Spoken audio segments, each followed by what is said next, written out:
is the beautiful pitch catch. Every car is a key. Now that's a real skinny post because Shahid only weighs about 180 pounds. You just call that skinny. You can use the post.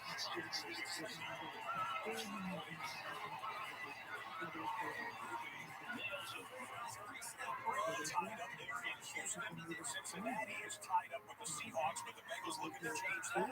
They're in their red zone, first and 10 from the 15. Separation there as well. Add that to the next gen stats, as well as 23 yards for the Bengals. Took 4 catches, 60 yards total now for Chase. Cincinnati is running once again. Joe Burrow, 9 straight completions. He opened the game 10 of 10. It's against stepped up. No gain on the play. TRUMAN Jones is there to stop him.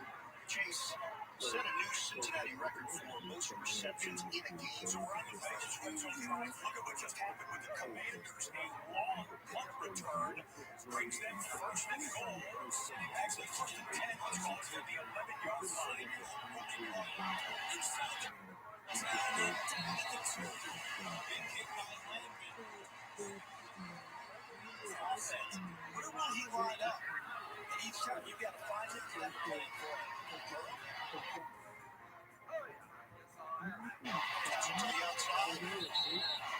Chase Brown gets hit. It was a good tackle on the outside.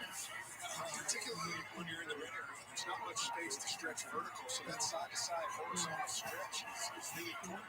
That's the run game, though. That'll go down as a pass, but that was basically a jet sweep to the run game. Nicely executed by the Washington offense. Second down and 1. They can't make that first down without scoring.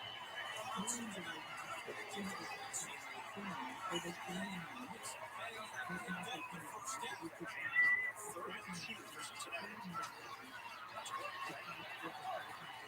Joe Mixon drives for the necessary yardage.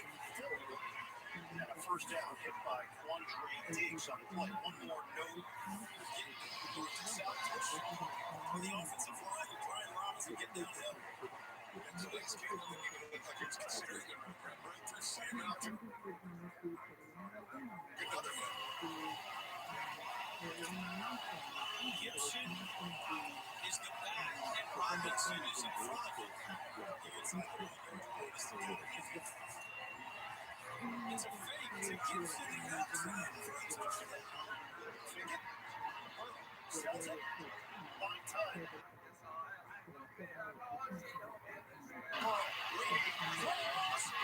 Touchdown! Catch made by Joseph. Flag on the play. Cincinnati celebrating. Earl wants to make sure that it's going to count. He also wants to get the rookie Joseph. That's his first touchdown in the NFL.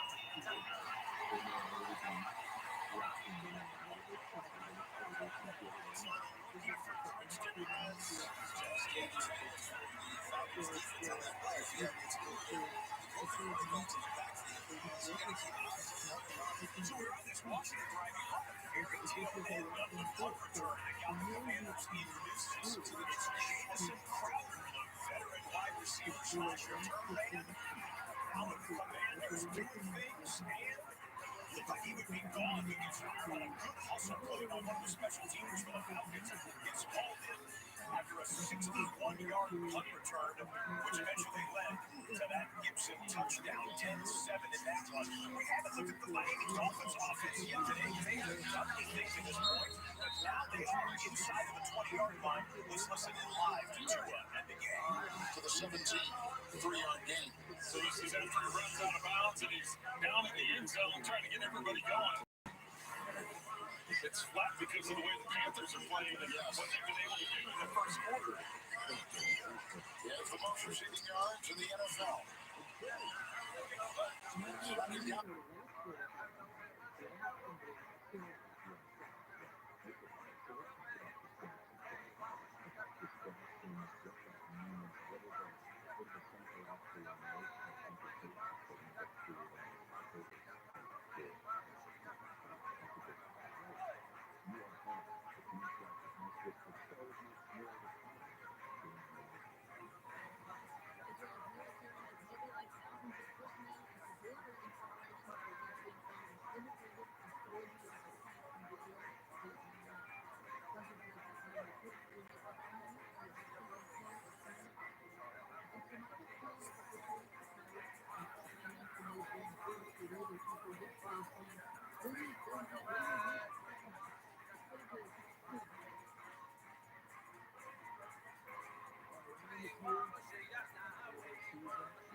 Even with Carolina as its 14-7 Panthers there at Hard Rock Stadium. We've got some, you know, we were taking a Cleveland, but there was a TV timeout. We'll show you why. It's commercial break there. It's time to track it. It's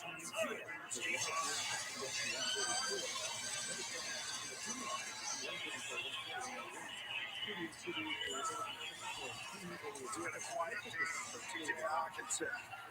See, they get something dialed up for him. That's such a great addition to the offense. So athletic, made some big plays. A couple of drops a week ago. You know that he's the type of guy who wants to come back and make those plays.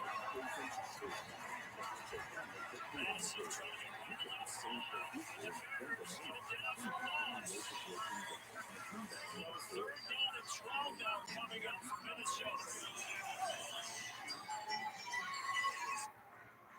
Jack Pickett's rookie third round pick. So this is why the Eagles gone to a commercial. A.J. Walker. Trying to get a first down on very short.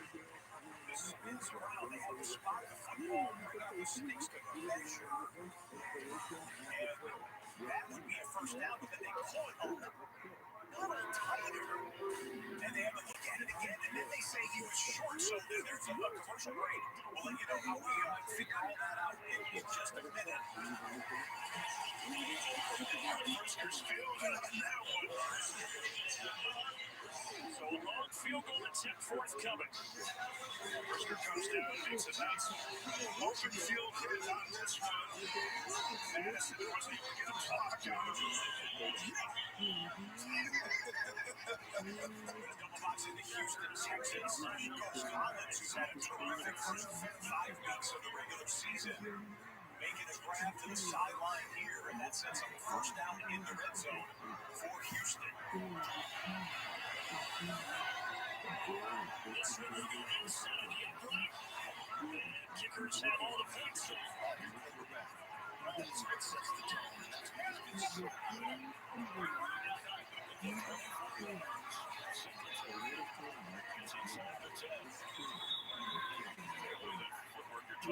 Yeah, just watch as he hits because he feels that blitz.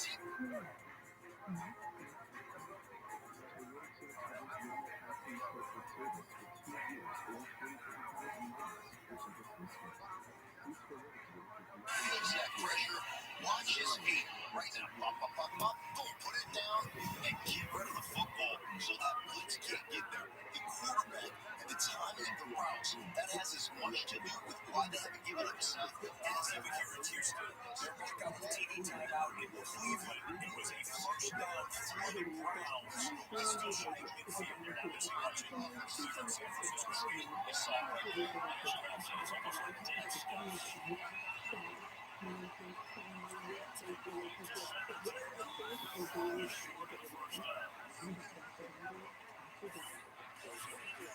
So Johnson over the 14th. Football's out. 16, 17 yard line.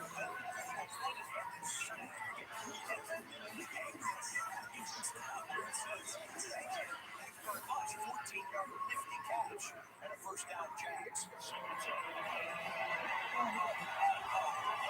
stop the experience of receiver.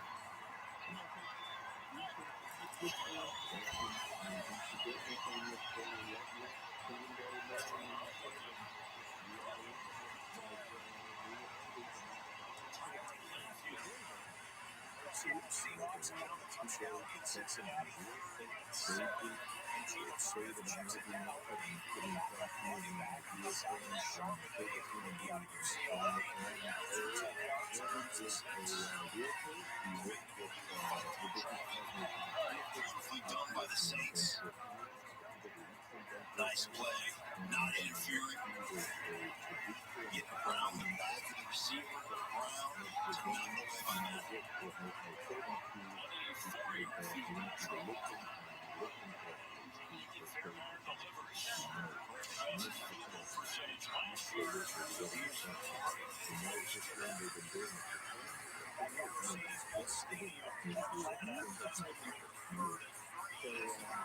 Deep ball up the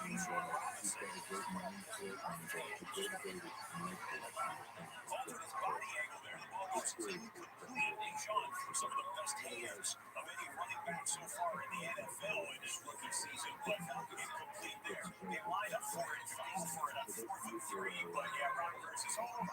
I'm real and Rod. Usually indicate for it in odd situations. I'm the one who does that. Rod probably wasn't what he was saying there. You can play Rod wanted to talk it over with his defense. It's the traditional union pressure from Sanchez for they're going to have to ask the Ohio and not allow him to just sit there and do the work. First and 10 for the offense. He's got it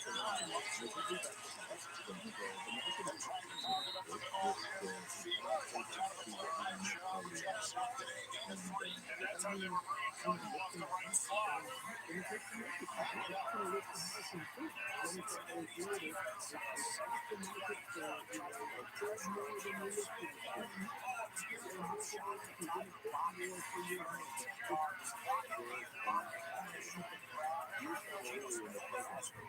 Completion, he's 10 of 11, 102 yards.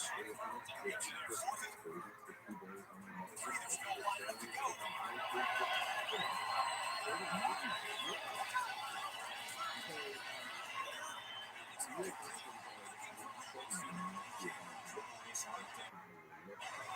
It didn't even look like Robinson was ready to make the catch, and Rivera's defense holds.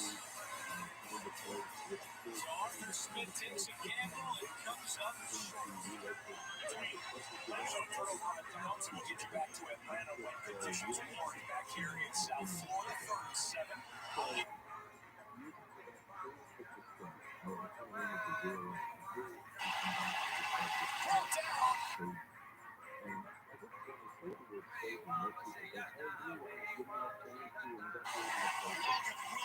First man there, and Geno could not get away. It's going to go down as a sack for the Cincinnati. And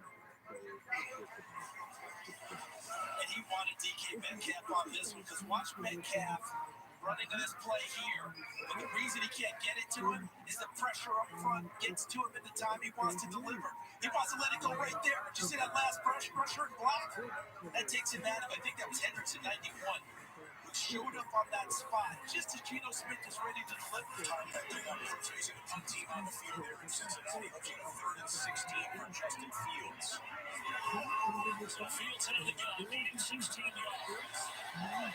He'll step up and take off. It's not going to get there, though. Well short, only to the 33-yard line. And Chicago will have to settle for another punt. Boy, he is just such a big man to move that way. Matt Jones coming in. Caleb Evans coming in. There's a moment of frustration for Seattle. Look at DK Metcalf as well. That second down on that driver we're showing you. Metcalf gets frustrated. He's like, I'm wide open. A lot of moving parts there with DK Metcalf. Big body, wide open. And missed opportunity for the Seahawks. Ended up taking him up. The other concern right now is Deebo Samuel, who we showed headed to the locker room. He's also questionable to return, guys, with his shoulder. Yeah, so keep an eye on that. 49ers have been a healthy team this year. Obviously, that's a key to anybody. And going 5-0.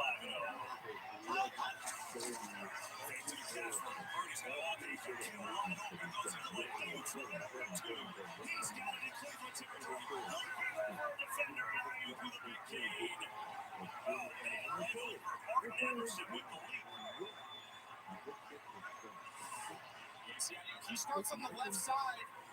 George Kittle clears it out on the little half boot, and he comes scot-free. Obviously, a breakdown in the secondary.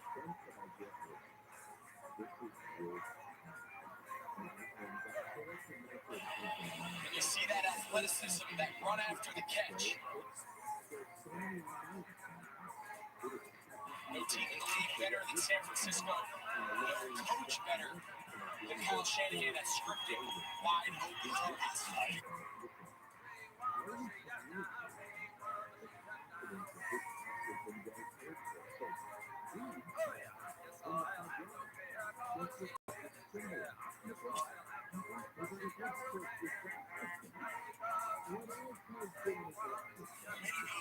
A touchdown goes by the wayside for the Washington Commanders, still leading by a field goal here in Atlanta midway through the second quarter.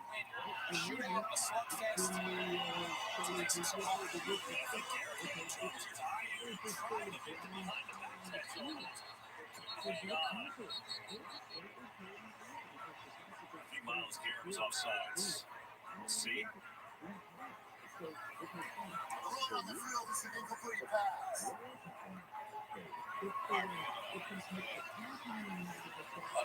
Man, I hate Tennessee. First of all, it's Tennessee. And I just hate them because they low down, they dirty, they some snitches. And I hate Philip Palmer. I hate their colors. I'm not a dog person. I just hate Tennessee, man. Like, I hate Naylor Stadium. It looks like a garbage truck worker convention.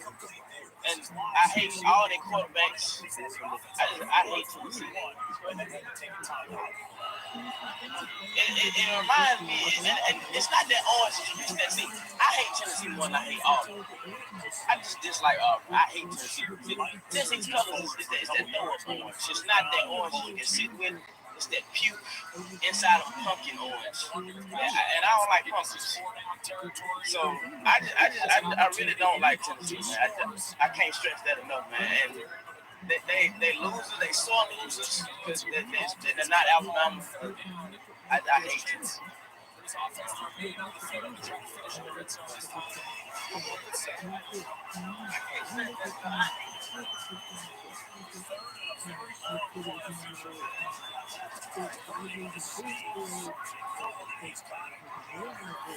Last two options. That's the first time for the Niners. Here's 4th and 1, and they still have the offense on the field for Washington. Keeps it extended. Ball fake inside. That's a first down for the Commanders. Commanders drive continues. The Commanders, a good decision by Al, good decision by Ron Rivera, but I also really like the play call, giving options. You're going with the zone read with Logan Thomas pulling for the backside to give you a little bit of space there. There's a thing or two. He's been around some good quarterbacks. He's been around the league. That's pretty high praise from a quarterback guy.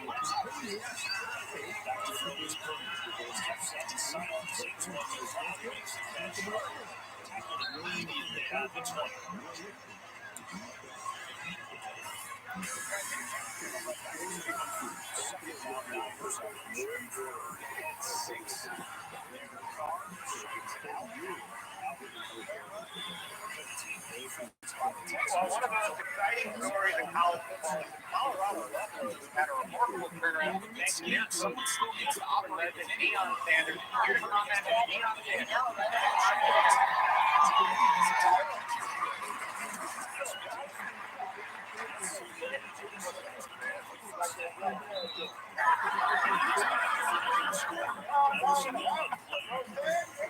We just keep winning, man. And we stay out of the season. We winning that life. up close and personal. Yeah. Well, you're also forward great. He's recognized You have receiver. He can play in the slot. He can run routes. But he is a ball carrier, and they cannot, very rarely, can that first contact get him to the ground. He's elusive, he's strong, he's hard to get to the ground. He's about as close to the dog as you can get in that position as we've seen. Yeah, well, millions of people watch your game. We've obviously turned the program around, but it's not perfect. I mean, just last night, we lost to Stanford. We were up 29-0 at the half. So I went home to go to sleep. I woke up this morning shopping anyway. But come on, man, nobody's perfect. Name one team that's undefeated.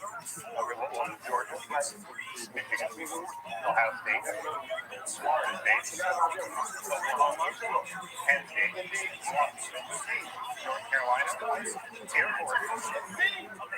That's exactly my point.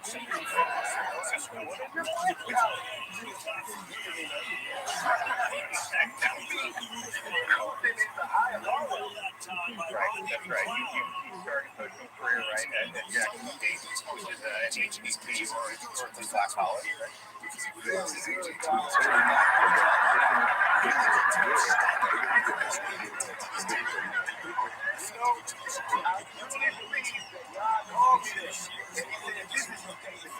Right, and then 3 years later, you went to Chicago. I mean,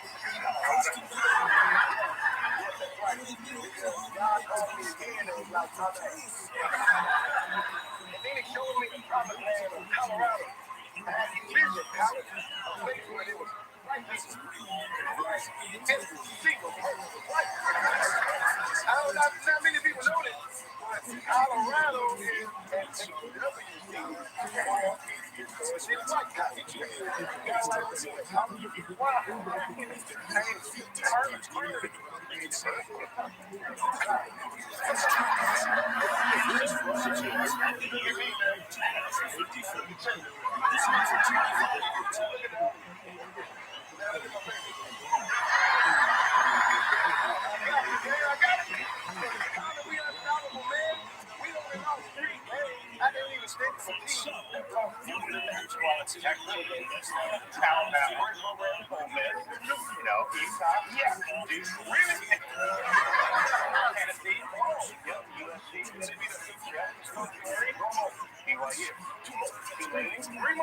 Iowa, Miami of Ohio. All right, you can sit down.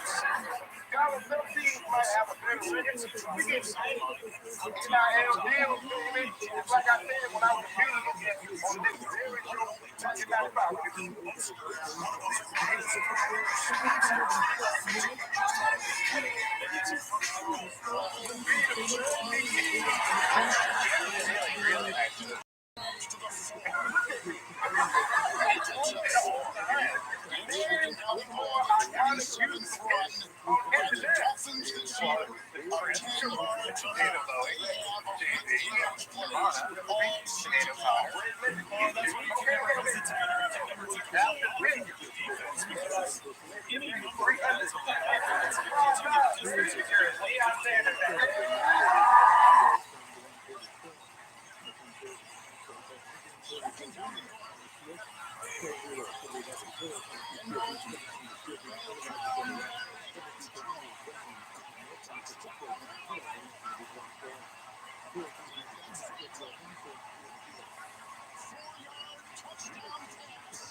That's what it's all about right here. Mono a mono in the hole. Here's a corner going to come across. There's the running back right there. Say, hey man, low man wins. Pad level. Put your shoulder up, same foot, same shoulder. Run hard, run heavy. Great tackles. You get first downs. I love this approach. And you got the fullback. You love this approach. Down here in the red zone.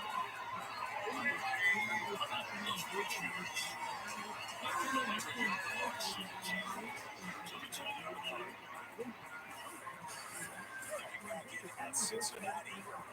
Single setback for the Seahawks. So Kevin Walker. Oh, he's got to approach the speed, and then the safety gets it out. A 21-yard burst, but I think it could have even been more for Walker, who has 61 scrimmage yards and a touchdown in the first half. 14-7.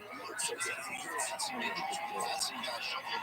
Let's make sure we lean on our offensive line. Give them an opportunity to set the tone.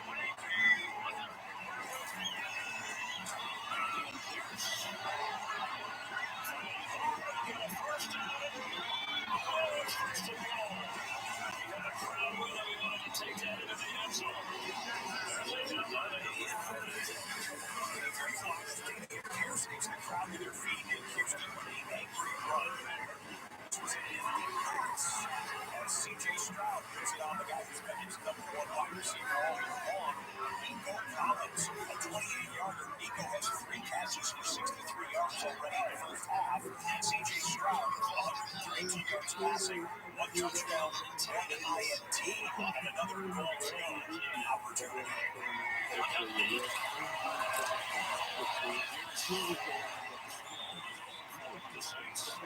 Jordan running back for LSU.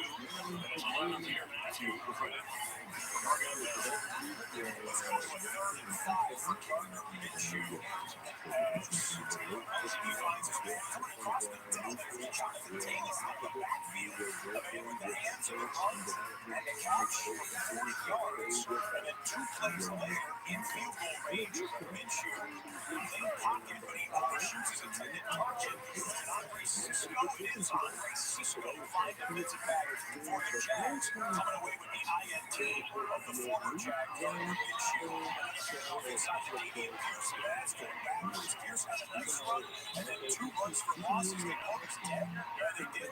You said not blowing that unless a body part is on the ground. But the young running back there frustrated as he gets bottled up for the 2nd straight down. One clock winding down, and flags down, flag flies. 7 minutes over here. I mean, that's what we do. Cam Jordan sets the edge, sets it back. There's not more that time. So how you guys from last time? I'm telling you what. Let's check the speed spot at the 6. Now clear to go. This is exactly what we did before the balls got in the red zone. I think we're going to change that up right here. Houston. Timeout there in Houston. We can sneak into 3rd and 5 for this quarter in the Atlanta Falcons. He's got to get out of the stadium and really confidence before the catch. And then run and 10 yards. It's after a pretty first half there. And the winner, 109 yards passing and 1 touchdown. That one, of course, didn't go into Kyle Pitts. The Commanders with a 10-point lead. First down here, son. Right up the middle. 300 to strong run inside the 20. That's got 7 yards on first down. It's interesting. As Kevin realized earlier in the drive, it was P.J. Walker on 2nd and 10.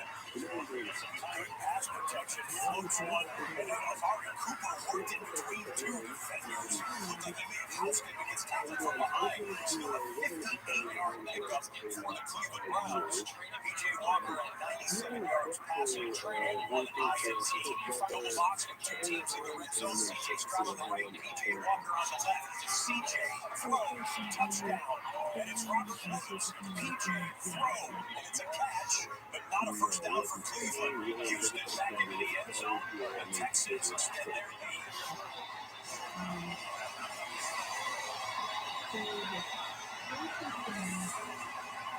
CJ Stroud being the single boys in that pocket. Look at him scan the field from the left. Now he comes back into the center. Just big time quarterback sneaking about Murray. Even a tight end, they're going to flip it to the line. It's going to bounce. Kareem Hunt. Touchdown, Cleveland.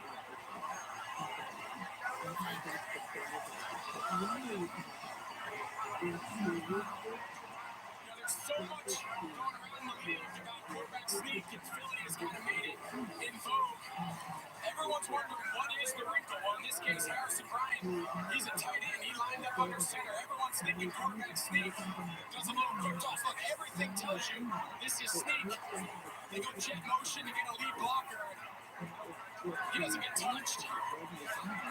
They've done that sneak with Harrison Bryant before, and that was the wrinkle, and it worked to perfection. 16-yard touchdown run.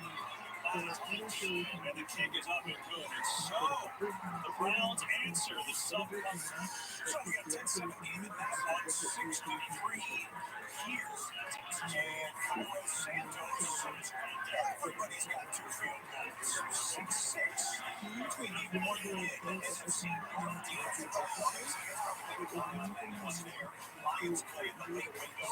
And Tampa Bay later today on NFL Red Zone. DK Metcalf on a 12-yard completion there. The first down, Seattle. We got a short which the Jags push forward and converted just enough yardage for the first down. And the officials say first and 10, Jacksonville. Moving to chew up a little bit. Back in Atlanta. 3-7.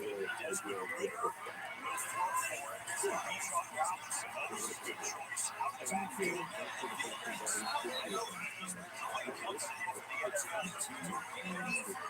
The NFL converts from a running back to more of a wide receiver style. Bijan Robinson, and you're talking like Christian McCaffrey and maybe a handful of others, but he has seen us points out of the backfield and in the defensive secondary. Trey Lizard, some of those scramble, picks up a chunk, he goes to first down. I think they kind of step back as you see the history between the two coaches. To have more of a 38,000-foot view that he's going to do with his coach. Well, certainly it appears that Press Taylor has paid his dues and he's earned his stripes and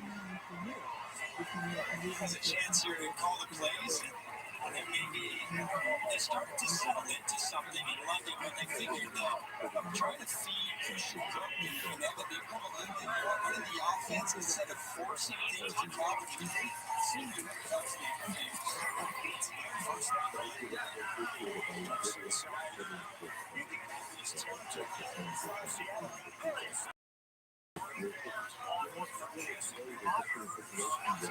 right down South Street. It's 55 yards. That makes it a 14-10 ball game. There in Cincinnati with 43 seconds left to go in the first half. That Bengals Seahawks game has the least amount of time left in the second quarter. 7 games. Blakeman is saying that the penalty that was just called against the Commanders is a that was against the Falcons, I believe, a lost down penalty that Arthur Smith wants to debate and chase the room. So go with the quarterback. Cleve Blakeman and his crew huddled up after this play, discussed it, and then Blakeman dropped the flag, changed territory. Yeah, and it's a good job of the whole crew, Andrew, because as he's rolling, you've got one receiver running a drag route, but he's not close enough in the vicinity. And then as Cleve Blakeman said, he didn't get the ball back to the original line of scrimmage. It does take a crew effort there, and they did a good job in coming up with the foul at the end. Yeah, no doubt about it. Cleve's crew, one of the best around. Thank you, Gina Lawson, 16 on the play. Twitter comes back to London. Flag is down at 10. And so is London. Big hit by Cameron Curry. And now we'll see who the penalty marker is.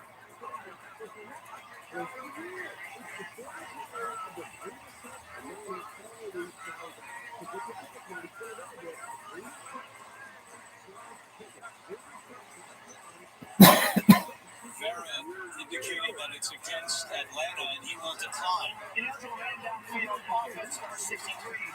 Phillies decline. So third down and long here. And now Tua, as the Dolphins have it again. They went 3 out, 3 out, touchdown on their 4 possessions. This is possession number 5. Jalen Waddle with a 16-yard grab. Tua just for 100 yards passing and 2 touchdowns in the first half. Just a couple of miscommunications.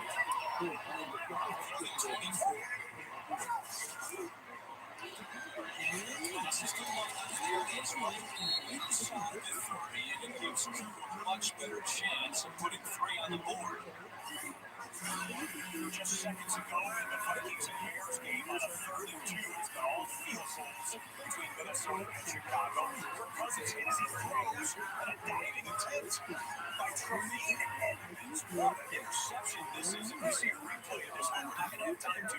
Wayne Cruz getting ready to try and kick a field goal for Atlanta. But Trumman Edmonds, the former Buffalo Bill acquired in the offseason, coming away with the tipped pass pick for that Bears defense. And we'll see if someone can get a touchdown in the first half of that game before the end of the second quarter. Big picture here. Got 7 games going on across the National Football League. A couple of them are at the 2-minute warning timeout in the first half. 37 seconds remain there in Cincinnati in the first half. Bengals holding the ball and a 4-point lead. One more look at it from the Tremaine Edmonds. That is tracking the football. Excellent job by the blitz getting in there as well to hit Cousins on his throwing hand. And Chicago will get the football at Minnesota's 34-yard line after the turnover.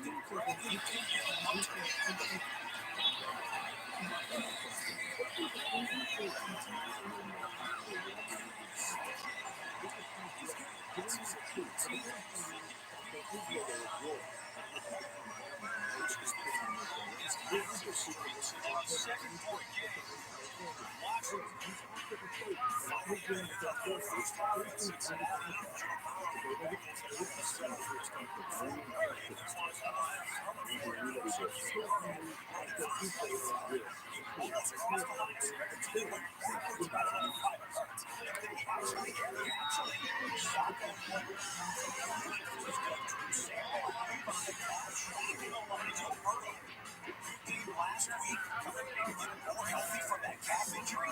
Today, he's got 143 yards passing and 2 first-half touchdowns. Tua took him by 1 on 3rd and 8. And it's like he's closer to those shifted away from one tackle, shifted past another, and got the first down for the Dolphins. The drive continues. 3rd and short. Gets to the angle.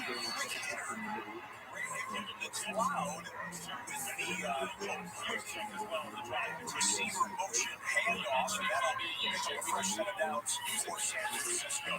Time not a factor in the first half yet.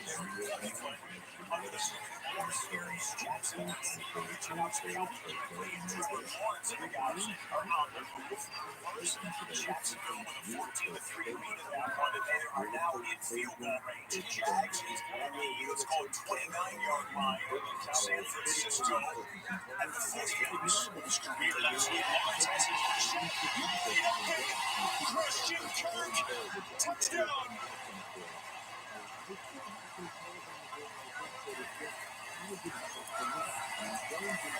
In Jacksonville, having a good old time at the Colts' expense.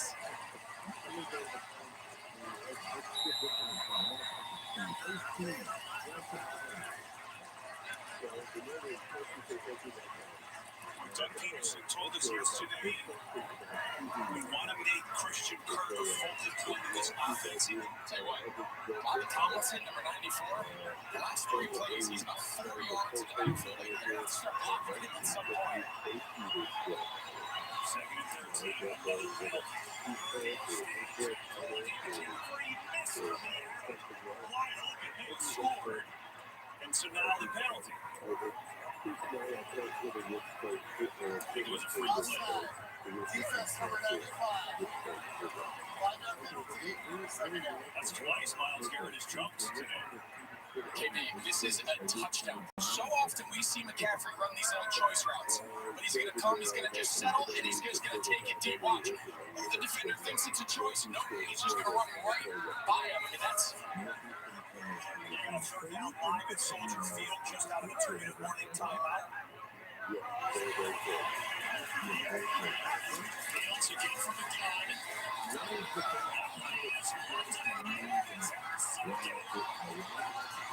It is picked up by Jordan Hicks. Fields got his throw disrupted. The duck went into the air and into the hands of the ninth-year linebacker Jordan Hicks. Boy, just like we saw the play with TJ Edwards going after Alexander Madison. This time it's going to be Daniil Hunter versus Deontay Foreman. And he's just going to drive him right back into Justin Fields. And Fields not able to get any kind of throw right there. And Hicks able to run under that one. And, you know, Harrison Smith all those. Let's go back to South Florida. Just out of the 2-minute warning timeout. Tagovailoa and company are down 14-0, but they've tied it up at 14 with the ball in 2 minutes. 16.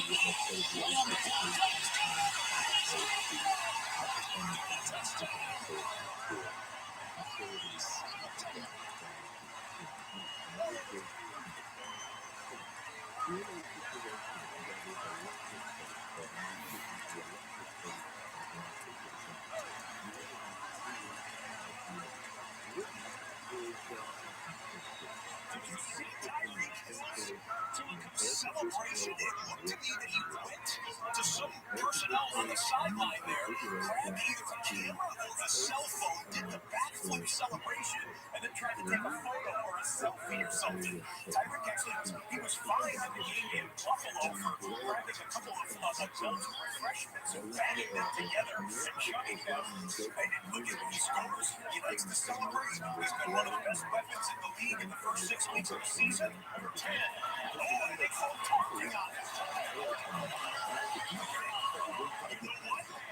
There it is, the touchdown stands, but yeah, he grabbed the front and took that dog's cap. There it is. That's I thought I saw when it happened live, and the replay confirmed it there. And again, when you grab something and do something like that, you might be hearing from the league office as well. I know some people are saying that NFL no fun league, but Tyreek is having fun. That's for sure. And the Dolphins have the lead. Well, right before the half, that was a sack of Geno Smith, and we are at the half in Cincinnati. Bengals 14, Seahawks 10.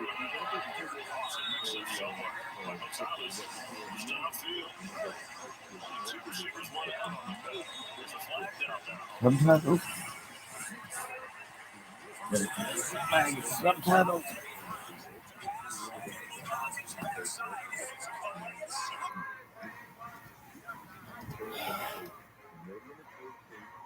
That bow tie.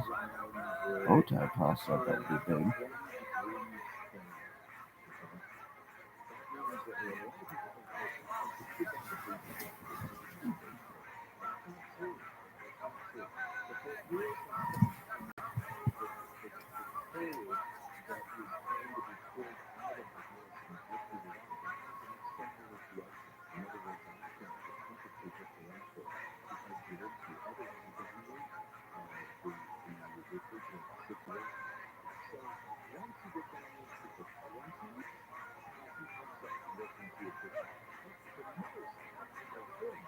How does the clip usually work? Video.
Ball going to get hit, Greg. 69-yard punt. It's way back on the line of scrimmage. Let's see. Ball deep. CDT number 30. That foul occurred during the kick. That penalty is for half the distance to goal. First down. Well, that will just seemingly force a kneel down and end this crazy. Yeah, take a look at the hold. Pretty obvious. You're not allowed to take the player down. It's not so much his hands outside on special teams. They kind of teach you. It's called the grab. You kind of lock them around. You just can't twist and throw them. But we've seen punters around the league really change the style in which they play. They can kick all sorts of different balls, different trajectories. And that low line drive ball, right in the cloud, no surprise. Just say the name. Browns have one time. Metcalf as we got the end of the half there. With the igers trying to stay perfect on the season. Just 3 points ahead of the Browns, 10-7. Okay, Metcalf at the half opportunity. And you see how Metcalf, who's listed at 6'4", 235, bodied him off like a power forward down on the low block, takes the rebound and gets it up the edge. Seattle's holding the Cincinnati territory. Second catch of the day for Metcalf. Parkins in the motion man. From the 46. Comes into the ball, picks up a yard, the penalty marker throw. Two flags. One on the outside and one closer to the action. DJ Reader on the wrap-up. That kind of flip to the tailback sets you up for flip. Personal foul, face mask, defense. 15-yard penalty, automatic first down. The foul was on number 92. See it right there. Pretty clear. Hit turn. DJ Reader comes to make the tackle. BJ Hill trying to make the play in the hole. Gets his fingers caught in the mask. So they're going to place the ball inside the 30-yard line. It's a great opportunity if you get Metcalf out there one-on-one. See if he can make a big play. It's their front formation. They love to run this type of stuff. Smith fake it. Just took it on. Didn't see anything downfield, so just do it yourself for a solid gain of 5. They were certainly hoping all that formation and then the movement and the fake to the running back would fool someone and get them out of position. Cincinnati's defense held in there well. Because I do think that Geno Smith wanted something downfield bigger, and it wasn't there, and he rightly made the move, the smart play. just ran again. Second down and 5 inside the 25 of Cincinnati. Quick triple box here as we're getting a couple more games kicking off in the second half. Kenneth Walker with a short run, using it third and short for Seattle. The Falcons will get the second half kickoff, trailing by a touchdown to the Commanders. Pete Carroll's on the headset right now with Shane Waldron, his offensive coordinator, talking about potential for now territory here. Now remember, Waldron coached with Zach Taylor in LA, 2017-2018. What did he coach? Tight ends. What did Zach Taylor say he loved to have on the field? A lot of tight ends for blocking formations. Here's his spread out. They're on a text chain with Jed Fish, the head coach of Arizona, the offensive coordinator at Kentucky, needed to let off some steam on that chain. Charles Cross. The start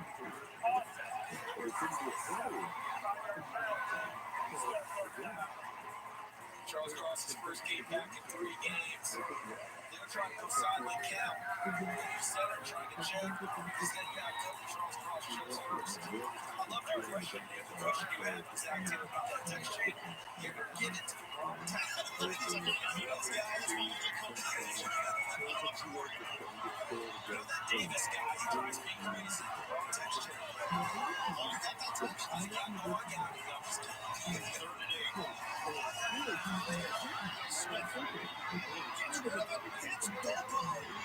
Still going. Bobo inside the 5.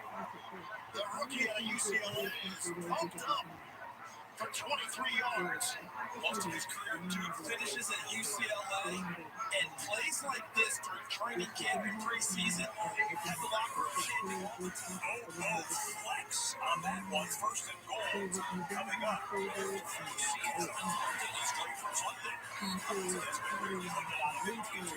Nice pitching catch there for 17 yards. London with his 6th catch for 70 yards in the game. Just started the third quarter there in Atlanta. Tackle over again, an extra tackle left. To Walker. Down from behind. Gain of a yard. Wilson with it. Put you right back to the next Seattle snap after we showed you 3rd and 10. The opening possession for Denver just songs. The second half, deep shot right side. That was Trevor Lawrence, 11 of 17 of 113, and a touchdown. Jags 21-6 on the swing. As well as excellent tackle. Metcalf is one-on-one with Taylor Britt. I had a dream about fumbles. I forget exactly what it was, but it was really about his sister. Oh yeah, and fumbles didn't look that good in the dream. Really, yeah. But I really had a dream about his sister. What was it? I don't remember. But fumbles was, fuck, I forget what it was. But it was about fumbles' sister. Yeah, I'm gonna fuck that bitch on top of the mountain. Put fumbles in my sister. Where you gonna fuck fumbles? In a fucking carriage? In an office? A bunch of places.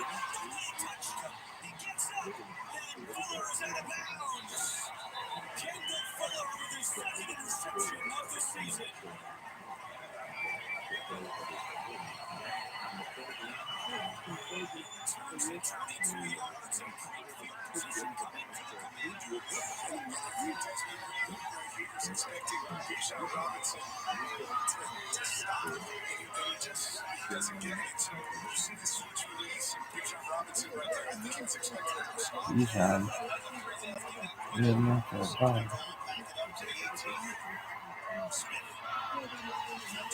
Intercepted.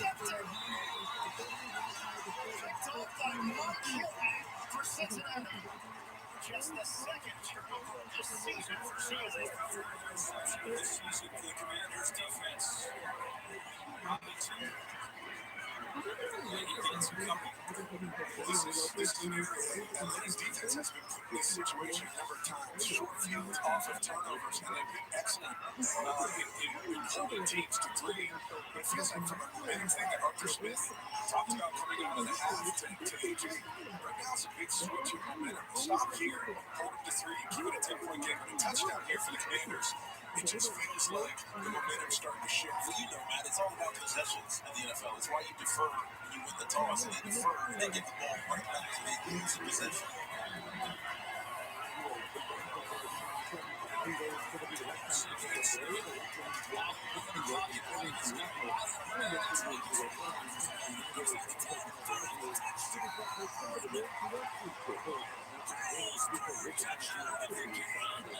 And the Commanders take advantage of that. So Deep Charles, one of the big guys on that offensive line, leading the charge, blocking for Robinson. You mentioned Deep Charles getting hurt. Good timing on the screen to Robinson gets caught up at the line of scrimmage, but Cosby's out front. Deep Charles getting after him. Clark finishing the job before they get here. It's really good design right there. Excellent touchdown for the Commanders. It's a great no shot. He's getting partially blocked right there before. At the goal line, it's a good job of saving blocking at the field. But Robinson got full head of steam. Just laid into him. Commanders trying to establish a lead for the street. They're looking strong on the road. 3rd and 10 in your arms.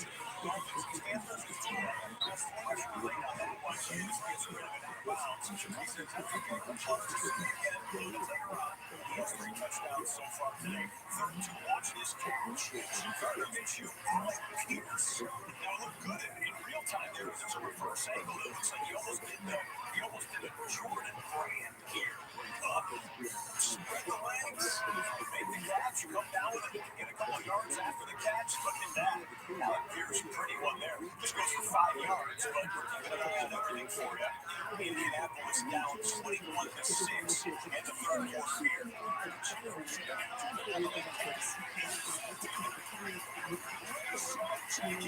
And this was the next play after the Alec Pierce catch. It's Rayshawn Jenkins coming away with the interception. I thought we were going live to it. Instead, this was the interception. And the Jags fans, like, let's go. Take the ball back. We want a bigger lead. The Jags have won 8 straight home games against the Indianapolis Colts. The last time the Colts won at Jacksonville was 2014. And keep in mind, they're division rivals, so they play their home and away every single year.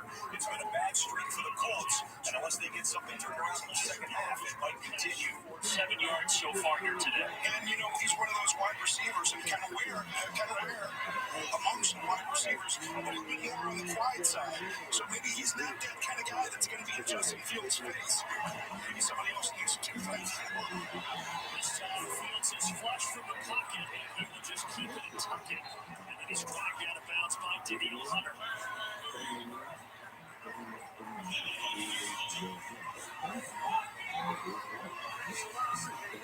Trying to use that speed in this Vikings defense, using a lot of different ways to do it.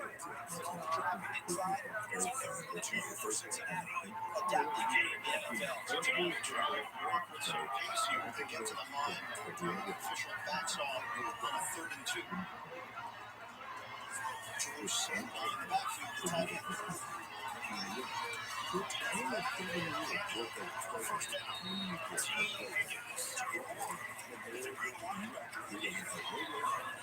It's a defense that blitzes more than anybody else in the NFL. And Kevin O'Connell said his relationship with Brian Flores and their roots really go back to the New England days. When Kevin O'Connell was with the Carolina Panthers, down Frank Reich dials up the play call. Down a touchdown here in Miami. Field is over 100 yards to the wide receiver. 10 catches. Third down.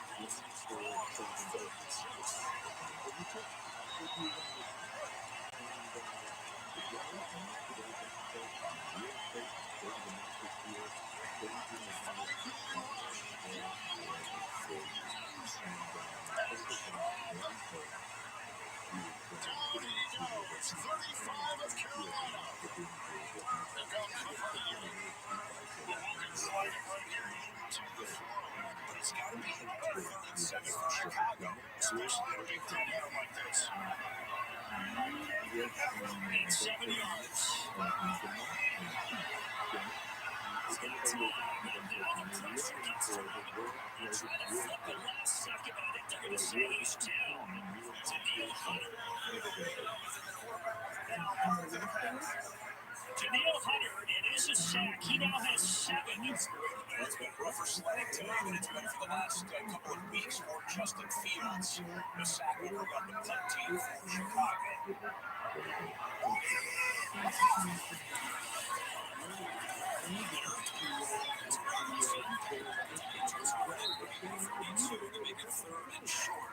Coming forward, there comes a 3rd and 8 for Cincinnati. Looking for an opportunity to make a big play with the shoulder pads. So it's a big package here for Seattle.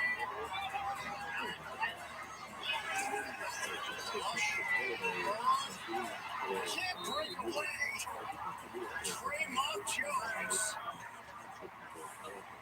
Another free agent pick. So the Bengals converted an earlier 3rd down, but that one gets slammed down by a quarterback sack, and the punt team will come out. Cincinnati finds the 3 in the pass rush. Close to Desmond, who gets away and actually gets the first down. 50-foot mark for the second-year quarterback. And the Atlanta drive will continue. 3rd and 11. Trevor Lawrence pitching outside.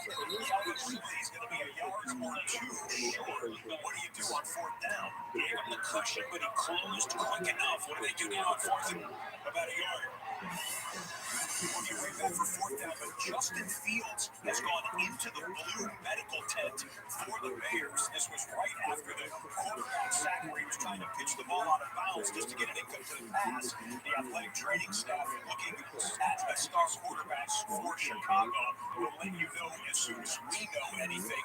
That game in Chicago has gone to a commercial break. Well, for the short field goal, kid from Rabbi experience, he has this one. Good snap, good hold. And the man is just inside that left upright. Jacksonville cruises into an 18-point lead. That is a great possession lead for Jacksonville. See there, as we're at still early 3rd quarter action in that one. Back live to it last night so far today. Has been excellent, but I like the accountability from everyone. It's a good football team.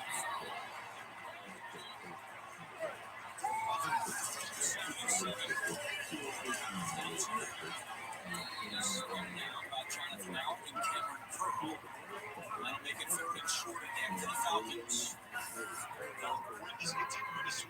It's a slide just out of the half in Cleveland. The Browns and the Niners in an offensive struggle. Both these teams, we told you, statistically the top 2 defenses in the NFL. A.J. Walker throwing into traffic, and that one goes in completely. Get messed up. Probably could have for a couple of Niners defenders hawking the football. Too much stress in the secondary.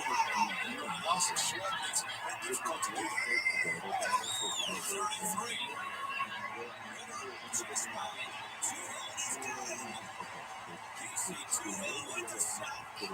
His 2nd of the year. Montez Sweat on the left edge. Casey Toohill over there. Immediately comes and impacts him. A loss of 11. He's right here on the edge. Awesome. They have not been able to get the edge with any of their movement stuff. Trying to show the run and move it to the right. Washington's done a nice job of staying on one of the best players in the league.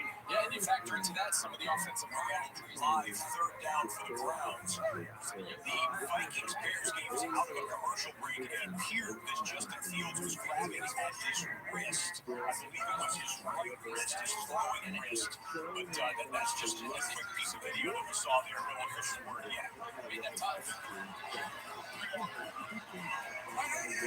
3rd and 7. What's coming? Walker has it off the far side by Cooper. Oh, what a catch!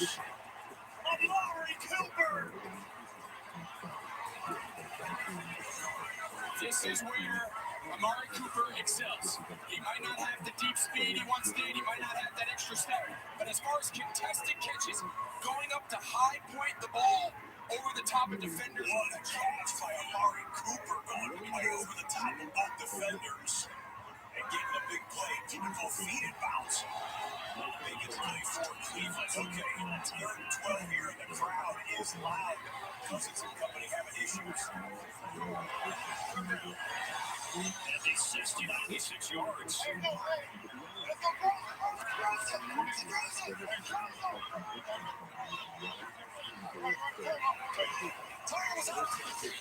It's Hunts. I think when you go back 2 weeks ago, I started doing it. The crowd is loud. Cousins rip into the end zone. Underneath Hopkinson. The Bears defense had to get to it quickly, so the Vikings do get. There's a fake. Pressure on the slips on the package. Let's stick on first down. Pushed away by Isaiah Oliver with the stiff arm, and there's a Joker.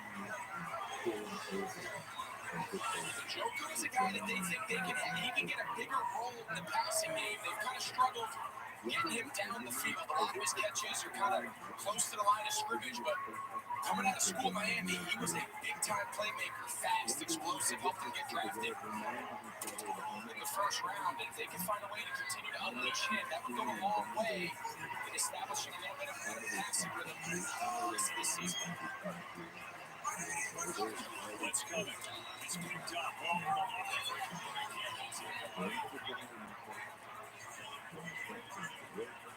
PJ Walker, 4th year in the league. He has really got significant play and appears in the Miami game. Tyreek Hill has pulled a blame at the end of a play. And the good news for Miami was it was another huge catch and run for Tyreek, which sets up the Dolphins into Panthers territory. We'll show you the play in just a moment.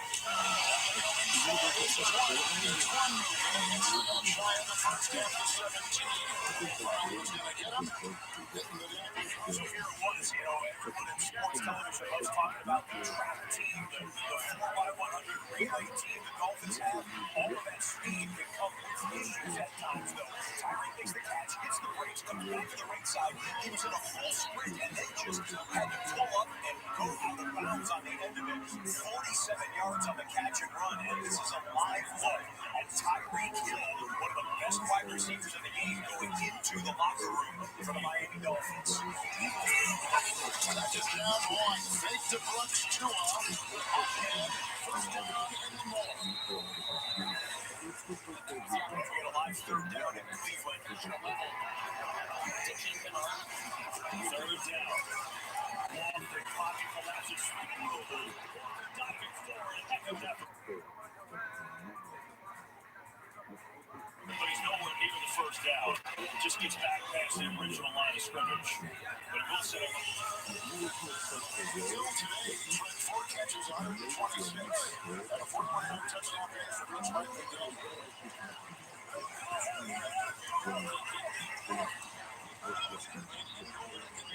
First and goal. Spike the target on the move.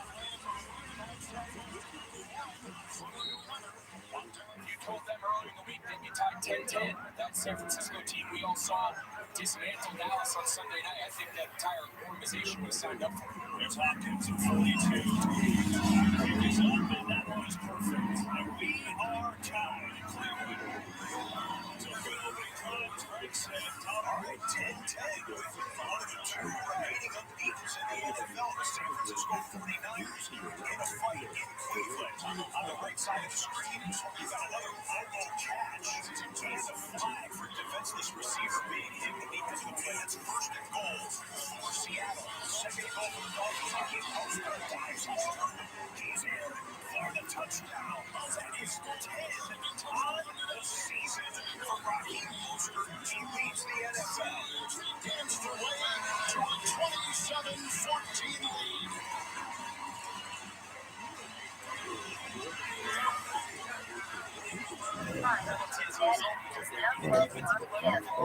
Trying to keep people safe in this game. Remember, Seattle was just here.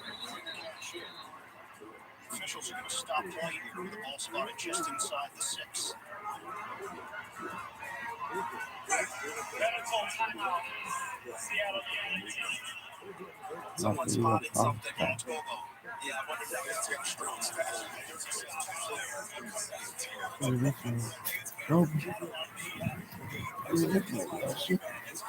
there. Yoshi.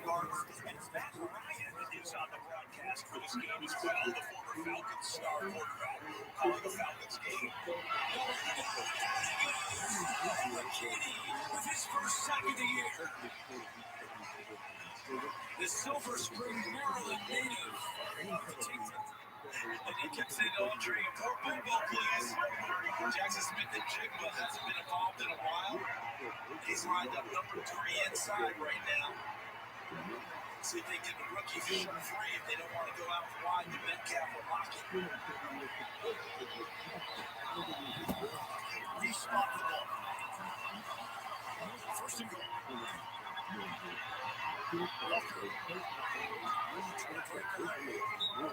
Years of tacklers ready for including Hill and Hilton for Cincinnati. Gain of 1. Don't you think defensive coordinators around the league say to themselves each time, how many times are we going to have the Seahawks inside of the 10-yard line? You've got the Houston Texans just getting into the red zone. You see the Dalton Schultz catch and run a couple of broken tackles.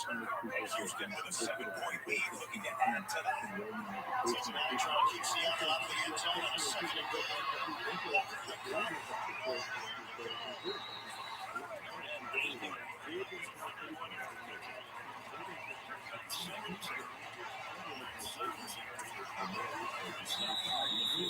First 5 games, Devin Singletary 95 yards rushing.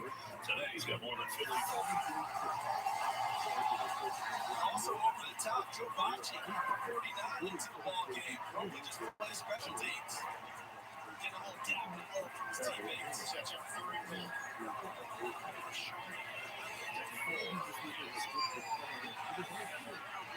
Yeah, that's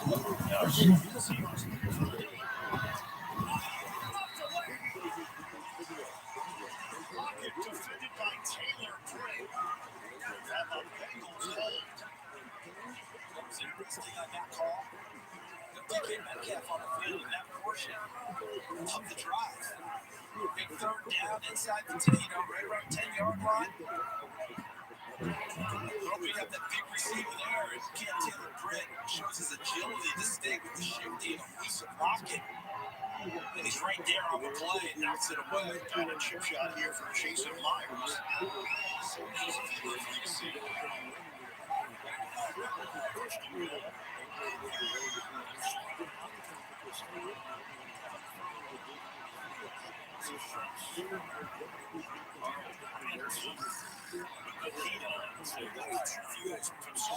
There was a penalty on the prior play against the New Orleans Saints. It gave the Texans a first and goal, and then the incomplete pass that you just watched here. So second and goal from the 1. The Seahawks kicked their field goal. It was good. It's a 1-point game in Cincinnati. Bengals 14, Seahawks 13. We'll keep it here in Houston. And then we've got a Chicago consequential update coming to you in 30 seconds.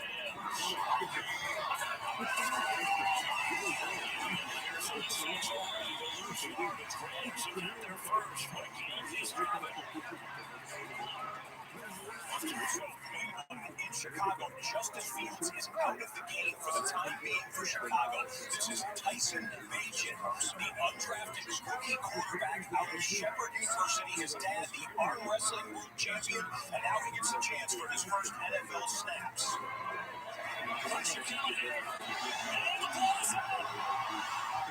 It's still free, and the Vikings pick it up down the sideline. Coach Jordan Hicks, and Hicks is in for the scoop and score. The 25 down the 30-yard line, flipping for the end zone, and incomplete. It's not Ravage back there. He was just trying to make something happen. Cam Jordan was back to protection. There's no way that Harrison Phillips isn't supposed to be accounted for. Watch Evans. His eyes are going to come back here. He tries to get back to Phillips. But he's not able to do it. Just tough Texas football. Can't pick it up. And Jordan Hicks. It's a nice job tight roping along the sideline. But all trying to make something happen. Your default mechanism is to be in the pocket, wait from the pocket, but you have to. He's got the athletic ability to pick up. They took their field goal for a fair parodies at 2-10.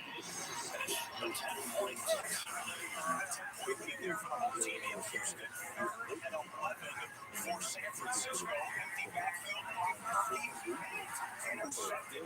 Purdy's first interception thrown this season. And it's Martin Emerson picking him off, and there was no Deebo Samuel on that play. In fact, no Deebo Samuel for the rest of the day. You see Deebo already in street clothes, ruled out for the rest of the day with a shoulder injury. So San Francisco's perfect start to the season looking a little dicey as it's 10-10 with Purdy throwing his first interception of 2023. They motion again. Runner over the middle, nice catch by Smith, touchdown at the 35 by Curl. Atlanta shifts our motion 60%. Compared to the team closest to the red zone right now, that would be the Jacksonville Jaguars with a healthy lead, 24-6 in the ball on the 23-yard line, 2nd and 9. Yesterday, biggest takeaway from the last couple of weeks for KC was our fight. Remember they were down 20-0 against the Rams? Last week they lose their starting quarterback and just saw Anthony Richardson down on the bench. What do they have left in the tank? Delivers over the middle, first down, Jacksonville. Christian Kirk after a quiet start. Starting to put some numbers together, they pick up 16. What happens is they send 3 receivers over to the left side, and watch Kirk is the middle just opens right up. You see Kenny Moore, he's just floating to the edge, and then there's a hole there, Zaire Franklin, because he's so far away, you can't get there in time. Really a well-designed play to widen everybody out in attack. Head zone like the Colts like to play. Sets him up with a first and goal from just inside the 9-yard line. Lawrence really action, so Bailey's ball is back in the end zone, incomplete. A lot of velocity in that pass. Kirk unable to get his arms around it. And it will be 2nd and goal. Or just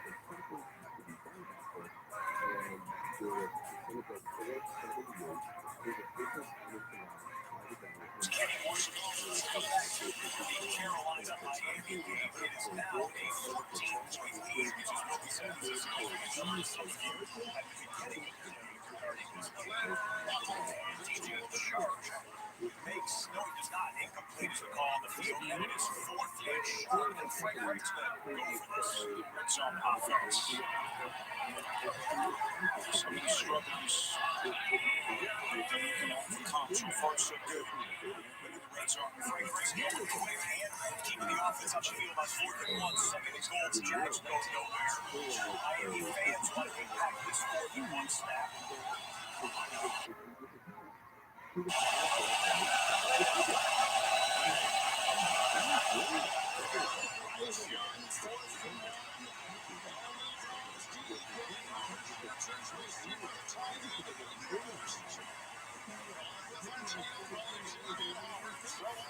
This is an area, especially inside the 10-yard line.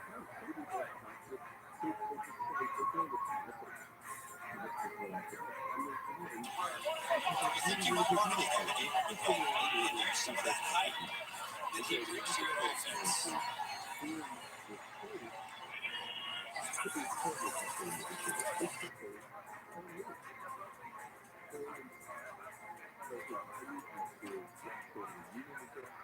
Atlanta approaching the end of the 3rd quarter. The home team with the football in the red zone, down by 2 touchdowns.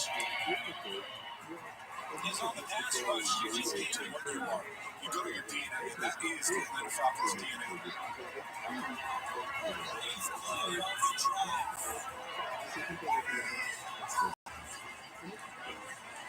Teams lose a tackle to the 15. To the 12-yard line. 10-10 game again in Cleveland. 3rd and very long for P.J. Walker and the Browns heading upfield.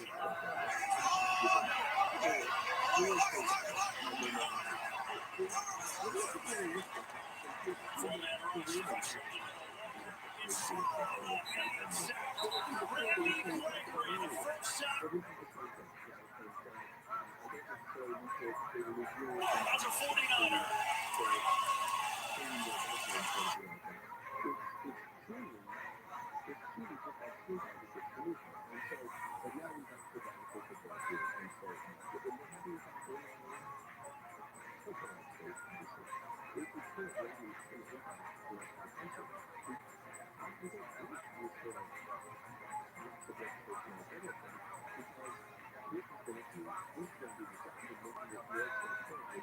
Is out, trying to pin the Niners deep. 10-point deficit here for the Saints. But this offense is, compared to this, the first couple of games, Clark gets hurt, offensive line now, a little bit banged up. You see the exchange right there, you see there? Cut that. Would have been disastrous. Had that not stayed. That's those reasons. Obviously, it's progress, not age. Do some dance on first and that was set. Let's pick up a live third down. Agent and the guys back with it. After the disastrous last series. Agent takes it down to was it 4 yards? There have been some tough snaps for both Fields. We got a couple injury updates. First, let's start with Chicago. Justin Fields, they're calling it a hand injury. Questionable to return. They're not ruling it out just yet, but a hand for Justin Fields. Good news apparently for the Miami Dolphins. Tyreek Hill, they're calling it a cramping issue, which is most often not a very serious situation. Perhaps he was going into the locker room to get an IV, but the Dolphins are saying cramping for Tyreek Hill. And then meanwhile, DK Metcalf has a hip injury. They're saying DK Metcalf questionable to return for the Seattle Seahawks. Those are the biggest injury updates we have live in the moment. Where are we going to next, guys? We want to go back to Atlanta or back to Houston. Both red zone drives continue. 24 leads the team in receiving yards. Seven targets today. Was a big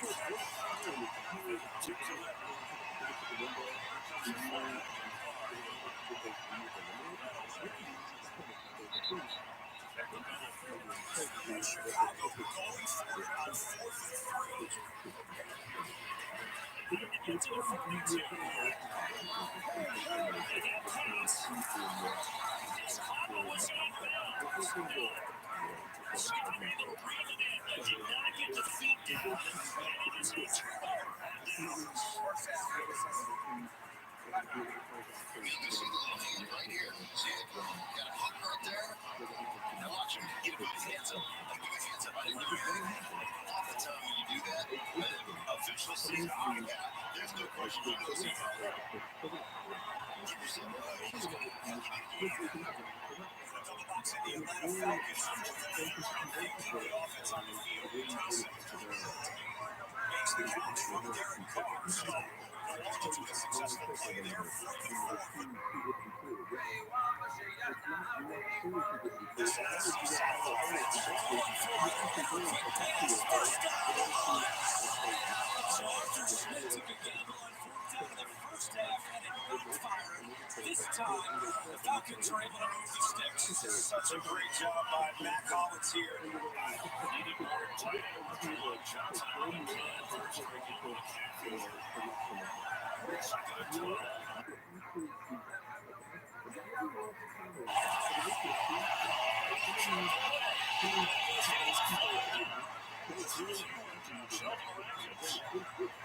The former Chiefs are great sign to see. Having to play versus guys in those critical situations. First and goal.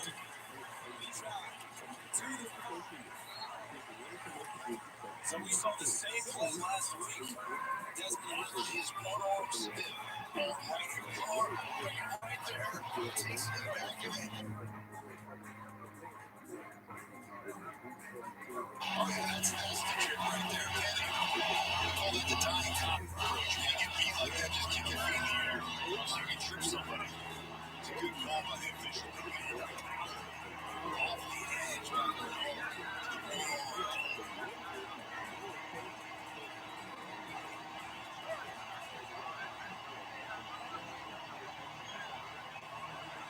So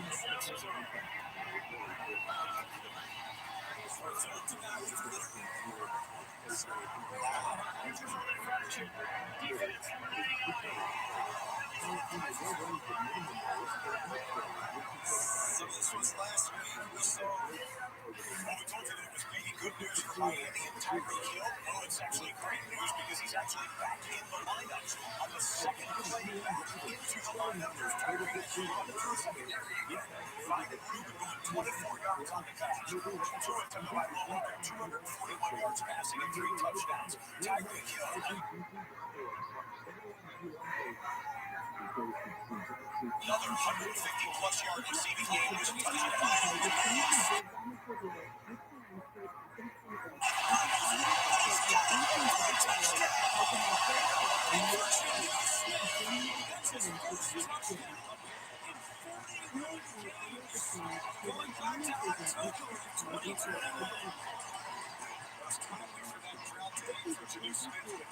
This was just good design. They show hard action in the run game. And it's a delayed fumble from Juju Smith. That's just what the Falcons needed. This may be the fourth quarter comeback. You look at it right here, they're just delayed. Easy touchdown pass to the Falcons. This may be a fourth quarter comeback, then they come back with it. What they did the last quarter, that's all. The Saints never stopped. It was way too long to go for it. Think about going for it. You want to get to a one-score game. Ruby does just that. 45 yards out.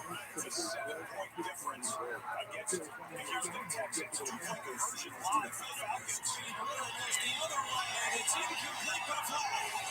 London tied up by straight juice. Brandon thought high, so they don't Drake London can catch it more. They throw it behind the quarterback, so that Drake has to go through him in order to get the ball and draw the foul. Yeah, you said it played for the pass interference. Defense 24-25. To be honest, I thought that they had numbers down at the bottom. There's 4 wide receivers. So they'll go for it again. 1 yard closer, and we'll get you back for that in a moment. A 3rd and 8 live for the Dolphins. Doing a great job. Marshawn handled things. He has to turn it over. Rams and making silly mistakes. 3rd and 8. First down. Route by Farmer. 39 from the Army. Off the practice squad.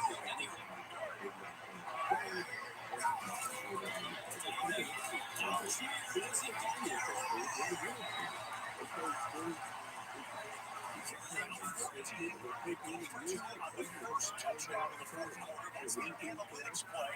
And this is the downside of that, because when you don't get it,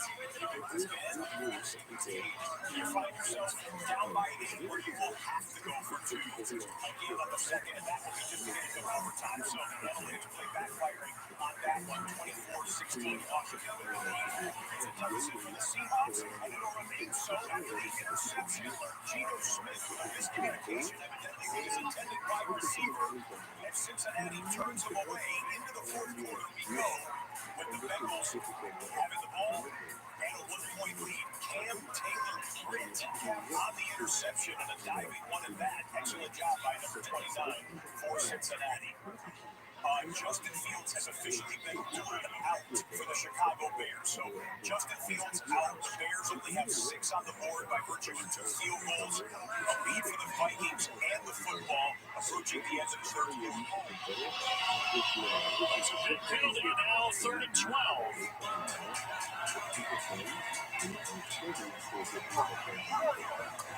This from here will be about a 60-yard field goal.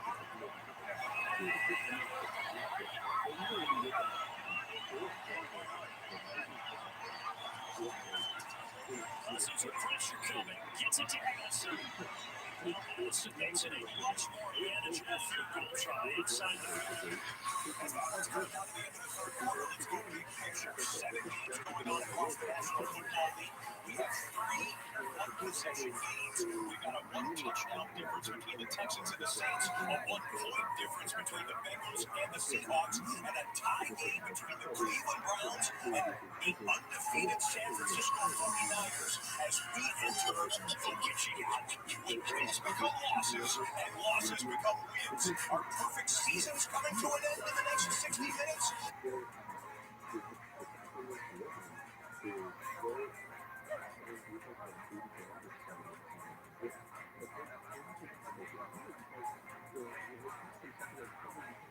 process. I know they're going to get on Irv Smith Jr. because Joe Burrow's the guy, but look where Irv Smith's running that route. He's running that route inside towards the goalpost, and that ball's thrown to the end. Let's come back live to Cleveland. Second and short. PJ Walker and the Browns at midfield.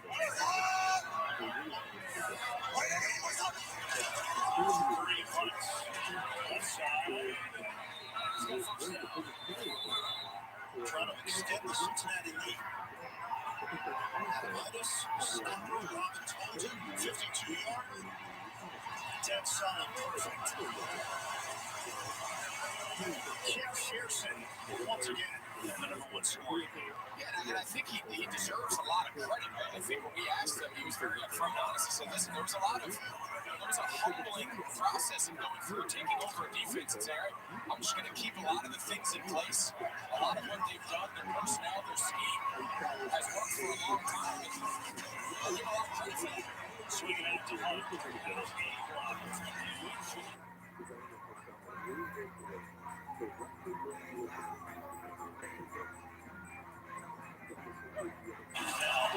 Down to the 30 for Hunt, who's got 4. Got blocked from Brian.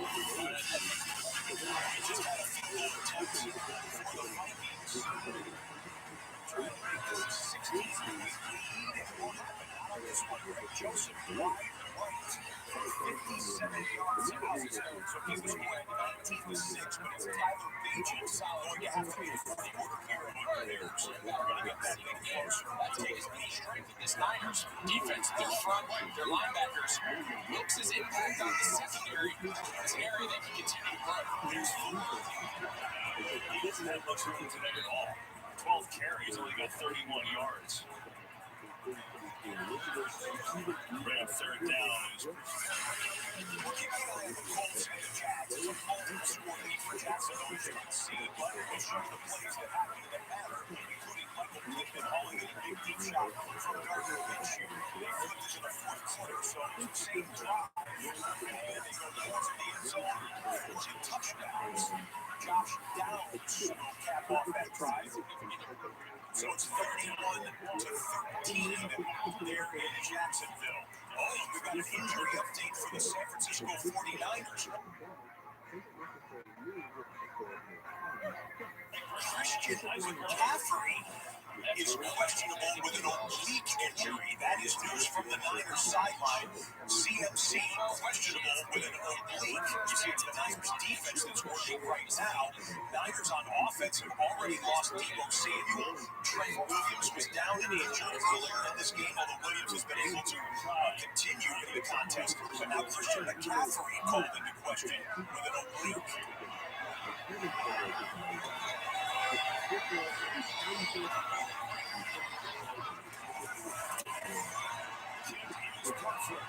Browns grab their first lead. And the Cleveland Browns, they were 9.5-point underdogs, taking the lead towards the end of the third quarter against the Niners. Look at Raheem Mostert. The guy is special. This was no fun AGM for a while. The rookie running back out of Texas A&M is injured and put on IR. Mostert's still the starter, though, with the speed. He's got power, he's got balance, and he's got hops as well, hurtling over the top of a tackler. And the Dolphins, that were down 14-0 in this game, are now leading by 14. And in the red zone, second and goal from the 2-yard line.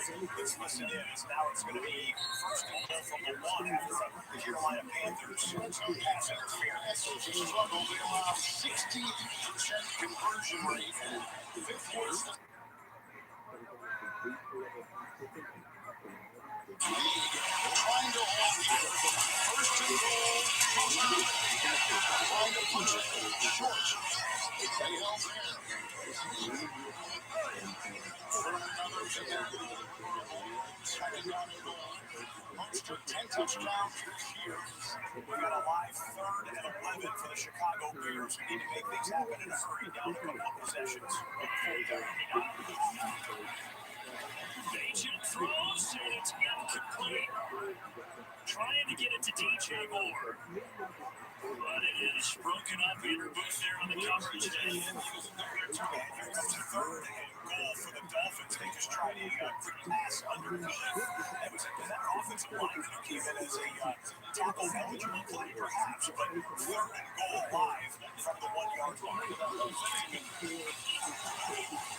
Carolina now trying to get a stop here on third and goal.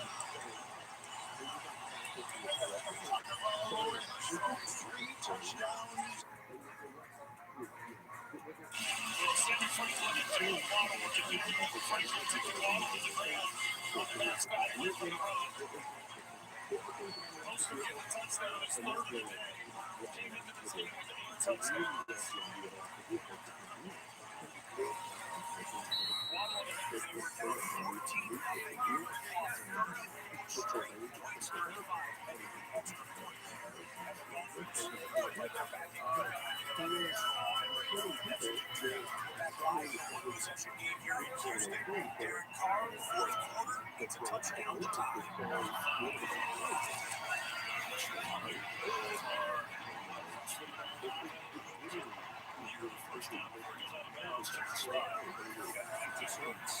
McCaffrey's on the sidelines for the San Francisco 49ers, who just had a holding call against them, and now they're making a false start against them. This is going to be first and 25 on the next snap. The Niners have not trailed in the second half of any ball game this season. They're obviously perfect on the season record-wise. They've also only taken, I think it was 7 snaps all season when trailing in a game. They'll be trailing into the first and 25 coming up.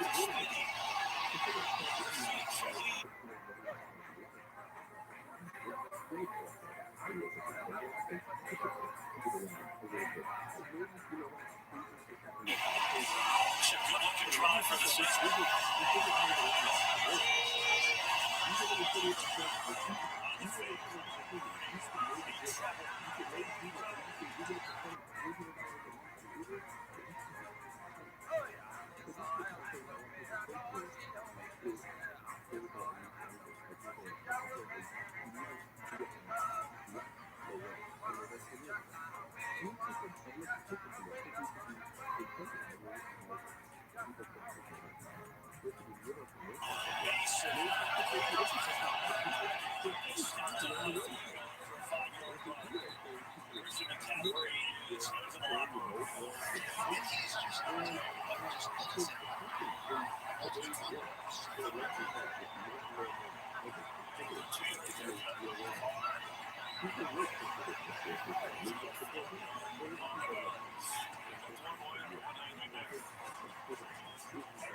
McCaffrey has just gone into the locker room for the San Francisco 49ers. He didn't jog into the locker room, so didn't look under too much distress, but not in the lineup and not even on the sideline right now. It's Christian McCaffrey on a 3rd and 20.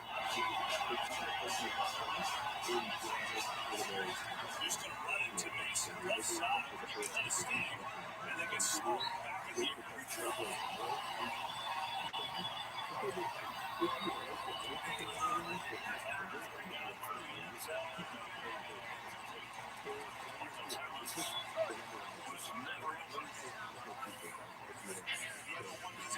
Fourth quarter right now, Geno Smith trailing by 4 to the Cincinnati Bengals. 3rd and 5. Geno drifting, thought about going right, goes back to the left, just 30 yards behind the line of scrimmage when he finally throws it out of bounds. And Cincinnati's defense will force a punt. Well, Trevor Lawrence wants to protect this lead. Works the clock, just doesn't want to do that, that's for sure. Miscommunication with Christian Kirk and Juju Brents is there for the interception, so don't go anywhere just yet.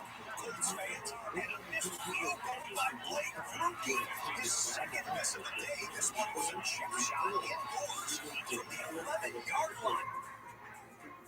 No good, so the lead for the Texans maintains at 7 points. So 11 minutes remaining there, 8 minutes remaining here. The Washington Commanders clinging to a 24-16 lead. Washington trying to end a 3-game losing streak. Atlanta trying to stay perfect at home. Let's do a deep rewind presented by DraftKings Sportsbook, where it was a big jump ball catch. Trey London Tie goes to the receiver, and they'll give it to Drake London, 32 yards. On the play, the penalty marker was against Washington and declined. Look at the effort, though, out of London, which gets this drive all the way now into Washington territory. Here's Robinson. Lost his slow mopper gain of 1 for Bijan Robinson, who today has 12 carries for 35 yards. Also has 4 catches for 34 yards. And we talked to Arthur Smith about Robinson's usage when we met with Smith on Friday. And he said, look, he's so unique. We can't overdo it. We have to play the long game with Bijan. Yeah, you want to keep this guy healthy all year. And I think tampering some of the carries is effective in the first couple of games. But I do think you take the governor off in the full time. At this point, it doesn't matter. You can throw the touches and the stats out. You can have your best players on the field with 6:56 left to go. And on cue, here he comes. Critical situation. You think Major keys. Let's see Gardner Michigan press the gas pedal and make this a game 31-13, but it's 3rd and 7 in the red zone. Michigan fakes the open, tucks it away. Lunges forward. Clock down to 2. ViralRabbi just gets it off.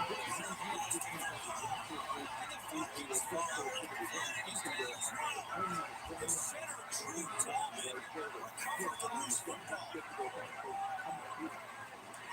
But this flag is in the area.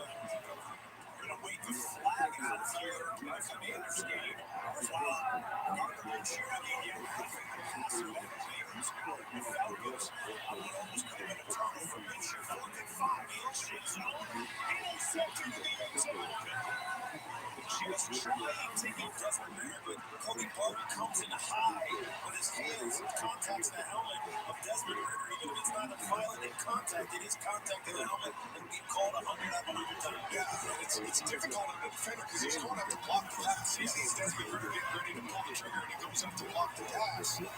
It's almost impossible to retarget in that situation. That was Quan Martin who came out of blitz, the second-round pick who had not played a defensive snap this season until today. So the drive continues. Play number 8 coming with 6:45 to go.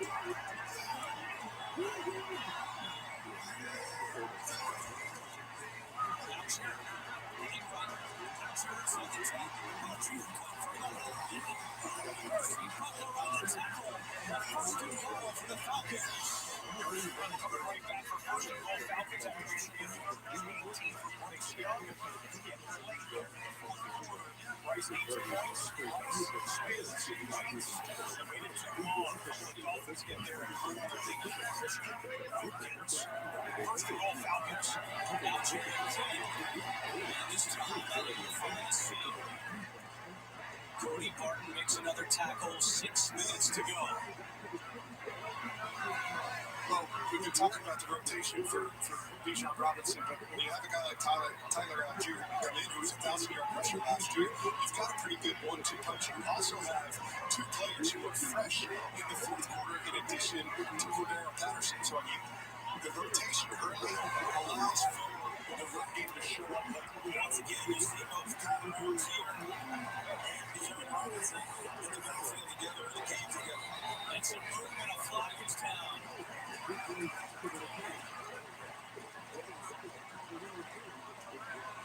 an injured commander is down as well. That's Teron Payne, who's in some distress.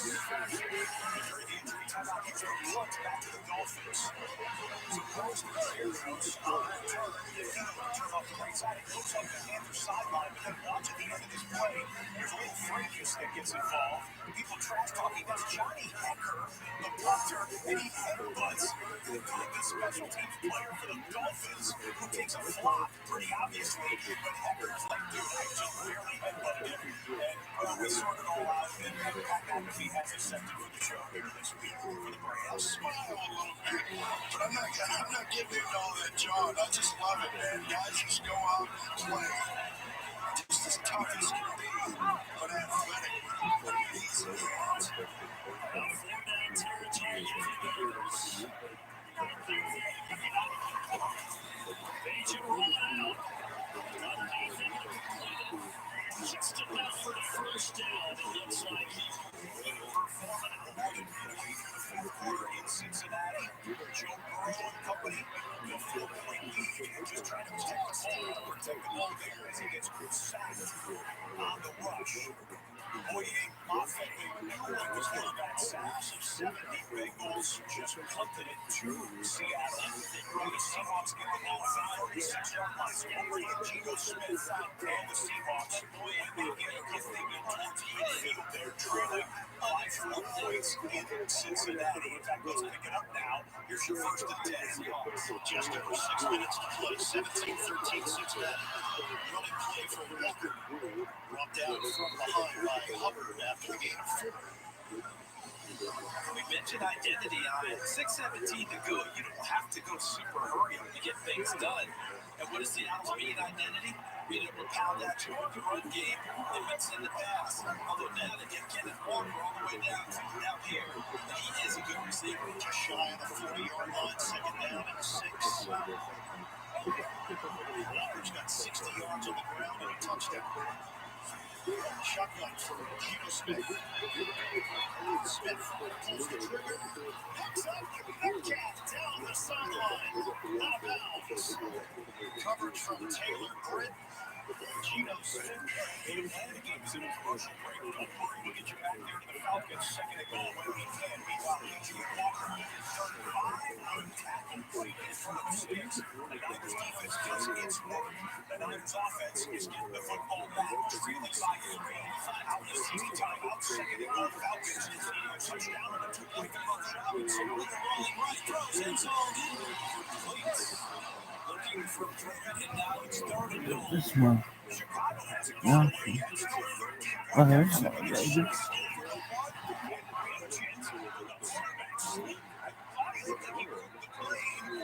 The officials were coming from the sidelines. Some of the bodies in the hand. There it is. Touchdown, Chicago. It's a one-possession game. It's a winning setting. Steve, you've already tossed a bunch of them. It'll be interesting to see what Dr. Smith decides to do in this situation. Obviously, for the territory already. It's on Green back in for the Commanders. From the goal, play clock and run. And a massive game against Atlanta. That's bad form by Arthur Smith and the Atlanta Falcons offense.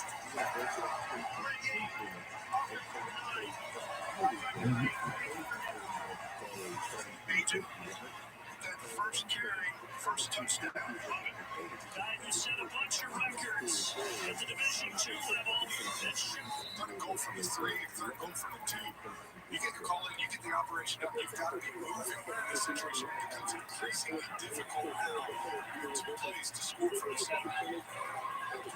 News maker of the Falcons fans. The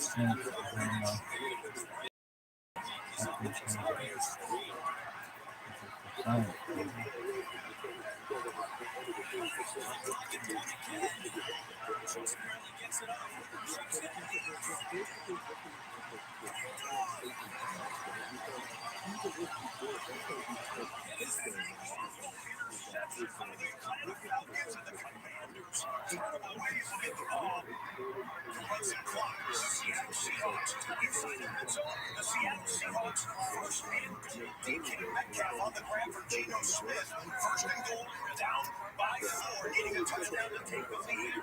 Desmond Ritter blocked the delay of game on the Seattle Fire. Almost took a second delay of game. And then look at Desmond Ritter, never lost a game at home in college or the pros. Is 5 minutes away from feeling defeat in Atlanta. Smith is dunked back at the 20-yard line. Hendrickson and Hubbard. It's a loss of 13 on the play. He wanted to throw the fade to Metcalf, wasn't there. Charles Cross doing a nice job, but Geno Smith actually spun right into the pressure. A lot of people are saying, what happened to the offensive lineman? That's not on Charles Cross. Geno Smith spun to where the pressure was coming from and directly into it. All the way back to the 19-yard line. Out of the gun. Smith gets rid of it at the last moment. Bounced it at the feet of fan. He was about to go down as Hubbard was holding on to his leg. And we're keeping an eye still on the Colts and Jags. Believe it or not, Indy's back in the red zone again after turning it over last time and it's Zach Moss. People wondered what would happen in the second week of Jonathan Taylor back in the lineup. Well, Zach Moss is still there. Zach Moss gets the touchdown to make it a 31-20 game.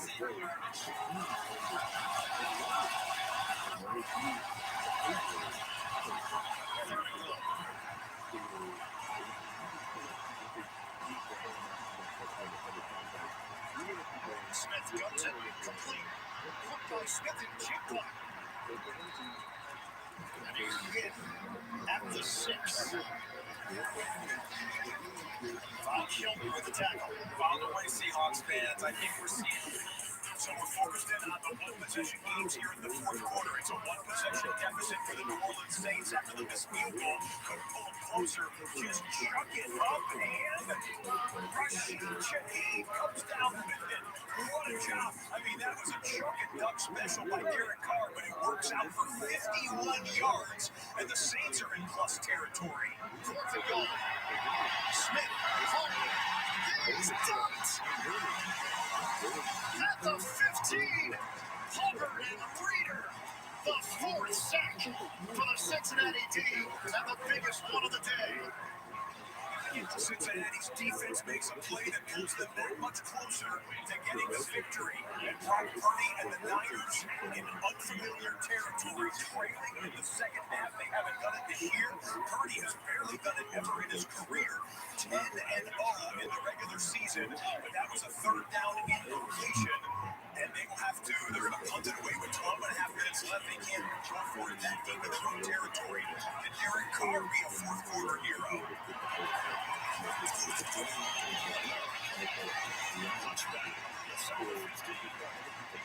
This is the area where the Saints, whenever they get pushed before, it was either a penalty or a big play from the Texans defense. They pushed it back. And just watch him find these balls. Just walk through traffic. Harris just such a good inside runner. He's so fast, but he's able to find these holes in the run at full speed. Carry today, just over the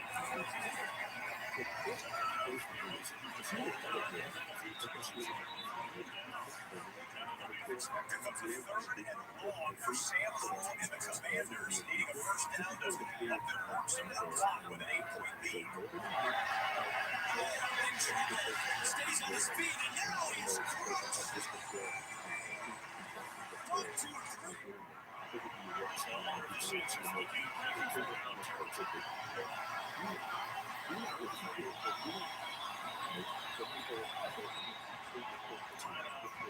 Texans. First yard. The Bears are not dead yet. They scored to make it a one-possession game, and now they've got the Vikings in a third and 2 touches. Right around his 5-yard line, goes underneath to Madison. He needs to get to the 35. He will not get there. And the Vikings will punt. And that's a tough call to start that drive. It did. Aaron Rodgers already walking around. That was gracious. Wouldn't surprise me. He made a miraculous comeback like Carr did. After he thought entering Green Bay went to the hospital, he didn't see how they lost that game on this one. Cleveland with the lead has the ball, and they're throwing for it. David Njoku with a penalty marker down. Does get the first down, but check the marker. They got a legal man downfield. This play is set up perfectly. The left tackle triggered because And that impressed his teammates. And he was back out there and following.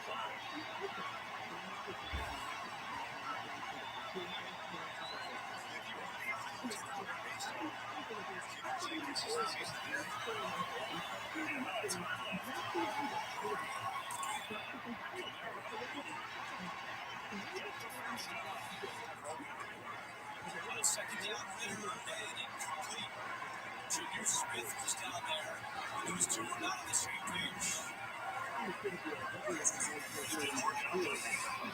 Always watch the kid off right here. Down there at the bottom. Goodness gracious. Collins in there.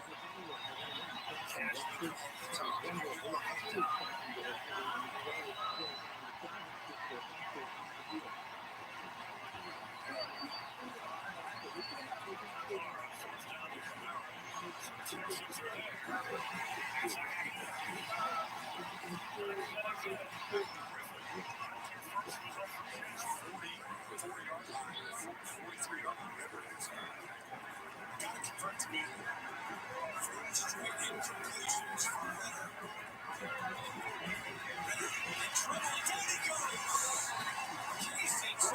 Having one of the best games of his young career, and I feel like it marked his middle hands. And I want to go back to San Francisco 49ers just turned over P.J. Walker and the Browns. That's exactly what they had to have. We'll show it to you in a moment, but here comes a first and goal with no Deebo Samuel for the Niners and still no Christian McCaffrey back in the lineup for the Niners. They saw the interception.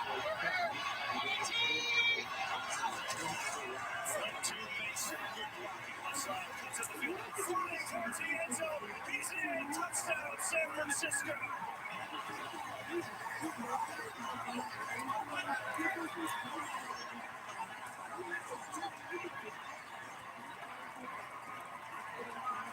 We saw them incapable of capitalizing on the first half. After their defense, this play on 2nd and 17, P.J. Walker, nowhere near his intended target, was going out of bounds, and Diamador Lenore comes away with the interception, brings it up the right sideline.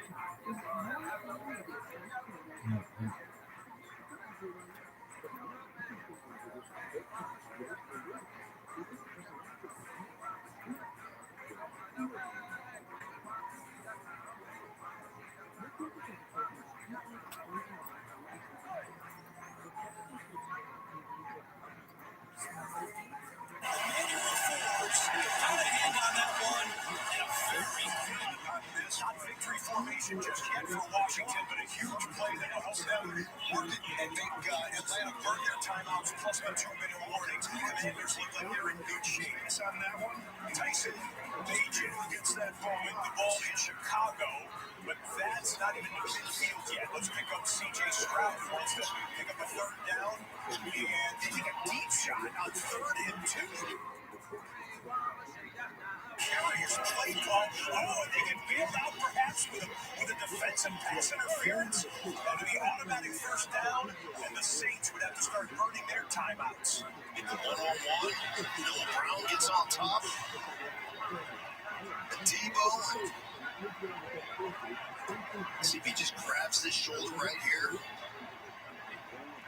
There's a flag back inside the 15-yard line.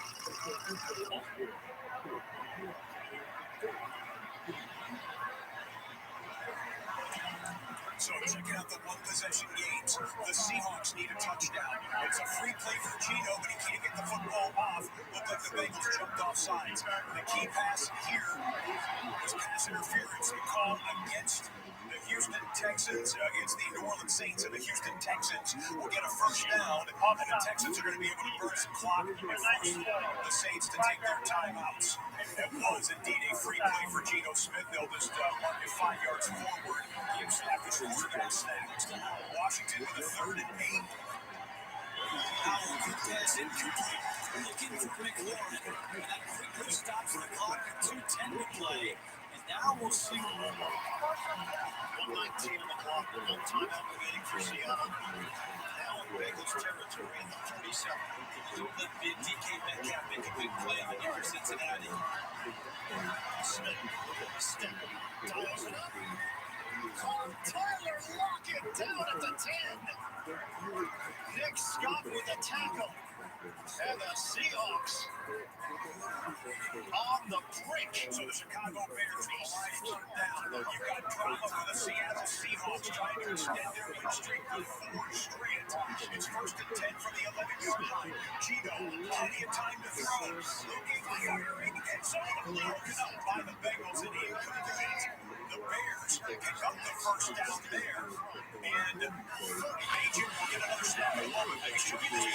Tagovailoa taken out of the game with a 21-point lead.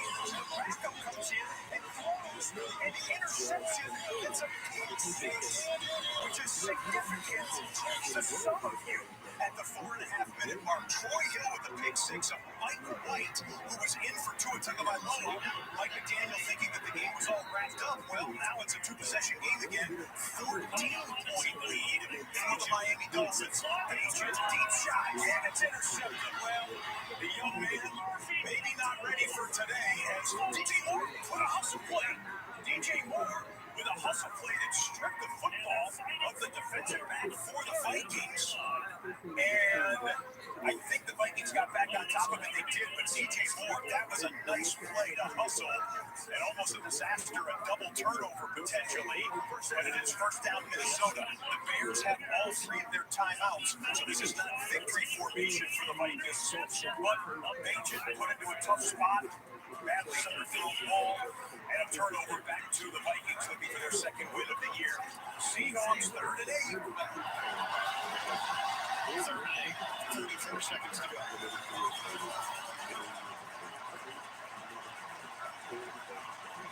Shotgun for Smith. On top, running down. Smith gets it. Incomplete. They head for Dax Hill. Sped up the process for Geno Smith. And now it's 4th down. Louis Bruno, the D coordinator, sped up the process of Geno Smith. A man-to-man cover. The Houston Texans need another first down or two to ice this game. 3rd and 12. Let C.J. Stroud throw for it. He scrambles right, throws, and incomplete. Stops the clock, and will force a kick by the Houston Texans. So, New Orleans not dead yet. Seattle, this is it for Seattle.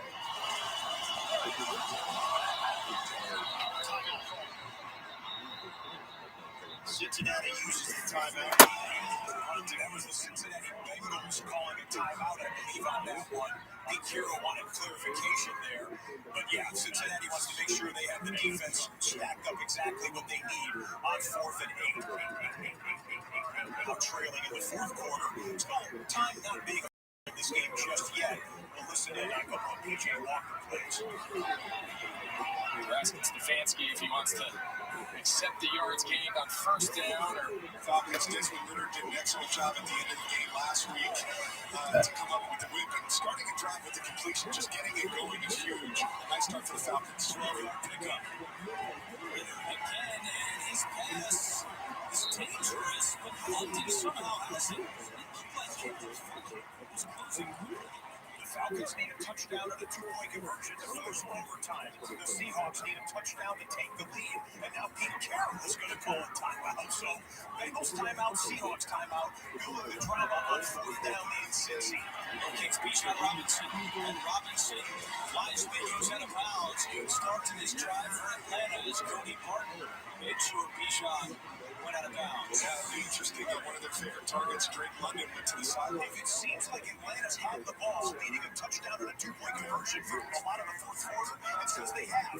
This is their 3rd possession with the same exact score on the board, needing 8 points. Ritter, and he's got Atlanta's house. Motion man Metcalf. Smith. As he throws. P.J. Hill. And it's the Bengals. Defense delivers. The Cincinnati Bengals defense clinches the victory. They will go to 3-3 on the year. Geno Smith and the Seahawks see their 3-game win streak come to an end. And in the 4th quarter, needing a touchdown and a 2-point conversion to tie. San Francisco and Cleveland, the offense has been ruled out for the rest of the game with an oblique injury. But it's the Cleveland offense that needs to come through here. 9 minutes remaining, down by 4. 4 seconds at this point going up to line of scrimmage. Wow. That's inexcusable.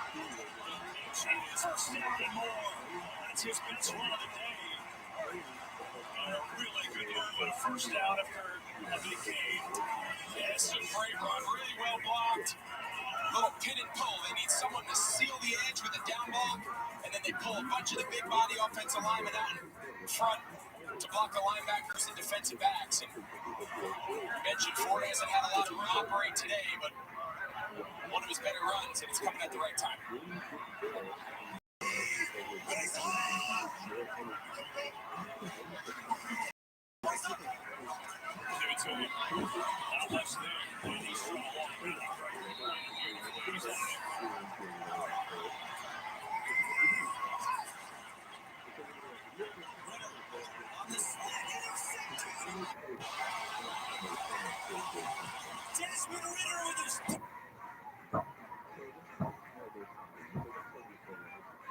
Interception of the game, and it's challenged.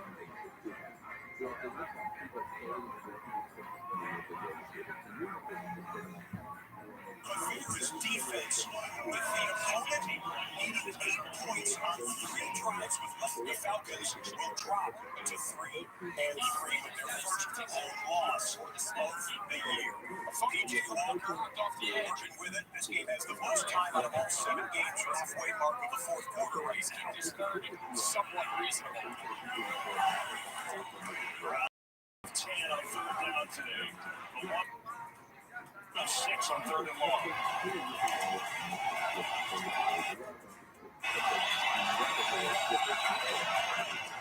Season gets it far side. He's wrapped up at the 40. It'll be fourth down and a short 4. Now what do you do?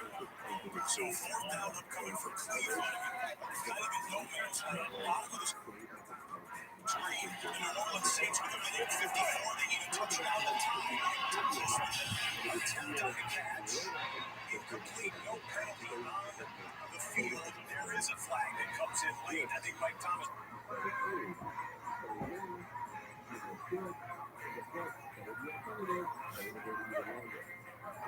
Thinks he got the DB for a pass interference on the right-hand corner. The Vikings win the game. A good time for his first catch of the day that converts. All these little things add up. So they'll keep it on the ground. And now they can take it all the way down.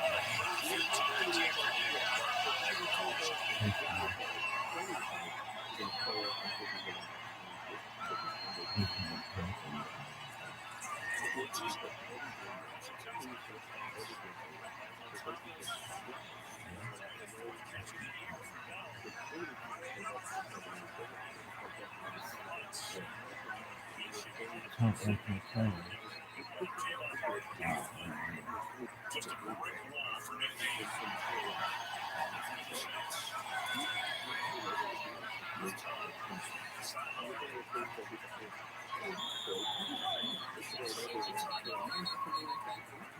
Minnesota, by virtue of running a play that ran about 5 seconds off of the clock, use the 30-second play clock. That game is going to be over. Minnesota only needs to just take a snap and throw the ball out of bounds or take a slow knee, and they will beat the Chicago Bears. Minnesota will go to 2-4 on the year. The Bears drop inside a field goal range. They're in the red zone. This ball hits Amari Cooper dead in the 2. I mean, you couldn't throw that ball more accurately. Great slant route, selling the outside fade. He evaluated another just shuffling this offensive line. Just have to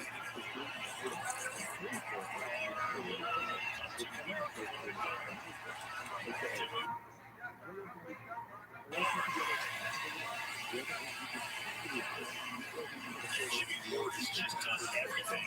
He's top safety, outside corner, nickel.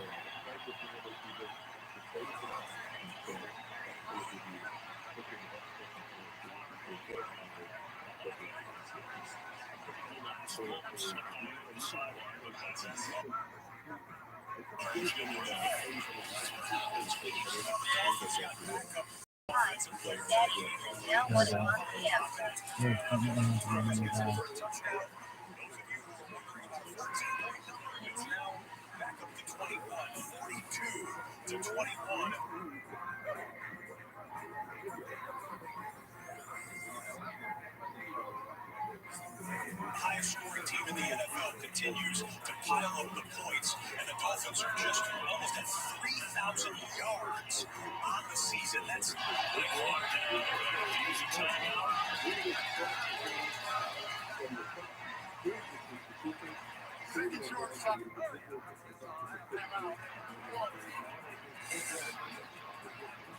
Is what happened. You can see call the play, name page, offensive lineman. You shuffle around, confusion. It's a good timeout. Get yourself in a situation. Third down and 8 here. You have to get it all. Get yourself in a manageable position.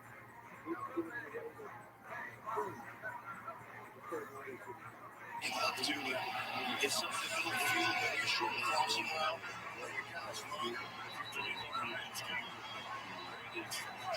Make it 2 pressure points.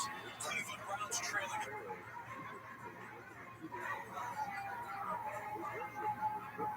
Fourth quarter. The New Orleans Saints trailing in the fourth quarter. Both of them possess the football.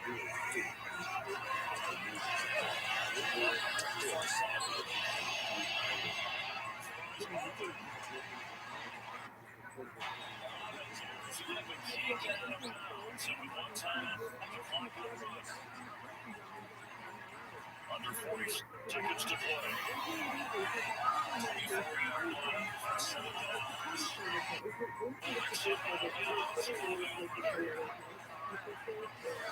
30 seconds to go. If he can pull it off. Derek Carson's 28 comebacks in his career. Give her number 29 just to get into a tie here.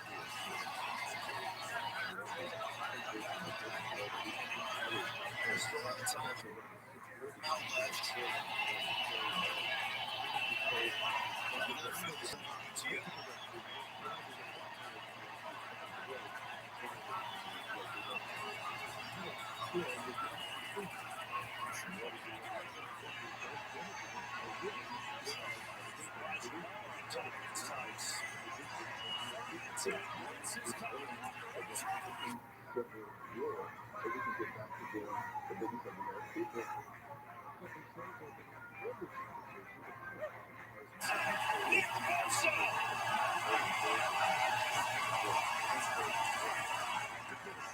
For his first sack of the day.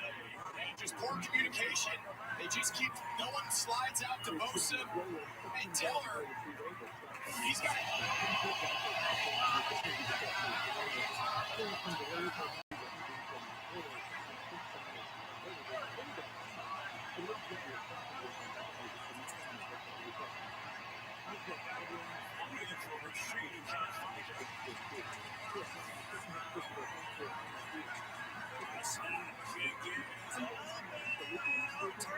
that would have been way good for 10 more yards, and so it's a 1-point game. So the sack ends the drive, touchdown, hoping to get it to within 1. So Cleveland with the game management here, they say take the points, then puts a field goal in play if they get the football back, and they can potentially win the game in regulation. They don't need to go outside kick necessarily here, but they're talking outside in the 2-minute warning, but we'll watch the kickoff and get it to you if you need to see it. 4th and 10 here, the Texans can win the game now.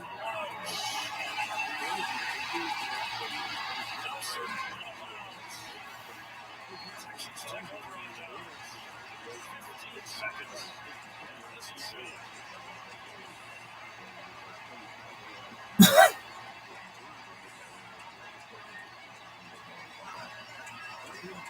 They stay true to who he was, right? D'Amico Ryan said, you know what, we're going to lock you guys up in man. We're not worried about it. We're going to bring pressure on your quarterback. Cashley gets in there, gets the arm call. And that's on the line. This defense is just stood up in every critical moment. Houston Texans win their second home game of the year. They hold their record to 3-3. D'Amico Ryan's guys now will go on the bye at even 500. That's what the Indianapolis Colts just fell to after losing to the Jags. Texans with a rookie quarterback and a new rookie head coach as well. A viable team here through the first 6. games of the regular season. Only for the Texans, the Saints dropped to 3-3 and the Tampa Bay Buccaneers in first place in the NFC South. We'll be playing on Red Zone coming up in about 20 minutes from that window, opening up in about 60 seconds with the Raiders and the Patriots kicking off at 4:05 Eastern Time.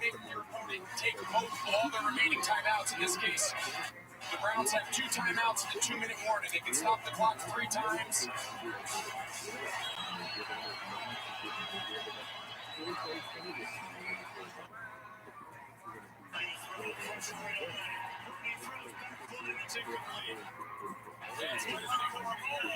Brought him down. There's a penalty. Greg says grounding. Never reached the line of scrimmage, even though he was outside of the pocket. See George Kittle, he's arguing.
getting into how much money you're able to advertising. But it's also very frustrating because you don't think of yourself necessarily as having invested okay in a business. You invested in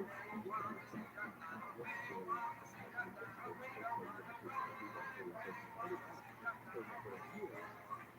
You're not only have you looked back on years and decades and it got really good for you, but you've also let's just say you're going to turn it around. The organization rates at 30% returns. Are you going to say, okay, now let's put some time in, let's turn the switch on, let's turn the capacity on, let's put everything now, put the capacity here to advertising, try getting more investors to report.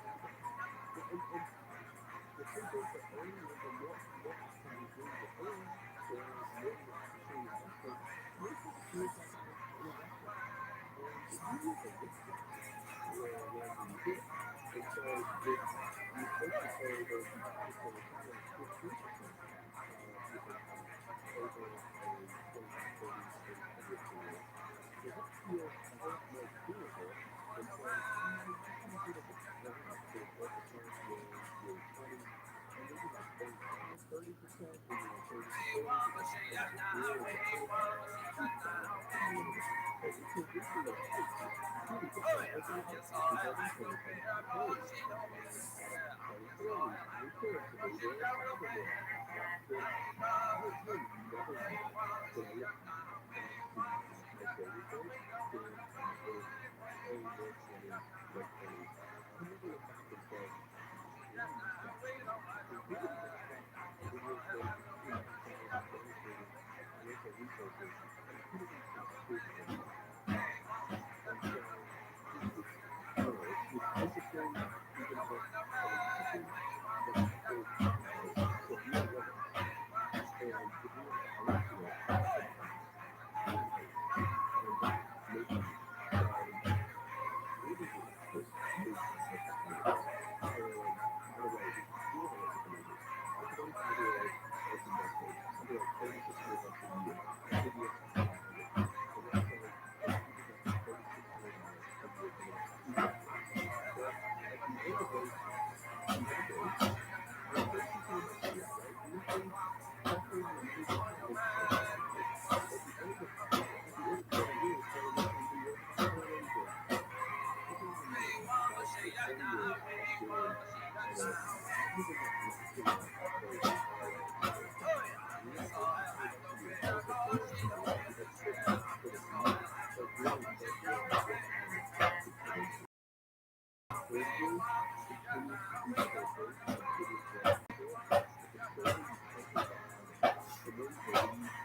always be a combinatory investment. But that's something you already do. And then college is hard. It's just hard to sell something for college. Really, I can't. It's something that really, if it is not today, it never can. Why do you avoid doing it? Never avoid it. Conquer it, as they say. You just never do it. You can't get it. You can't fix it. So I think here's something a little personal, not related in that there was a point in my first job. First job that I loved.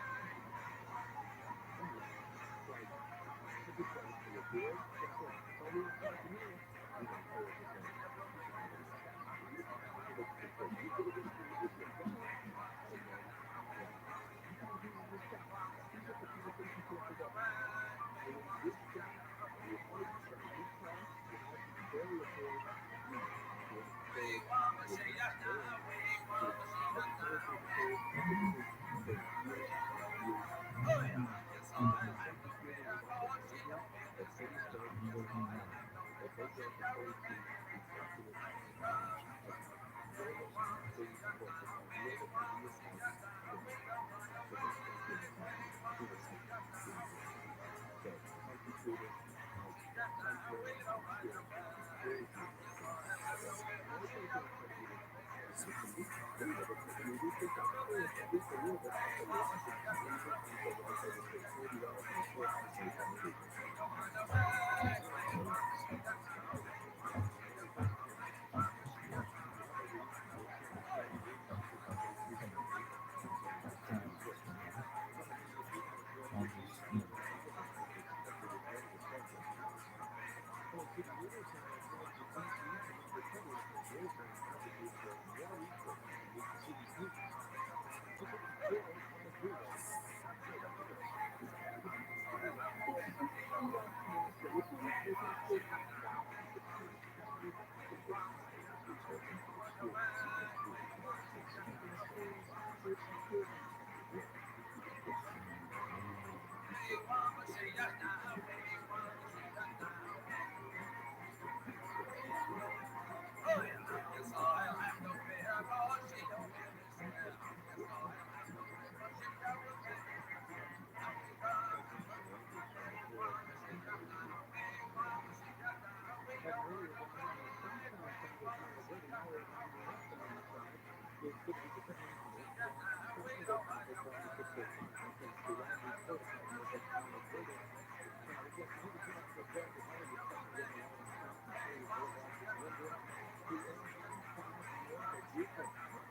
This is not the big one.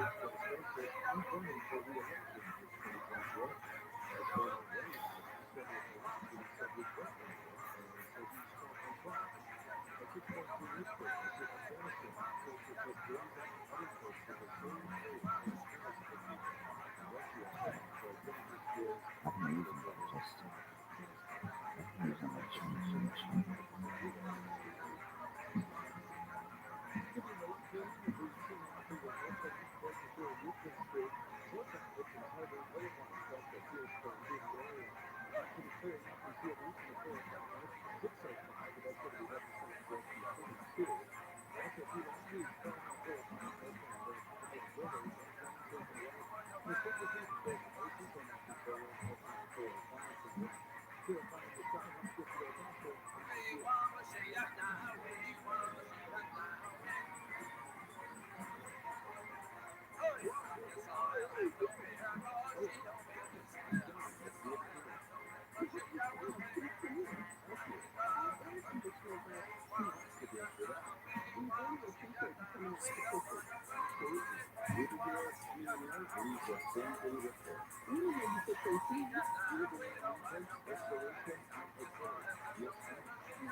Alright, here we go. Win the game. Come on, ladies. You should know. Fuck. Goddamn cocksucker. You better make this identical. What? You missed it. Fucking shit.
Okay, done.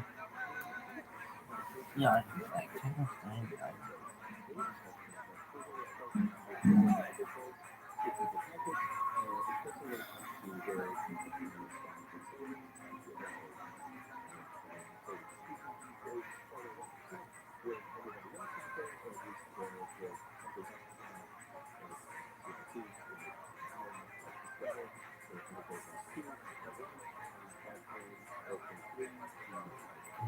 Man, I don't understand how Google works. They ban your account and they just say it's a community guidelines violation. So what did I do? I got a whole bunch of shit on here, but like, no, we won't be reinstating your account. Fucking bullshit. This is last time. Not Steve Rosner. It was Nikki, bitch. I know she's not there anymore, but this fucking douche, cocksucking bitch, came up with all these stupid ass rules. It's like, I don't know. I'm a fan of Fire.org. I don't give a shit if it's a fucking conservative fucking think tank thing. You should be able to say what the fuck you want. Or at least they gotta tell you what you did wrong.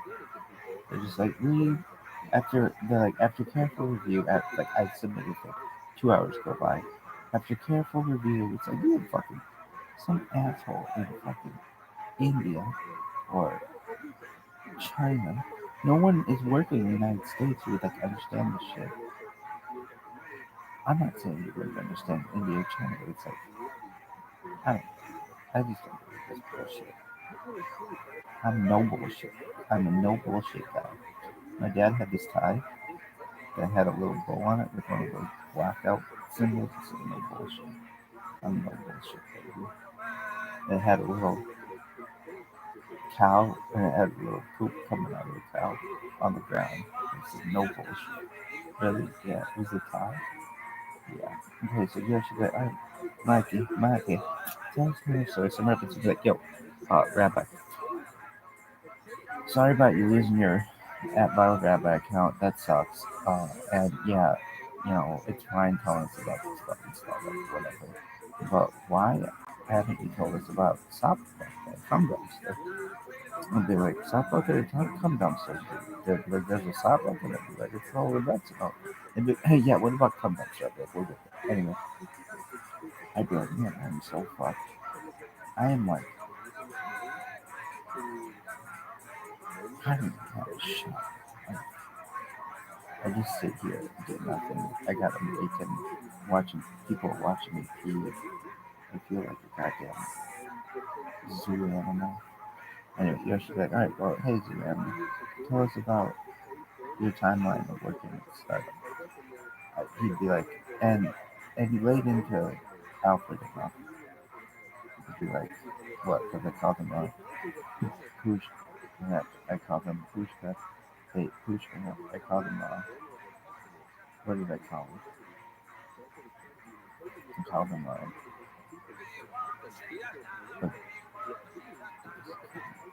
shoot, a bully, a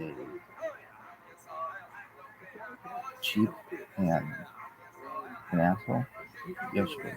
But okay. Um, did he ever improve? Yeah, he had peaks and valleys. When was he the nicest? He was the nicest when we were, by far, he was the nicest. He loved, well, okay, so let's talk about marketing strategies. I've done more marketing than most people have ever done in their life, and definitely for my age. I had done everything marketing, dude. Really? Yeah, it's just on my accounts with me for some fucking reason. Anyway. Oh.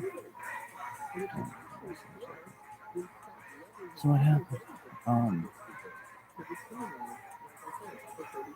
Okay, so I had said that we got this app. We got it launched, but we were on the radio on KNX, and because we had this relationship with man, and Alfred always listened to KNX, which was, I didn't know the difference. I mean, I do now, but I thought like it was like news talk. It's not news talk. It's news radio. What the fuck is the difference? News radio is like what WMAQ would be. It'd be like KNX 1070. It's 134. Weather on the twos, the weather on the ones, traffic on the twos, and it's literally the same shit every 10 minutes. And to me, it's kind of painful to listen. Why? I mean, probably because I do so much for KFI, I would probably be their spokesperson instead of being a big thing. But it's just like it's monotonous. It's the same shit. It's like, dude, the weather didn't change in the last 10 minutes. Traffic didn't really change that much in the last 10 minutes. Maybe traffic a little bit. It's like KNX News Time, 11:47. Yeah, it's the same shit. But people like it, and some people do. Anyway, and originally that's on what we were on that radio station. Now, when I first moved it to LA, oh my god, it was just like, there's so much more media here. I mean, this is media capital.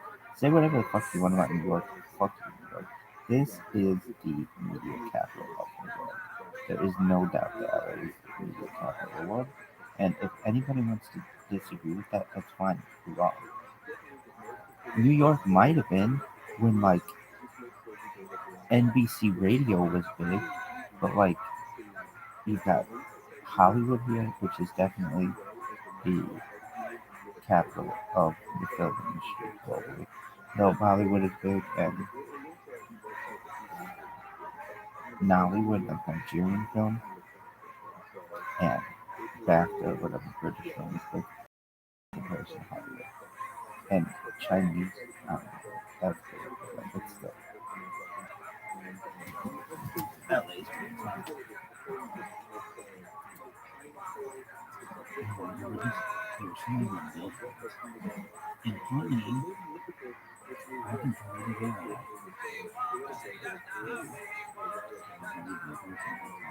You know, there's your fire. I didn't work right there.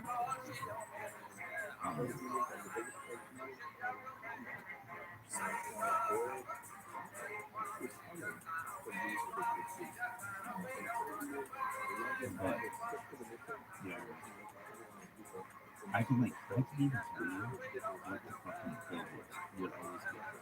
It was like, yeah, it was just, because there weren't that many industries to change the billboards. Okay, on the corner of Evanston and Ironwood, there was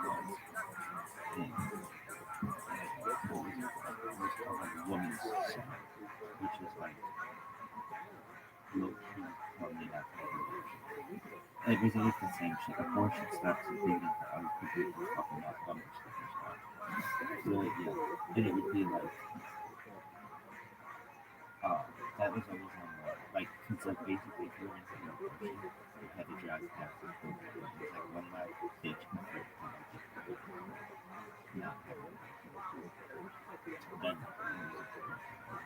Then there were a couple of them.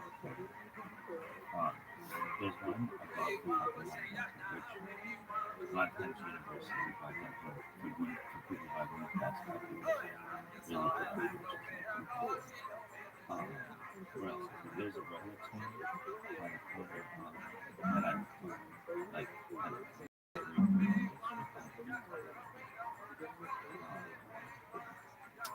That was when it was 7 years ago. I don't know, wait, I was yeah. If you would ask me,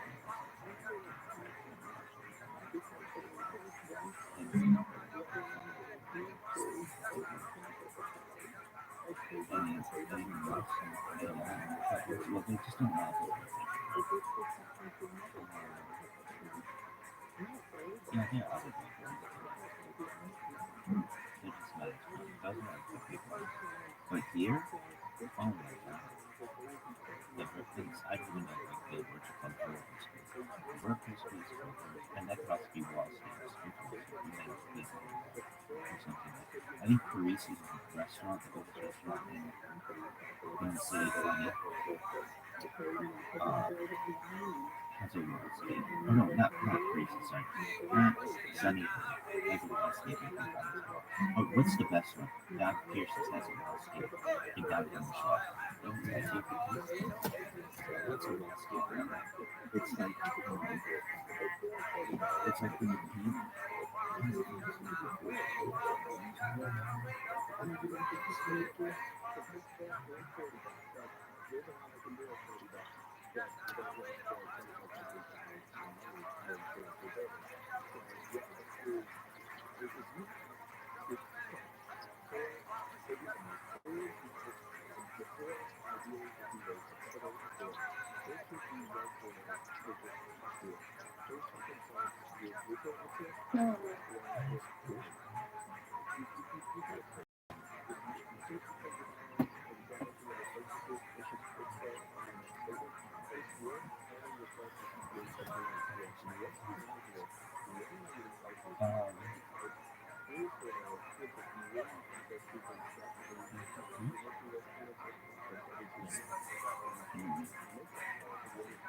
Is that the one? That person, and I think that person is the construction.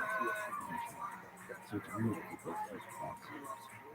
That person, that's the I could be wrong. Well, she's the last name that you can find. His versus this is how they got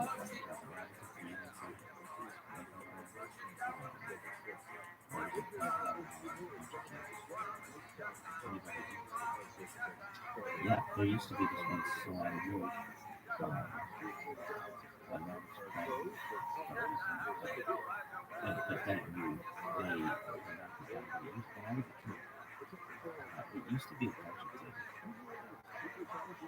but it eventually became small. But there was a wallscape in the corner. I enjoyed it.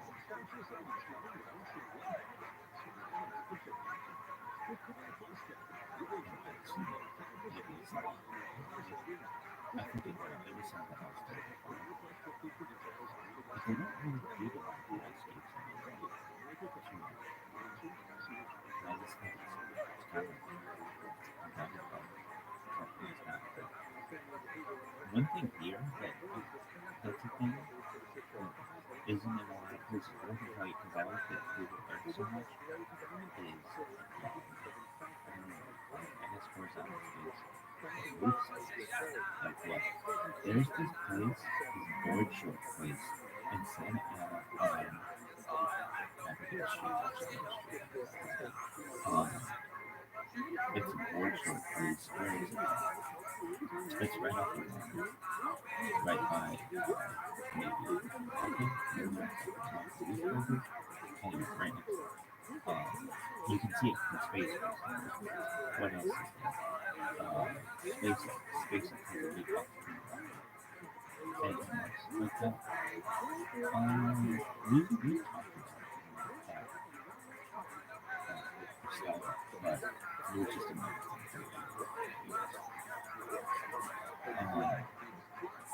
Anything else that I have?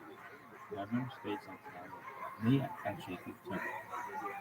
We had maybe just group, but also I think they had solo titles on the show.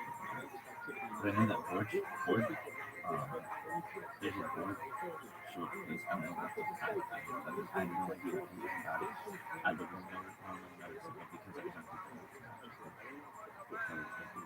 Google, so much that I can tell you. There's one. Anyway, are there any others? Those are the two that stick out in my head. But like other places have done this. I think KFC one time bought out part of like Rachel, Nevada, in order to make like a big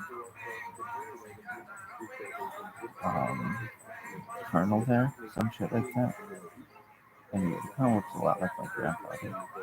Really? Yeah. Like whenever I see a kernel, it looks like my grandfather. Really, he never had a beard. He was using an electric razor.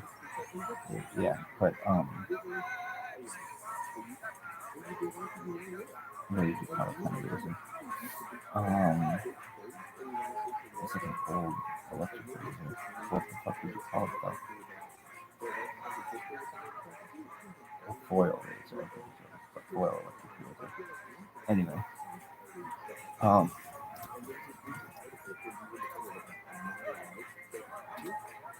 but just like doing stuff that you can see from space is big, especially with more people, being in the air with drones and things. And I don't understand why more people don't do it. Anyway, it's free advertising. It's like you like the startup where we work. He owned the building. It's like you own the building. Why not advertise? I mean, you advertise on the sides of the building in some ways, but yeah, on like almost all the sides there was advertising of some sort, but there was never advertising on the roof. And it's like, well, nobody sees that. But I disagree, especially with Google Earth and Google Maps. You see it all the time. Anyway, and then people are using their GPS and they're in their car and it sometimes shows like the satellite view and you can see all that shit. Anyway, it's like I don't understand. Anyway, what were you talking? Oh, so that's like horizontal space, I guess, which isn't one of the things. So vertical space, definitely wallscape again. And they had all kinds of wallscapes here. I used to see them within the city limits of Chicago. There used to be one, I think, with Michael Jordan, or like I think, yeah, on a building, like an old building that I always thought was cool. Um, but anyway, so that's what Wall Street is, just like the places. I'm mixing things, but what's other Wall Street that you know? Um, they have some nice ones. I want to say in Santa Ana. Like I don't know. A lot of times it's done. It's like a mural. This one girl who was a customer of ours um, at the startup, she she did these murals that looked like brass dolls. They were really big, and she's a pretty famous artist. And I think this was what I was talking about. I think I'm on the phone, guy. Um, so anyway, do you not like talking to me? No, I mean it's fine. It's just I don't know. They never have anything about what to talk. If they like sports, we could talk sports a lot, but it's like other dudes talk about this fucking thing. It's like, what else, anyway,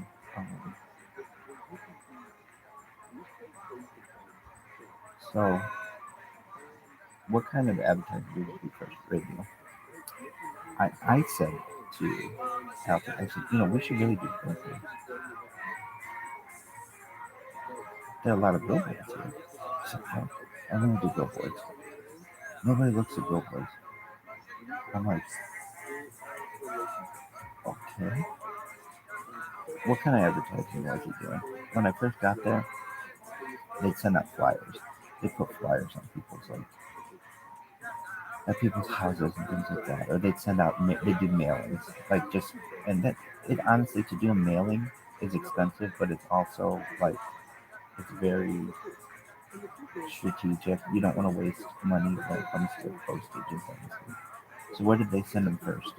Naples area of not Naples, Florida, Naples area of Long Beach. That we attacked. I mean, that was a really cool thing about the business. We it was very much like I don't know, Game of Risk or like world domination, but it was like we wanted to take over states, but before you take over states, you got to start small. You got to take over cities, and we were the people who came up with this idea. Who came up with the idea? There have been a lot of a lot of car wash apps. The first one I think was called Cherry, which was that guy Jordan Farmar. He got invested in that, but it just didn't work. And it's like, wow, if they have like an NBA player who can't get this thing to work, what makes you think that you guys could get it to work? And then there were some other companies out there that were doing. There's one on the East Coast, and I should say, one on the East Coast. So it just goes to show you what the what the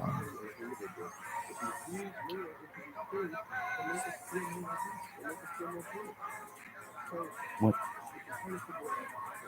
what social media do and your presence and everything. So there's this one in Florida, and um, Alfredo was called the guy who owned it, Justin Bieber. And I'd be like, what are you talking about? Justin Bieber's involved in this? Like, no. But he would call this guy because he's like a pretty boy who lives in Florida. Um, he studied one on the East Coast. He didn't finish his college degree at Wake Forest, and he went and started doing this with daddy's money, basically. And that company would be big. They don't merge one day, but and daddy runs like I don't know some kind of Dunkin' Donut franchises or something like that. He sells them or something. I don't know. That'd be good. Anyway, what's his name?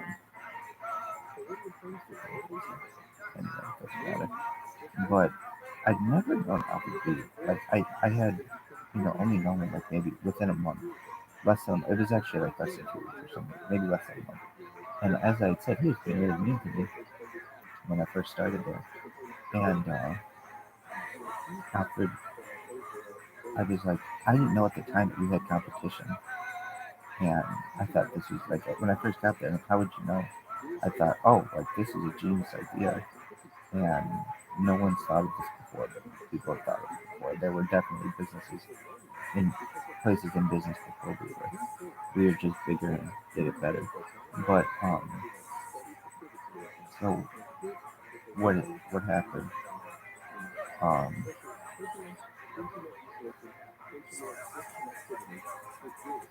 I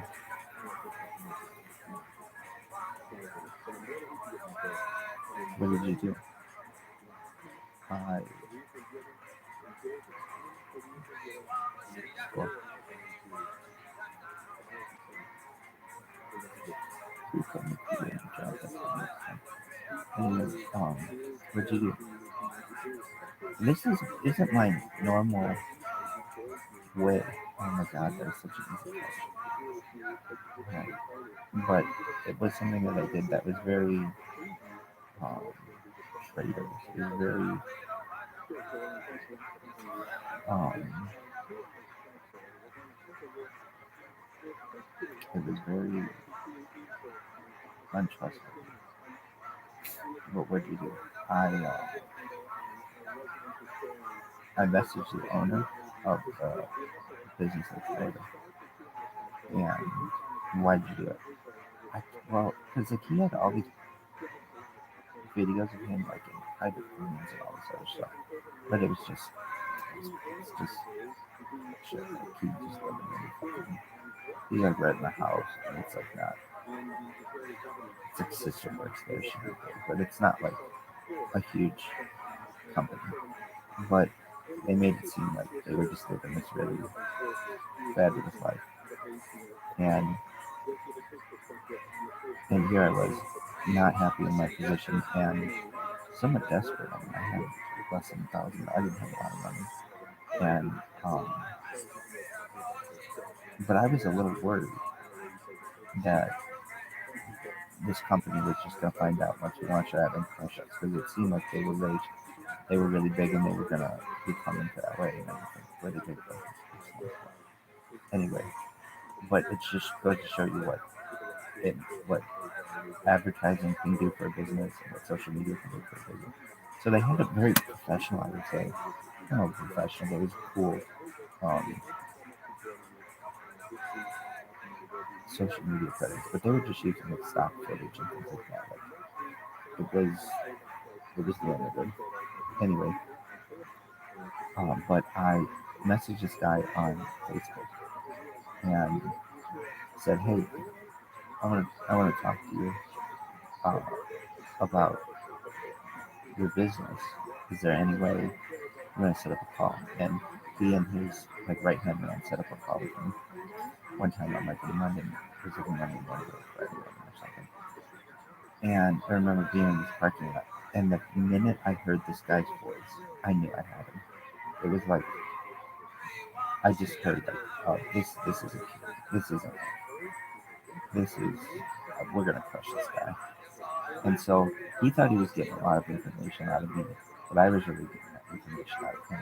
Just to hear how he spoke, and I just what up, baby? Hi, it's Daddy. It is now 2 o'clock Thanks, p.m. girl. Yo, something gonna happen in midnight. So I just knew that I that there was that I don't know, like I could just hear the words he was using, and I was I don't want to say unimpressed. There's nothing wrong with him.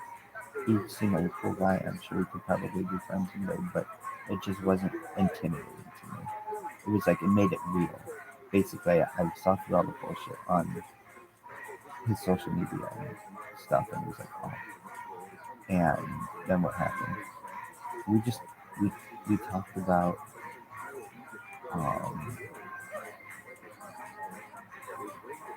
he asked me something like, how much would it take you to leave that company? And I was like, 6 figures. He's like, okay, well, we'll think about it, or something like that. I was like, we'll think about that. Anyway, um, 6 figures is always really important to me. In fact, when I was in law school, I had on my TV, on the side of the TV, um,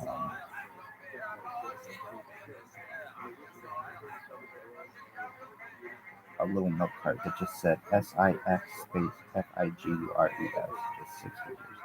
Really, yeah, that's all I want to do when I graduate from law school. Whatever, whatever. Just want to make 6 figures. I can do shit though. I just want to make 6 figures. That was important to me. Why that? Because I felt like a little comfortable life at some point. Anyway, then what happened? Well, Luciano had a thing where we used to have on the app, or on one version of the app. Of course, shortly you could have this way to log into the app using Facebook. And I used my Facebook account, and I think it's saved within Luciano's phone. And so I think he and Alfred went through all my messages all the time on Facebook. And he just stopped the shit out of me. But it's like whatever. I don't give a shit. But they would have seen that I had this, because I had like no interaction with anyone on Facebook until like that time, and then it was just that, and then that's probably the last message I've ever sent on Facebook. Yeah. Anyway, is that the end of your story? No, but that was very unusual for me. I'm usually much more loyal than that, but I just thought that he was being a douche and was sick of his bullshit. Anyway, there's another company that does this. They do big. This you guys come French guy. Um, they're located in Burbank and like Glendale actually on Maryland Avenue or something like that. Maryland Street or some shit. Anyway, they moved it a few times. It was hard to find information about the company. Not hard. Basically, Alpha could be like, we would get interested in something. And literally, I didn't always have something to do there, so I would find something to do. So whether it was doing research on a competition or whatever. I mean, I built this really nice Excel spreadsheet of all the competition that we've ever had, whether they were in business, whether they were out of business, where their location was, who their owners were, whether they had an iOS app, an Android app. That was the thing about our competition in Burbank, which is stupid of them. They only had an iOS app, they didn't have an Android app. And a lot of the watches was Android. Anyway, and so, I mean, we just struggled to get this app out. And it was definitely not all roses by any means once we got the app out. We got the app out. That's great. What wasn't great about it is it crashed a lot. If you played around with the app, it would crash. Why? Because it was badly built. It was built by um, I would say 10 different teams over the course of a year and a half. And just the quality assurance wasn't there. It was done by amateurs, and it would crash all the time. And we were hearing complaints about it from our customers. It was really great watch and everything, but the app crashed, and so I had to call the office and do all these things. It was like, that's not what you want to do with an app. And it for a year had a very, not a year, but about uh, 6 months or so, maybe 8 months. It had a bad reputation of crashing, and there wasn't too much that I could do about it because Alfred did not want me involved with the. I would test the app, but I wouldn't develop. I developed it to some extent and a lot more. But basically, that was Luciano's position. That's why he had it. And talk about the people who work there. You've done this a little bit, but that crashed and you did it, so I don't think it's safe. So I talked enough about Alfred. Talk about Jasmine. Jasmine was well, there are different times when we worked there, but I guess at these times, Jasmine worked there. She was, and like I'm telling you, we hired 100 people while I was there, and so um, it probably could have been 200 or 300 people who probably worked there total ever. They had a lot of people there.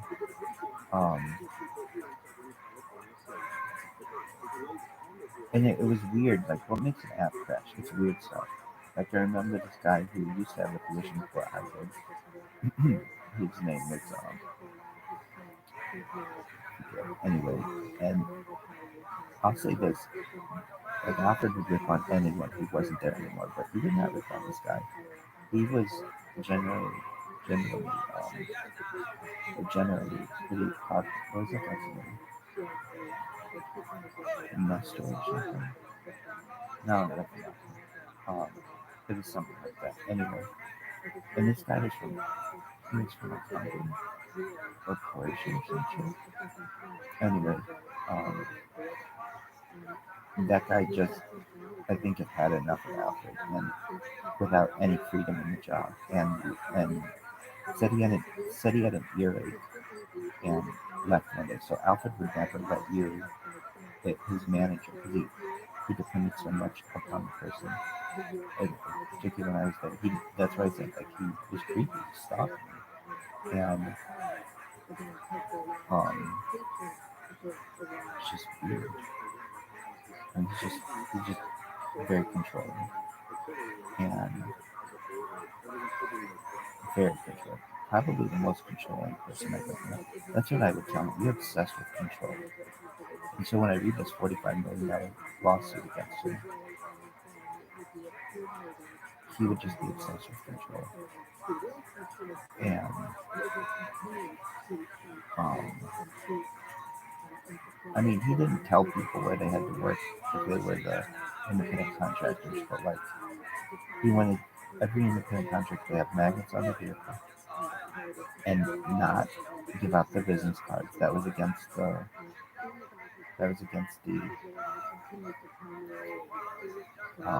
house, the like terms and conditions or whatever. And if you did that first or second time, you got banned. Some people it was the first time, some people it was the second time, and then you were done. He he would give people T-shirts initially. Then you had to start paying for T-shirts.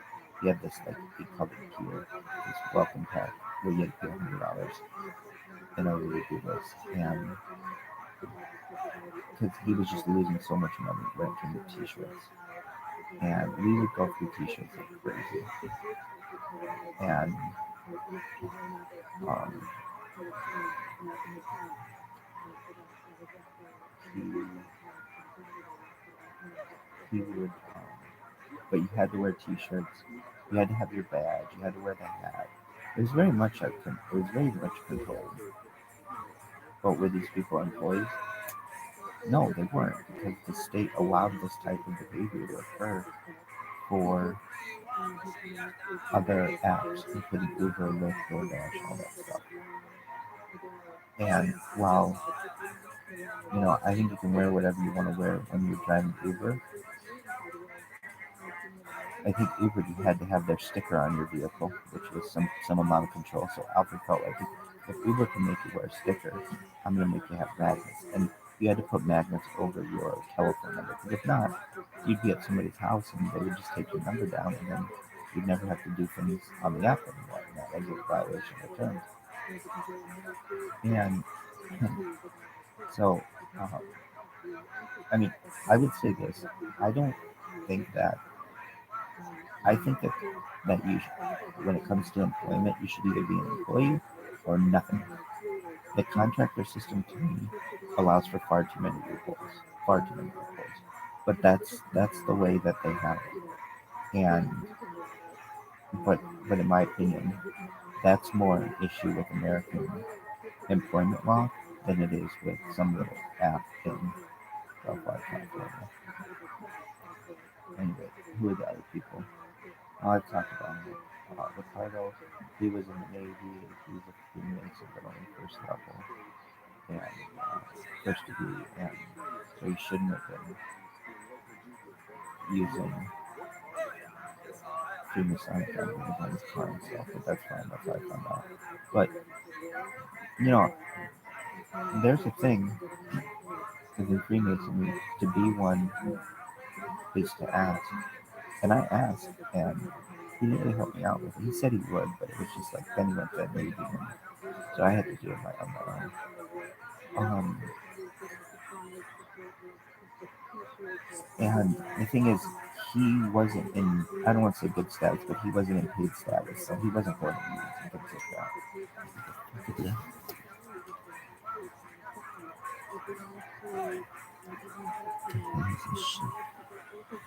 I swear to God.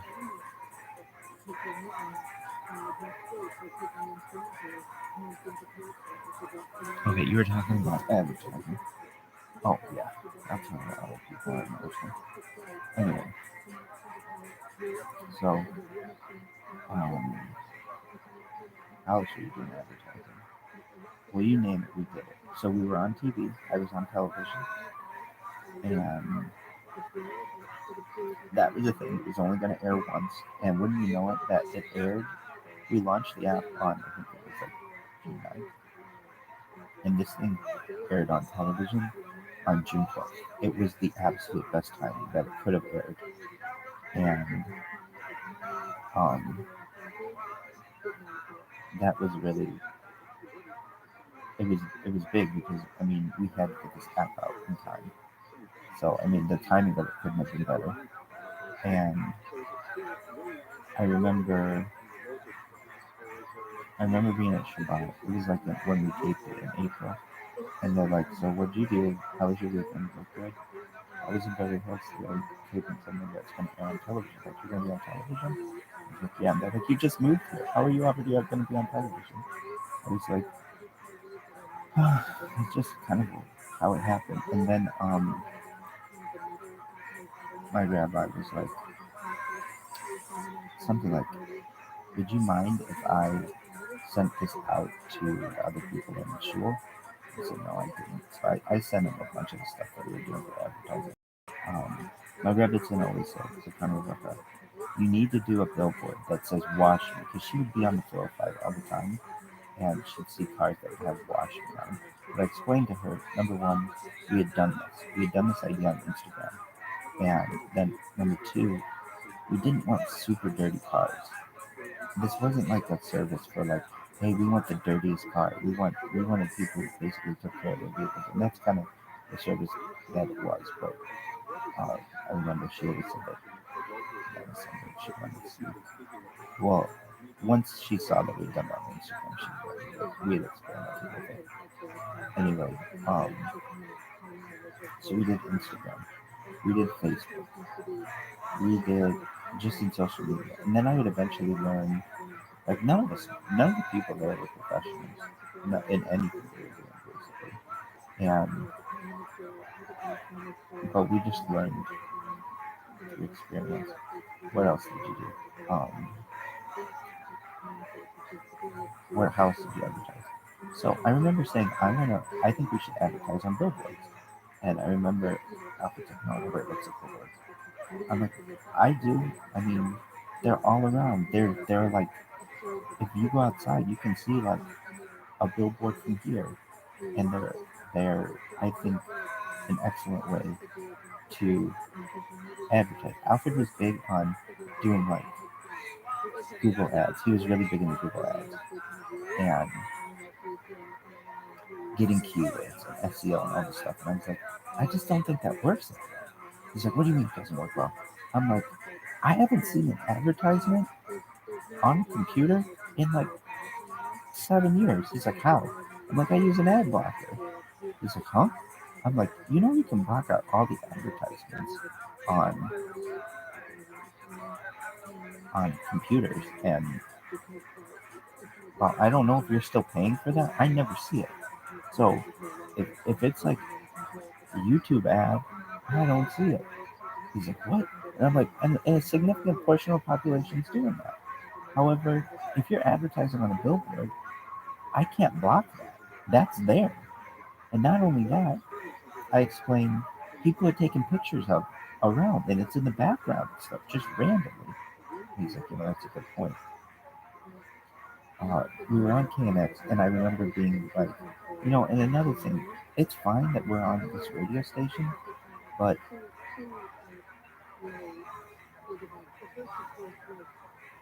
in this radio station, why were you on that radio station?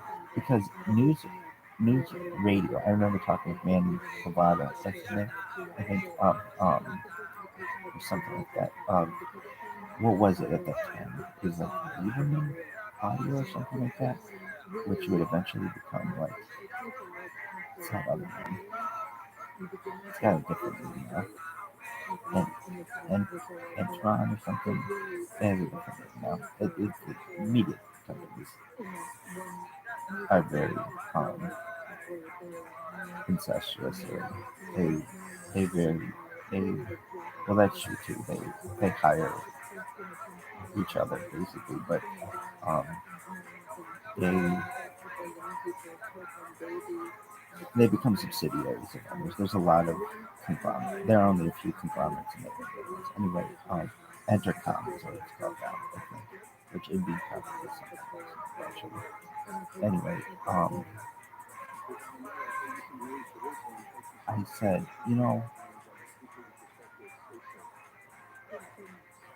when I first moved here, I was like, there were so many different radio stations. From where I am, I can tell you all the major radio stations. I mean, of all of them, I can tell you what they all are. What are they? There's 960, that's News Talk. And I remember saying to Manny, we're on just like one News Talk station. Isn't there any way we can get on other stuff? And and after that, eventually we will. So, but they're like, it's not News Talk, it's News Radio. I was like, oh, okay, sorry. And then I realized there's a difference. They don't have talk shows. They just tell you what the fucking weather is and the traffic and stuff. So he came out with it actually at that time wasn't Lieberman. It was CBS Radio, is what it was. So first radio company with whom we worked, CBS Radio, and so Mandy comes in right when we're launching this app. He's like, okay, you guys launch the app. You ready to do radio advertisements? And we're like, yeah. So what were the channels on which we were? I mean, we were on every radio station in Los Angeles at some point. I can tell you though, the one that really caught my eye and on which I really wanted to be was KF 101. I wanted to be on KF 101 so badly, and the reason why was because when I was in law school here, KF 101 was the best fucking radio station. They'd say like the best radio station on earth, KF 101. Really, yeah, and it was just they had this whatever the fucking thing is. You'd be like KF 101. What do you call that jingle? I don't know, but I could listen to the jingle.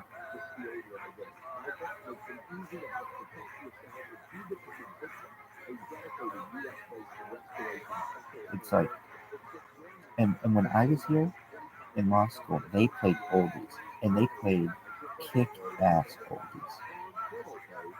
They played. When I say oldies, people won't know what that is. People consider what I consider oldies is different than what other people consider oldies. They played 50s and 60s music, and it would get into early 70s. They'd say like the best of the 50s, 60s, and early 70s. And so they just played kick-ass music. However, so they have a ton of these jingles. Really do. These are from like Here's 101 with the best of your music. Los Angeles 101. Here's 101 with Southern California's Firecracker 300.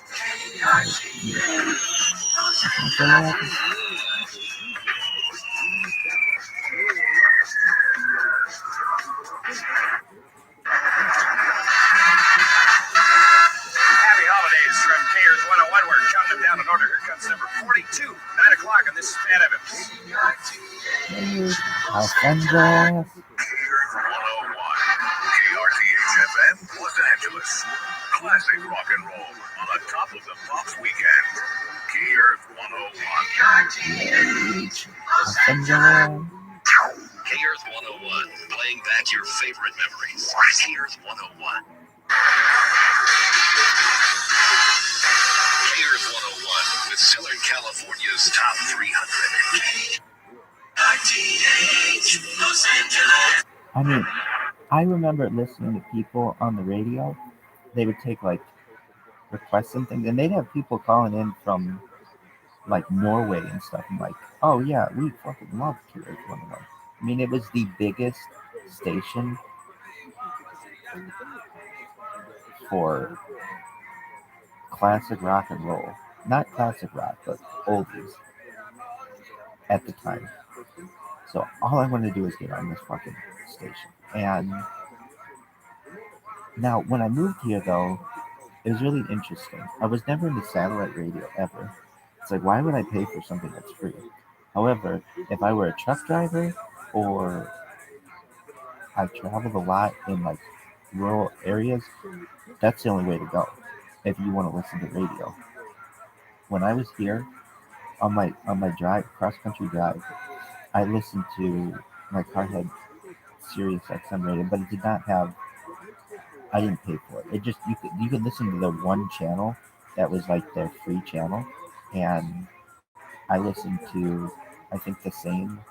I'll tell you what songs they were. I listened to the same like 15 songs for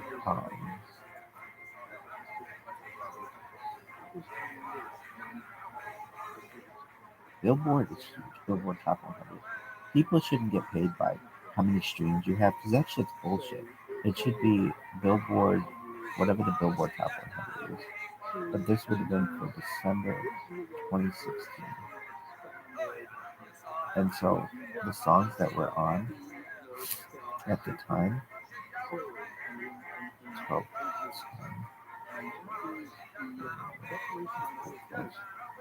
what were they? Black Beetle, Closer by the Chainsmokers, absolutely.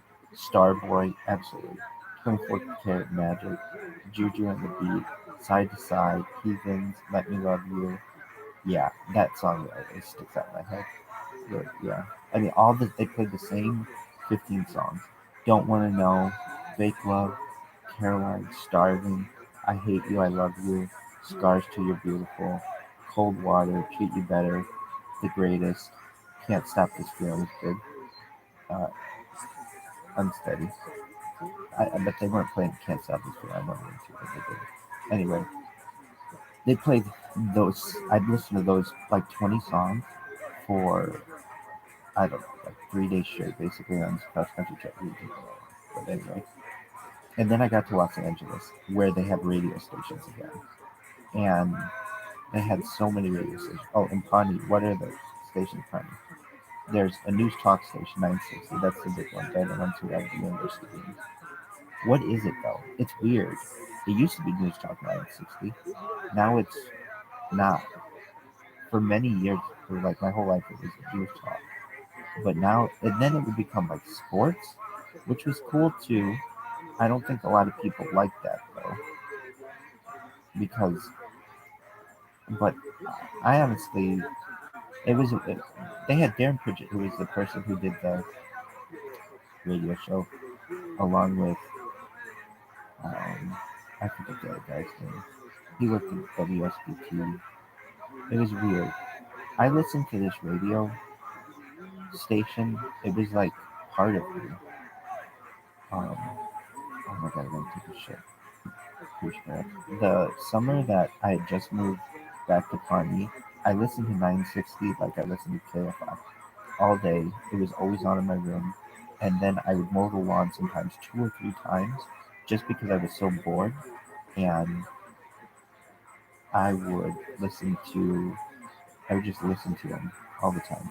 Then I would I'd listen to 960 as a little boy. They had Before I Went to Bed, I remember listening to Jimbo Hammond show, and then Coast to Coast would come on, but that was always too scary for me. Yeah, because I don't know, they just have these ads that they play, and it would be like that guy with that deep voice, or it'd be like, some other guy. They'd be like, they would make it sound really scary, so I didn't want to listen to it. But what was it? It was like, and plus it was into stuff that I thought was absolutely fucking nuts, like aliens and UFOs, and like, I just was like, that stuff doesn't exist. That's bullshit. Anyway, as a little kid, I'll never forget James Miller, this kid with whom I went to high school. One time we were talking in Mr. Bartek's class. He and I sat next to each other, and we would do dissections together. And he could have been a surgeon. He was very good at dissection.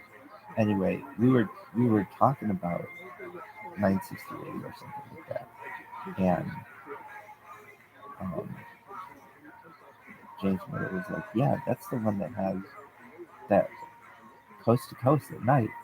And they talk about aliens and stuff, and we love to study laughing. You could get a bunch of laughs when talking about aliens back in the day. Really, yeah. Anyway, so there's 960, which was like, okay. Well, there's WMAQ, which is my mom when that's in Chicago. We listen to this in Chicago. Next news radio. And the way that I got to know that one, my mom, she had a van when I was born. It was like a Plymouth Voyager, I would say. My dad and mom had the same kind of car. My dad's was bigger though. Anyway,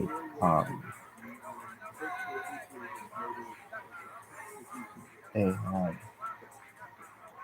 um, she had a Plymouth Voyager, and then eventually my grandfather got sick, and my mom started driving his um, station wagon, which was what, like a police class or something, or some kind of that. It was something like that. And I always thought it was interesting on the side. They had all these flags of different countries that I would see. Anyway, that only had an AM radio, so we would have to listen to AM radio in the car as kids, which is annoying for our carpools, but that was only when my mom had that car, and she'd have it back then. I just remember, and this is when the OJ trial was going on. So I'd listen to OJ trial, and it was one of the reasons why I wanted to be an attorney, is because all we did was listen to OJ trial. Anyway, in WMAQ, and that was big. And I can remember that, like, WMAQ covering when Michael Jordan was going to get, if Jerry Reinsdorf was going to pay. I remember like for his final season or something.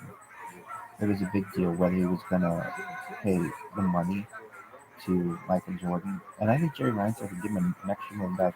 Michael Jordan's final season, I think, made $33 million for the Bulls, which was a huge 1-year contract. It was something like that. Like, would he return or wouldn't he? But he's so worth it. I mean, the Bulls are still living off of that afterglow 30 years later. Anyway, listening, I don't know if WMQ was covering it so much, but I do remember maybe I was listening to it on ESPN 1000. ESPN 1000 was really good, except ESPN 1000 sounded like this.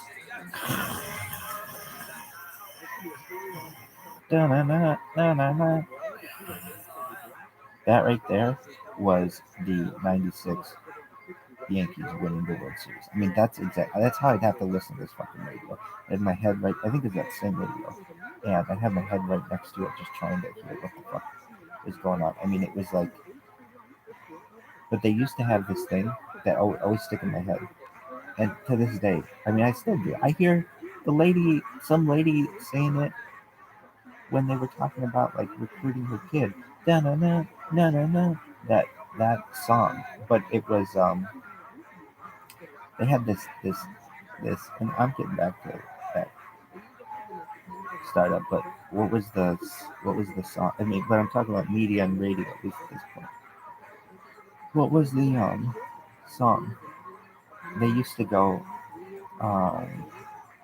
They had this song for. Oh, it was actually the Dan Patrick Show. Here we go. The Dan Patrick Show on ESPN Radio. ESPN Radio. Really? Yeah. I mean, I can still tell you this 30 years later. Dan Patrick, I always wanted him to get back to ESPN. And why didn't he want to work for ESPN? He did. I think everything was basically cool there. He might have needed a bigger contract and things like that, but they did not want Dan Patrick working from home. He does his whole fucking show from home, but they did not want him working from home. He was like, fuck it, I'll go do my own thing. Anyway, but he was the face of ESPN for the late 90s. I mean, like Dan Patrick, Stuart Scott, Sports Center was big. Linda Cohn, Rich Eisen Sports Center. That's how they went into the new millennium. I mean, it was huge. Anyway, um, so my dad, I remember I would sometimes ask him, can we please listen to ESPN 1000? Because that was sports talk. And it'd be like, I'm so sick of listening to conservative talk. That's what it was. It wasn't just that. I mean, there were some other things to which we would listen, which were big. I don't want to say my dad. My dad did not like. My dad's an independent. He did not like Rush Limbaugh. Um, we didn't listen to Rush Limbaugh. They always changed it. But then eventually we were, or he would be in a call with a customer, and I would just have the radio on. So I got to learn how conservatives think, and um, I would say that um, I mean, if you ever ask I never really found out who my parents for whom they ever voted. They were always really private about my mom especially, but um, we were. My dad always said we're independent. Really, yeah. Anyway, um, we would listen to ESPN radio, and it would just. But then 960 became an ESPN affiliate in a weird way. They'd have the Mike and Mike show in the morning, which was big.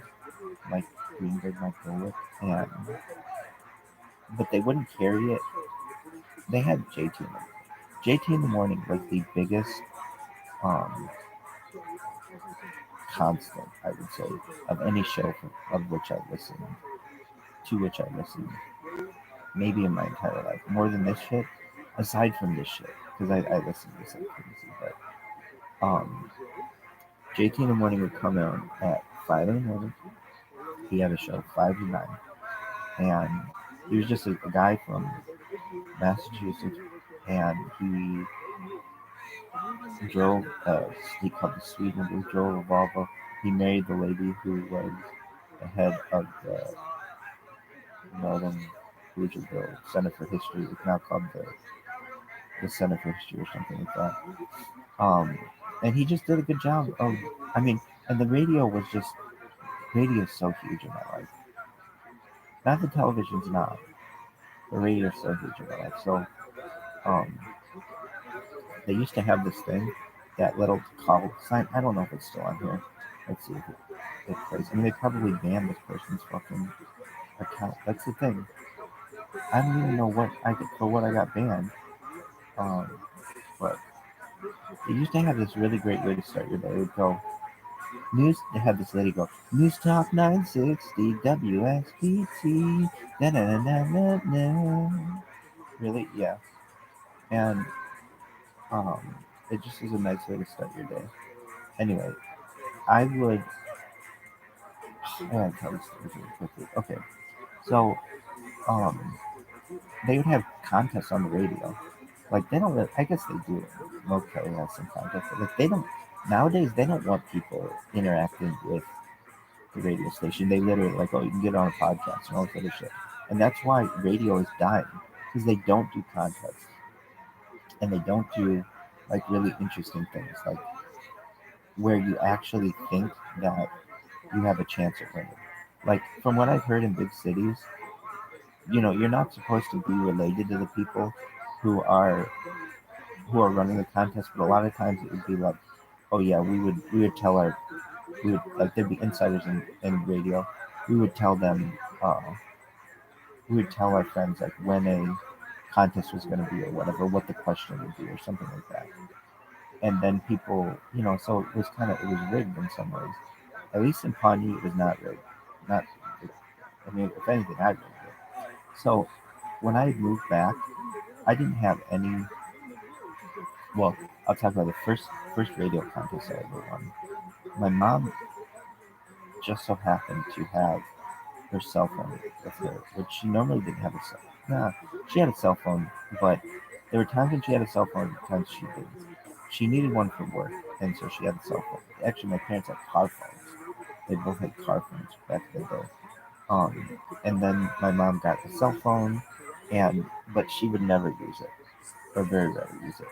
But this one day, we were driving. I remember we were on what road?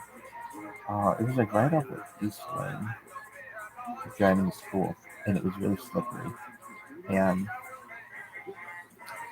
I was in 7th grade, and and so JT's like, all right, so we've got.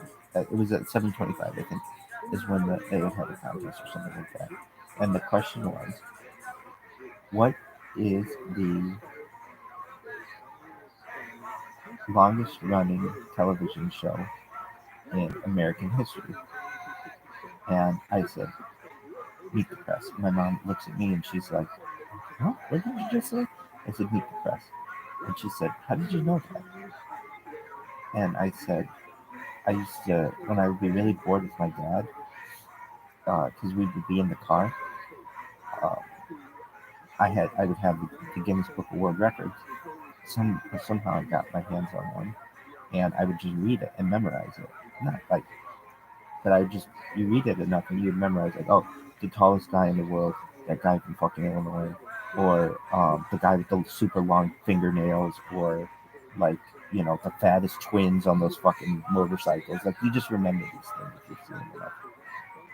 So my mom's like, I think you're right. Meet the Press has been on for a long time. I said, can I call in? And she's like, well, yeah, okay. So we're like, okay.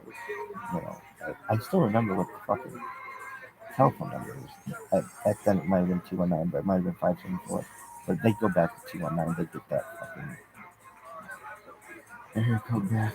Anyway, and it's 286-2696 or something like that.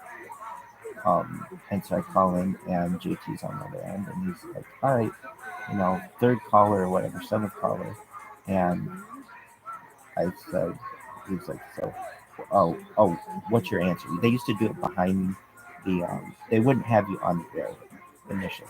They'd say, okay, so what's your answer? And I said, Meet the Press. And he goes, you're right. What's your name and from where are you calling me? And I told him. And he's like, all right, I'm going to put you on the air. So they put me on the air as we're going to school. And they say, all right, we've got Michael on the line from South Bend. Go ahead, Michael. What is the longest running television show in American history? I said, Meet the Press. And he said, JT said, yep, you're right. You won tickets to whatever it was. I forget. And I remember he said, Michael, how old are you? And I said, I don't know, I was probably like 12 or 13. And he's like, wow, how did you know that? And I said, I used to read the Guinness Book of World Records. I thought, you must be a really smart person. So he asked me about my school, and he's like, all right, well, you can pick up the whatever you want. You can pick up your prize at the studios after 5 p.m. today or something like that, or before 5 p.m. today, or anytime this week or something like that. Anyway, like, okay, well, thank you. So that's the first radio contest I ever won. And then I would win some every once in a while. But then when I moved back after living in LA, after law school, I didn't have anything to do. And so I'd be listening to the radio a lot. And they would have a radio contest like every day on one of the channels. And I'm telling you, they had a thing that they used to play. They don't play it on this one, but one of the rules that they had was that they had like only a few rules for the contest. One, you couldn't be a relative of anyone who worked for WSB or the radio station. Two, one winner per 30 days. I think those were the only two rules. And I won 13 radio contests in 12 months because I couldn't win more than once per 30 days. But it's like, well, how did you do it if there are only 12 months in the year? Well, some months have 31 days. And so it just so happened that I would win. I won. I listened to radio so much. And see, here's what changed. Google changed a lot of these things. All you had to be was the fastest Googler in town if you didn't know an answer.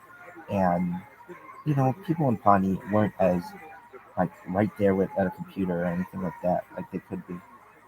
And so I won 13 radio contests in 12 months to the point where I was winning so much that JT got to know our number.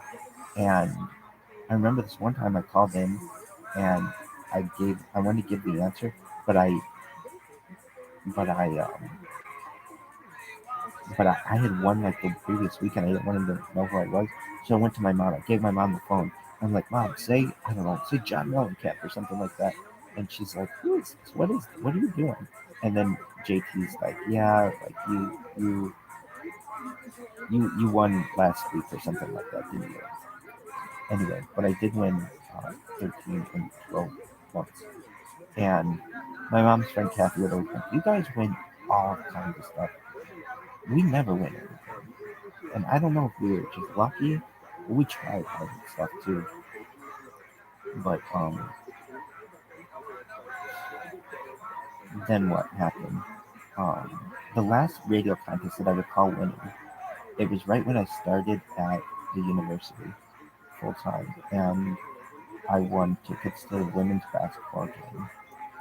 And so, I mean, even though I wasn't, so when I first started, when I had that streak of winning 13 radio contests in 12 days, I was very, um,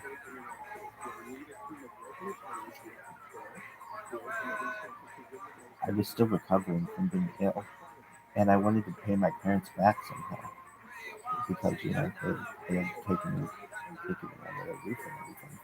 And so my parents and I've won a bunch of contests before them as well, but they won free. What are the things that you won for them? Free car washes. Oh, and then I also won free bagels for a year later that next year. Really? Yeah, what'd you do? Einstein Bagels, allegedly kosher. But yeah, if you were one of the first 300 people at an Einstein Bagels location when they opened it up, if you stood in line, you would win a year's supply of bagels. And what did that mean? I mean, it was something to win. It was probably worth probably $500 or something like that, at least. Um, so they gave you all these cards. Anyway, I remember I was working nights, and um, they said that they were good. If you were one of the first 300 people, there were people who had been there all night, and I was like, I don't want to. I was working nights at that time. I want to. I couldn't just stop working or whatever. Um, but I remember telling one of the people with whom I was working that they had this contest, and one of my coworkers, I said, we at the time we didn't take lunch, and I said, would you mind if I left a little early so if I don't take a lunch or anything like that? And we would so messed up, and we were working far more than we for what we were being paid. And so I remember, I think I worked at six in the morning when I got there, and there was a line outside because it was the middle of winter, and um, I just got in line and got this huge stack of free It was one free bagel sandwich per day for a year. It's like 365 of these cards. It was a huge amount. But it was just cool to win something for an entire year. Like it wasn't a lifetime supply or anything. It was something. And our family used those things. Really? Yeah. I mean, because it was free and it was kosher. Anyway, but we'd make sure we're doing kosher always for everyone. See, Pawnee had some very unique things. They had kosher McDonald's, they had kosher bagel places. Everything in that town was kosher. They just didn't know it. Always. Yeah. They did. I'll say this though. I've told the story a million times, but Coca-Cola had an OU on the cans, which it doesn't normally, but they did. They had an OU there. I remember my friend Time and I were at Studebaker Golf Club, and we got Cokes, and we were looking and reading all the nutrition facts and stuff. And my mom came to pick us up, and my friend Time goes, "What is this OU?" This like circle with the U around there. Like, oh, that's just some union. So the Orthodox Jews just some union for their mother. Why? Because that's the big one. Chicago Rabbinical Council. Anyway, CRC, baby. Anyway, is that the end of your story? No, I gotta get back to vertical space and marketing and stuff. But it shows you how connected you can be to your media. So, the last contest that I remember winning on the radio, though, I kind of felt bad because I won it. I was at work. I had just started. It was 6:25 in the morning, and they had some kind of contest to win women's basketball tickets. And I won, but I was at work. And so I felt badly because I was at work. And I remember there were some employees, and they were like, "Wow, you look really happy today or this morning." And I was like, they were like, "You look especially happy this morning. Why is that?" And I just won a radio contest. And I remember one of them being like, "Oh, I see how it is. So the boss gets to win radio contests, and while we're finishing up." And I was like, I remember just being like, "Well,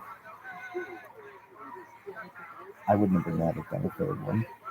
And they're like, "Well, okay, what did you win?" I was like, "Women's basketball tickets." And like, "Oh, all right." And I think I even said to them, because one of them, I think it was Brenda and Tisha, we were there. I think it was like, if you want, you can have the tickets.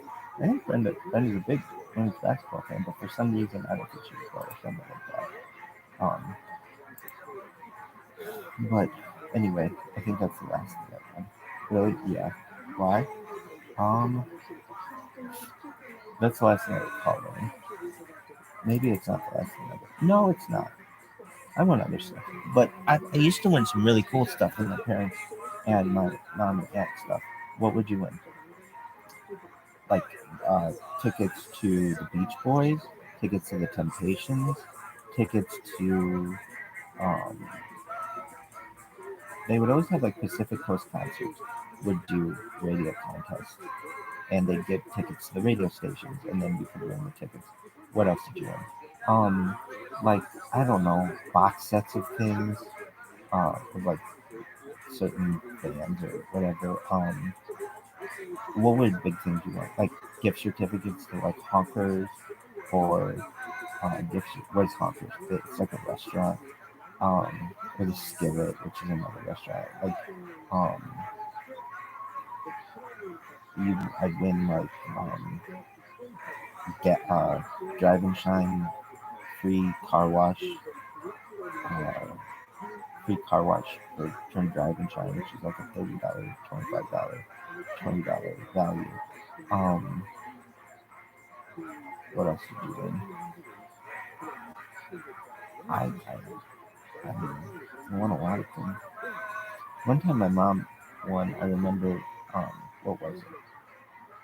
She won a chance to win an RV, and we had to go to Elkhart for some kind of WSBT thing. And we didn't win the RV, but that was a thing where we were all there, like waiting to see. You get like a key, and like if you turn the key and it started up the RV or something, you'd win the RV. It was something like that. Anyway, um, But as you can tell, radio is really good. And, I listen to it all the time. Anyway, so that's and I'm just talking about. I'm trying to get to Los Angeles radio stations, but in order to get there, you got to know all about the other radio stations to which I listen. Um, when I was a little kid, my and and I'll say that I won all of those contests on just one station. Um, and again, so like I would win a contest, and then 30 days would go by, and then I knew I was eligible for another one. I win that, and then by December there were like 5 days left in December, something like that, and I won that. And was it hard to win? It's so much easier to win in a small market than it is a large market. And anyway, so I call. Okay, so there's 960. Then there's um which is news talk, but sometimes sports. I don't even know what it is now. But they would have like shows on there. What were the big shows to which you would listen? Or I don't know. Like over the course of my life, Dr. Laura was the big one. Dr. Laura was huge. My mom was really into Dr. Laura, and Dr. Laura was a radio psychiatrist, and a lot like Dr. Wendy Walsh. And they sound a lot alike to me, but Dr. Laura was huge, and Dr. Laura had good sound Judaic teaching, which was like, I mean, you need a ring and a date for it to get married. You don't shack up, which I think would change. I think I might even shack up with Dr. Laura someday. Why? Back then, you wouldn't want to live together because it just wasn't seen as. Um, I mean, the chance of having a child out of wedlock was higher in some other things. Um, but what I mean, it just wasn't. It was kind of seen as immoral. Now people live together because it's too expensive to have multiple places. Times have changed. What else is there? Um, there were a bunch of shows. Mike Gallagher was on there. I remember when he first got in that market, he was really big in the university. Um, he did a show from there, from Pawnee. Um, who else was big? I think I said most of them all. Dave Ramsey would get really big. My parents were really into Dave Ramsey. And I mean, I used to listen to Dave Ramsey and just be so depressed in the bathroom. I'd be sitting in the bathroom. We had this radio in the bathroom. Whenever I would go to the bathroom, in my parents' house on the West, I would just turn on the radio and see what was going on. And Dave Ramsey would be on, and he'd have all these people saying they're debt free, and here I am, just like in more debt than I could even. Uh, anyway, I think Dave Ramsey made one of his pair on this league bet. Really? Or not? If not, I'm gonna die. Anyway, but he had this big thing, Financial Peace University, and he had like I would want to do that with Fran Drescher if we ever got rid of it. How crazy is this? Um. Anyway, is that the end of your fucking story? What else was good? No, they had like Lars Larson would be on like Sunday nights sometimes, and I'd be getting ready for work on Sunday night and hear that. Or they had Dennis Miller was really big. I'll say this, Bill O'Reilly was really big, and Bill O'Reilly kind of popped my balloon once. My parents listened to him, and he always had this, what was it? This Disco Inferno as his theme song, and I bought his book, The O'Reilly Factor, and I bought an autographed version of it, and it was supposed to be personalized. And when I read it was going to be personalized, I thought he would write whatever the message was, but he didn't. It was just a piece of paper, and then he just signed underneath it. And I remember that just like a bad taste in my mouth. I bought that book and I bought another book, and I had like no money to be able to buy these books, and so that always pissed me off. And then but the Radio Factor was really big at one time. And why did you like him? Because he said that he was an independent, And so that was somebody who was like, okay, they're supposedly not liberal or not conservative, they're independent, but he was much more conservative than probably I would like at times. But then he wasn't that conservative and wasn't that moral at points as well. Um, what else was there? They had this one show. I forget what it was. It was like something, a Shelley, something in Shelley or something like that. It reminds me of Gary and Shannon, which is just like a local show that they would play. But this show was like painful for me to listen. It was just the shittiest show ever. But I remember mowing the lawn listening to the show. It was only on for 1 hour, something like that. What was the big show there? It would depend, but because like that station would not be into Rush Limbaugh at times, but then the president would change or something would happen and whatever. It depends on what it would be. But the big one, Dr. Roach, really good. We listened to that on the way home from school. It would be awkward sometimes where they'd say like, she would talk about sex and things like that. And like, really, yeah, I don't know if we should be listening to this or something like that. Um, what other things to which would you listen? Well, then they would have like at night. Oh, Jim Rome. Jim Rome was on there. He was big after school. Oh, but the biggest thing of all time was weekday sports. That was the big thing. They would talk about the university every night, uh, and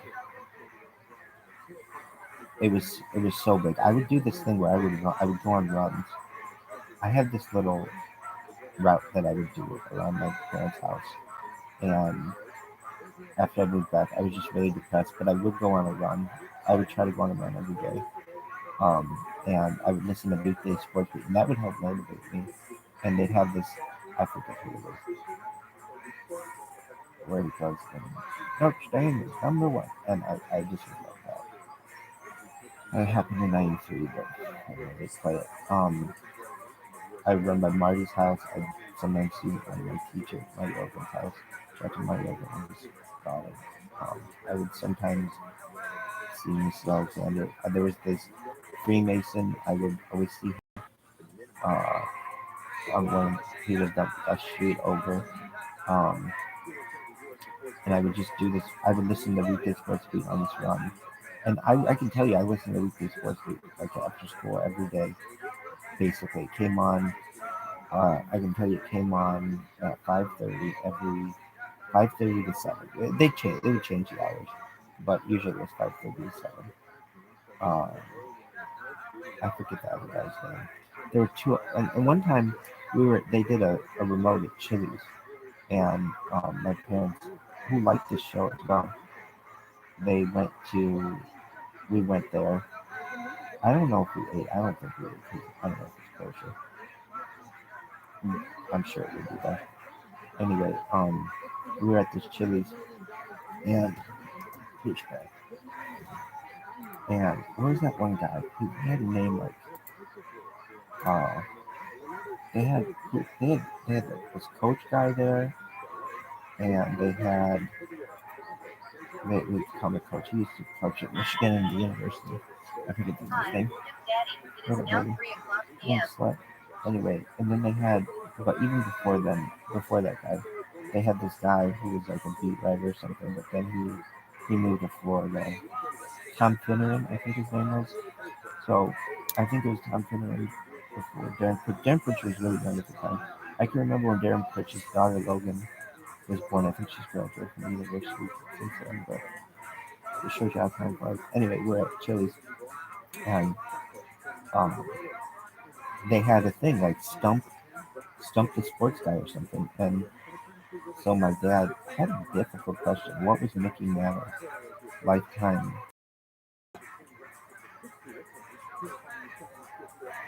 batting average? And he asked him, and Tom Finneran said, I think it was like 296 or something like that. Yeah, because a lot of people thought Mickey Mouse was a 300 lifetime. And I remember that's the first time I got to meet him. And I think I was on the radio for that. Or 298.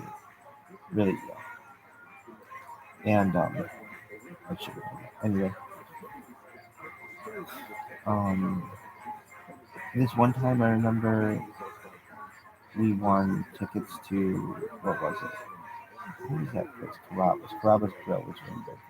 And it was out on the patio. And I'd win tickets for free golf and stuff. I just win a lot. Anyway, that's 960. Then there's U93, which was huge. U93 was what all the cool kids to which you would listen. It played like modern music. And so it was really big in carpools. And so I'd beg on like, we please listen to not AM radio. So as I got older, we could listen to U93. But a lot of times the music would be really sexual in comparison to, oldies music and things. So it was kind of sometimes hard to get through. And I remember some of the other kids in our carpool. Oh, well, Miss Springfield, she listened to NPR. That was big. That was like 8 something. It was like way on the early end of the dial. I listened to NPR though once for like a whole year. I love NPR. Anyway,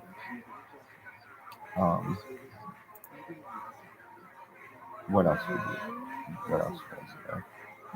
I don't know. There's like a Christian rock, Nazarene rock or whatever. We never listened to that. I don't know. I don't think I've ever heard a Nazarene rock song. I mean, I don't like Nazarene rock. I can't stand it.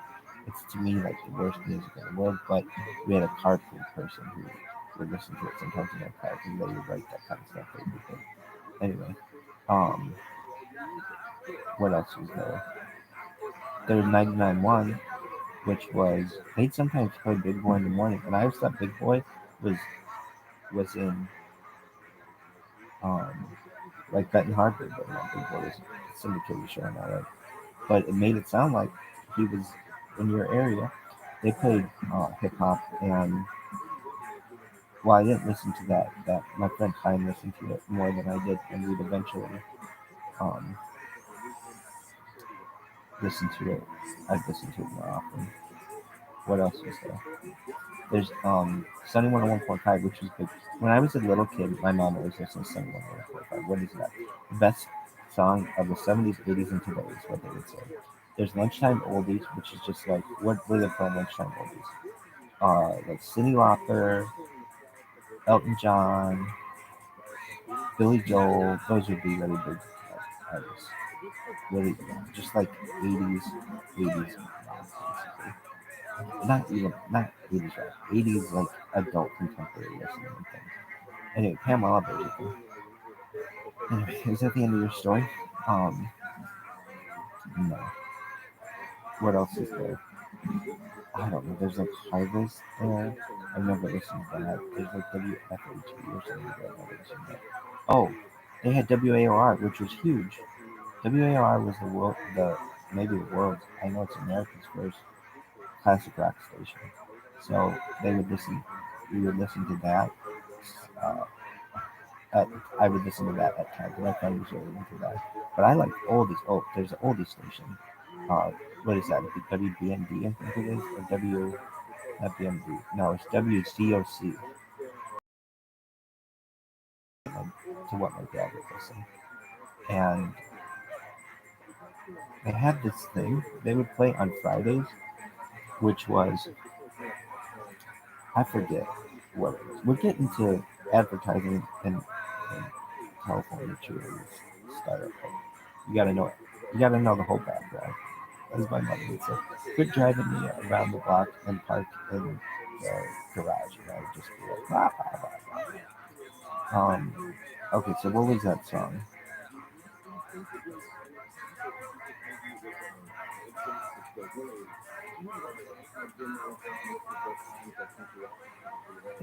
It's a song that you don't hear on the radio. I don't know if they only play it on Fridays, but they play it sometimes.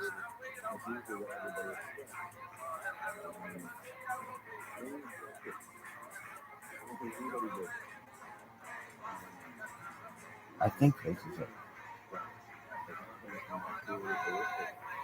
1, 2, 3 o'clock, 4 o'clock, rock. 5, 6, 7 o'clock, 8 o'clock, rock. 9, 10, 11 o'clock, Is it? 12 o'clock, No. rock. We're gonna rock. Rock tonight, rock tonight, rock tonight.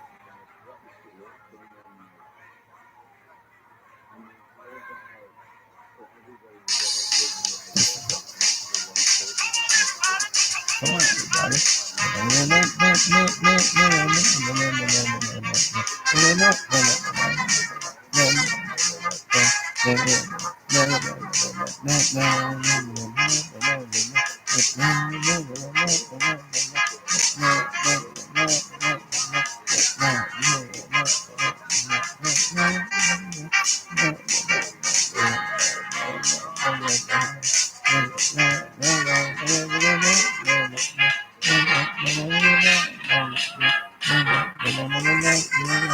I don't want to get banned.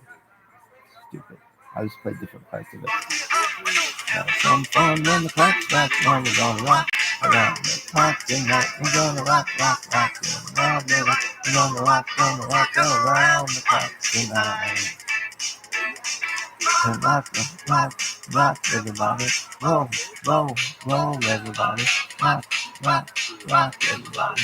Roll, roll, roll. Anyway, so they would play that song.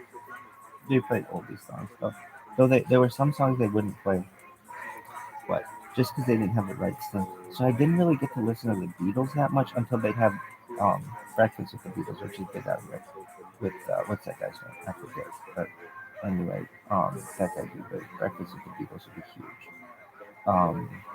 And so that was only on like Sunday mornings, and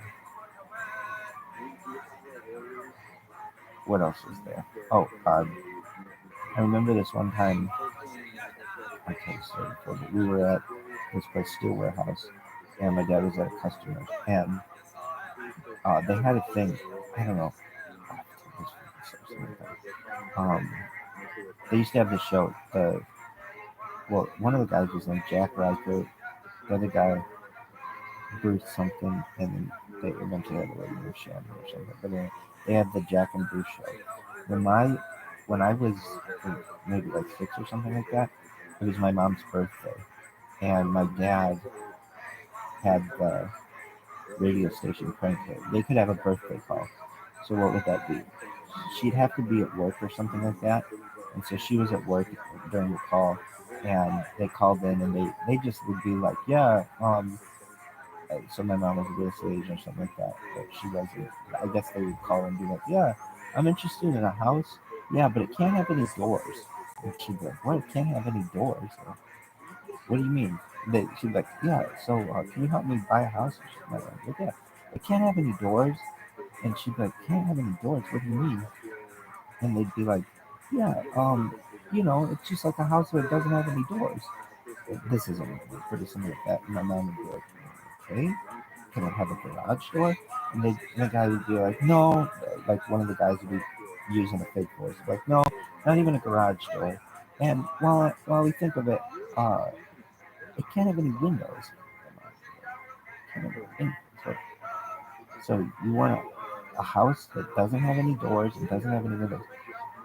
Well, there's nothing like that available here. And I think my mom would be like, well, how would you get in the house? And the person would be, oh, I'll figure it out. But do you have anything like that? And my mom would be like, I don't know what this is. What kind of crazy telephone call is this? And then they'd be like, oh, is it your birthday? Surely it's your birthday, blah, blah, blah, blah, blah. This is from your husband. Anyway, so I was like 6 or something like that. And we thought it was such a big deal that my mom was on the radio, and that it was the birthday call, so they would call it. Anyway, so that was on Sunday on 1.5. And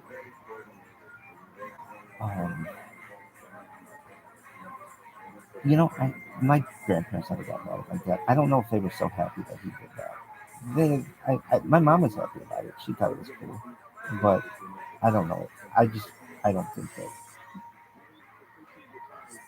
I don't know. They maybe you're supposed to print your spouse or something like that, but my grandma would print their grandpa all the time. So I think I'm kind of making that up, but because I don't remember them saying that they didn't think that or anything like that by any means, and I think my mom thought it was very funny. Anyway, um, and it's very innocent. But and my mom would listen to this radio station, so it was her favorite radio station, so it kind of got one on her. And what else? We listened to. We would listen to. Oh, um, so they had their little call sign. Sunny 101.5, 95 hours. But yeah, but they have lunchtime oldies. So this one time we listened to lunchtime oldies. I'm in the car with my dad, and he says, uh, he went into his customer and he came out. They had a radio contest during lunchtime oldies. They have a contest, and it was like name that tune, but they only played one one note of the song. And I had heard so many. I like lived in the car for a long time with my parents, but not think I didn't have to live in the car. But I mean that metaphorically. I would listen to so much music that I knew the songs pretty well at a young age, and they played the first. Elton John plays the first note of Benny and the Jets, which is just like dun, and then it goes dun dun dun dun dun. Dun. And anyway, my dad was impressed that I knew it was Benny and the Jets, and I asked him could I call him using his phone. And at the time, my parents weren't really big on me using because you had to call for every minute at the time. It wasn't like a cell phone now where you just call and it's like unlimited. No, you had to call every minute and you get charged for it. So it was like it was going to cost them a little bit of money, but you're at me. But I didn't pay that time. Anyway, at the end of your story, I won a bunch of gift certificates to Between Bums a lot. Really, yeah. Anywhere else? Um, okay, but Barnaby's, Between the Buns, Barnaby's, Bonkers. Um, Anywhere else? Trade winds, probably. Anywhere else? Tickets to Temptations, tickets to Beach Boys, tickets to um, like I don't know, certain festivals and things like that. I think I won tickets to the Greek Festival. Greek Festival would be really big. What's a Greek Festival? Greek There's a Greek Orthodox church by one of my parents lived, and they would have a fundraiser every year at Greek Fest, and they like basically shut down Ironwood Road for it. It'd be big though. My parents, when they moved to their house, they they would go with their friends. They would be able to walk there. They'd get wine and allegedly because they had no douche wine there. Anyway, and get Euro and my parents like good food. Anyway, they like that Mediterranean food in general. Anyway, is that the end of your story? No. How is this getting back to that startup? Trust me, I can be a living from anywhere. Oh, so U93 did some big things. They did this thing called Roof Sit, and what's that? It's like a fundraiser for kids where they, for like a week, they live on the roof of usually it was the Martins on 23 Island, and it was just something they did every summer, but it was to raise money for children, children's charities and things. Um, and then there was some guy, I forget his name.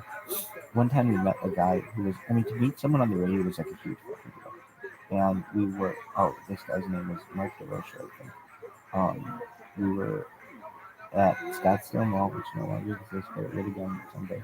And we were at Hacienda, which wasn't our favorite hacienda because our favorite hacienda is on Mishawaka Avenue. Midway. Anyway, but and they would eventually build a hacienda pretty close to the site where that was. But anyway, back then it was just in the mall, and we were there with Mrs. Avocado and Khalil and Greg Vegetowski, and Mrs. Avocado said, "Hey, that's Mark DeRoche." My mom didn't know what it looked like, and he's the guy from Rio, and we thought that guy was so cool. And we asked if we could go up and say hello to him and say that we had friends. Was that his name? Yeah, something like that. Anyway, is that the end of your fucking story? No. So anyway, that's how big into radio I was. Why are you so big into radio? Because it's free. I'm sure I'd be really into HBO and shit, but that's not free. I mean, I like HBO, but it's just like whatever kind of media you can get. Anyway, are you done? Just end this one and then start another one. You're fired. Go fuck yourself.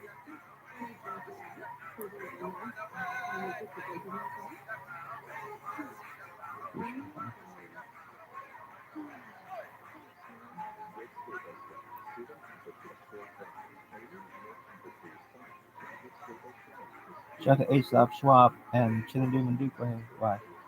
I just like their names. Anyway, is that the end of your story? Tom DeSomno. Anyway, what was I saying? I was talking about the radio. Okay, so working at this startup, and we're gonna.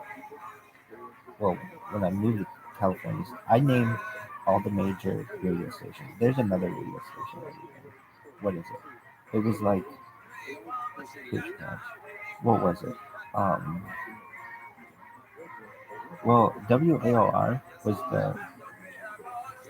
the classic rock. Oh, there's another one. There's WRBR, which played like heavy metal, and they also had the Bob and Tom show, which was good.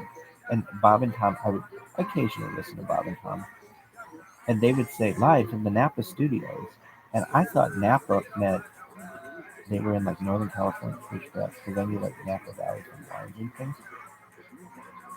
But no, Napa was just Napa Auto Parts. Anyway, and what about that show? I don't know. I think one of them was like a Dodgers fan. They had these caricatures of them, and they were out of Indianapolis, and they would play like hard rock on there. And we weren't so big into that, but I think I'd be into it in the future. Anyway, is that the end of your story?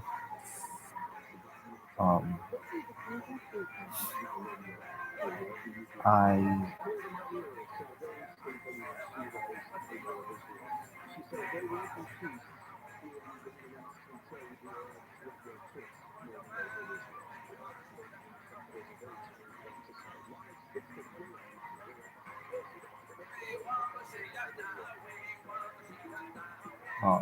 were there any other radio stations? That's basically. Anyway,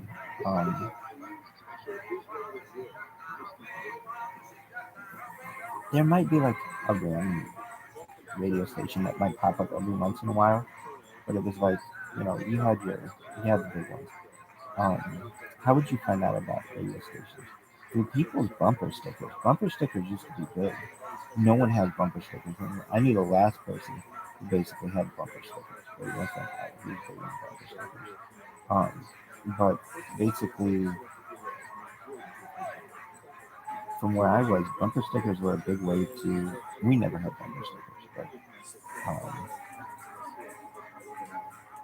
I might find that once. I think maybe I put a dairy bumper sticker. But I think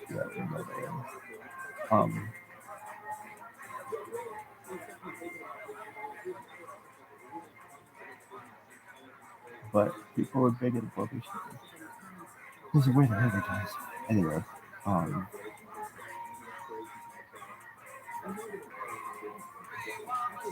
okay, so I moved to California, and I wanted to get this this app on radio, and we did. But I really wanted to get it on KF101 so bad. And I remember Alfred was like, "Yeah, we'll get it on this station. It's just, let's see how it works." And so they came out. We were going to be on like 6 different stations that we remember or something. It would be eventually it's CBS radio stations. Eventually be Intercom and or something like that. Anyway, and so we're going to be on KFMO, and it was really cool um, that you could hear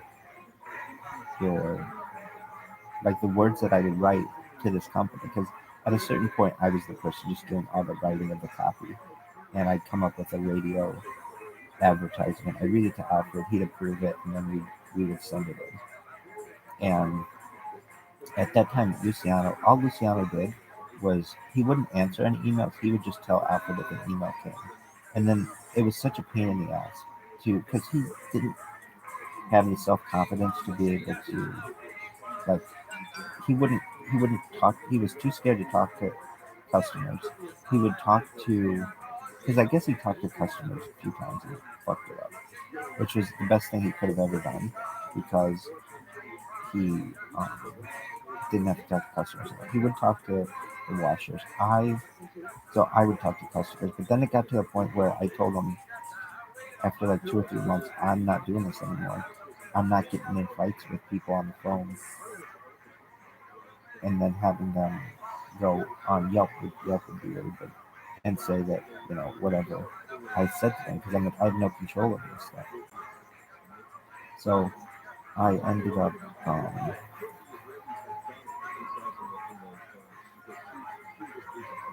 What did you do? I ended up doing something. Like what? I ended up rescuing something or doing something. Oh, we get this on KF 101, and I hadn't listened to KF 101 since I had moved back because I was really into some of the more modern music, and they had really cool. Oh, this was one I forget what station it was, but they had like the modern station of Entercom or CBS Radio was they had Carson Daly, and he was always really cool when I was a kid from TRL, and then they had Ryan Seacrest, and it was like wow, get Ryan Seacrest on that show, that would be huge because he was like the Dick Clark of my generation. He's like the person who does the countdowns. He's the person who does the or like Casey Kasem. He's the person who does like the Rockin' New Year's Eve, all that shit. Anyway, so it was like a big deal to try to even consider getting on there. So then what did you do? I remember listening to KS 101 and it wasn't oldies anymore. And so we have this meeting with Manny to discuss our strategy. And I'm like, Manny, what the fuck happened to KS 101? And he's like, what do you mean? I'm like, they don't play oldies anymore. He's like, well, they play 80s music. I'm like, that's not oldies. What happened to it? And he's like, well, I mean, basically, you know, 10 years had gone by since I last listened. So 10 years in advance of the music. And I'm like, oh man, that station sucks now. Who are the two people? Like Gary Bryant and everybody should be able to I can't remember her name. Lisa something. Anyway, Lisa would be really good. Gary Bryant, I think, would retire. Anyway, and I think they'd go back to playing rock and roll because like that's what people want. People don't you don't listen, they don't play that music anymore. But I was just like, 80s are just 10 fucking years, and he'd be like, well, they play. I mean, all they did was play 80s, and I'm like, you can only hear Madonna so many fucking times before you want to take a drill to your temple. So, but he was all like excited about it. Oh yeah, they play 80s. Like 80s suck in comparison to 60s. Anyway, do they? Nah, some things are cool, but some things suck. And when it comes to like soul music, it's not even close. So I remember like the stations on which were they were big stations. We were on like I forget I used to know all these really well. Um, but we were on that Carson Daly show. We were on all these different channels. But I remember I really wanted to be on iHeart stations, which used to be Clear Channel. And so I said to Alfred, look, Alfred, this is all cool and stuff, but I really want to get on iHeart stations. And he's like, which ones are those? And I'm like, well, that's KFI and that's Kiss FM. I really want to be on Kiss FM. He's like, which one's that? I'm like, that's the one Ryan Seacrest did. And then what's the other one? KBIG, which would be big. But I think they'd eventually make KBIG KRRL. But like that's KRRL is the hip hop one, which is really big. But we were on like K Day. K Day is huge. But not anymore. K Day became like classic hip hop. But these stations, I remember looking at the rankings, and KRF 101 was number one, or was towards the top. So I mean, for me to be like 80s, like people still listen to 80s music. But I remember being like, I really want to get on Kiss FM, and Alfred's like, yeah. So I called. I Alfred. So all Alfred would have to do is just say the words, and I would get anything done basically there. And I said, can I try to get on iHeart? And it's like, yeah. So I remember calling and leaving messages on iHeart's radio station or whatever. And like 2 or 3 days go by, and we get a call from um, this guy. What's his name? Will. What is the other guy's name? Will and something. I forget. And Will Hauser's his name. He's a nice guy. And I'm like, what? Like, basically, he's like, yeah, so you guys have an app. Sounds really cool. You guys want to be on the radio? And we're like, yeah. What took you so long? It's been 3 days. Like, we called you. But you should have gotten back to us immediately.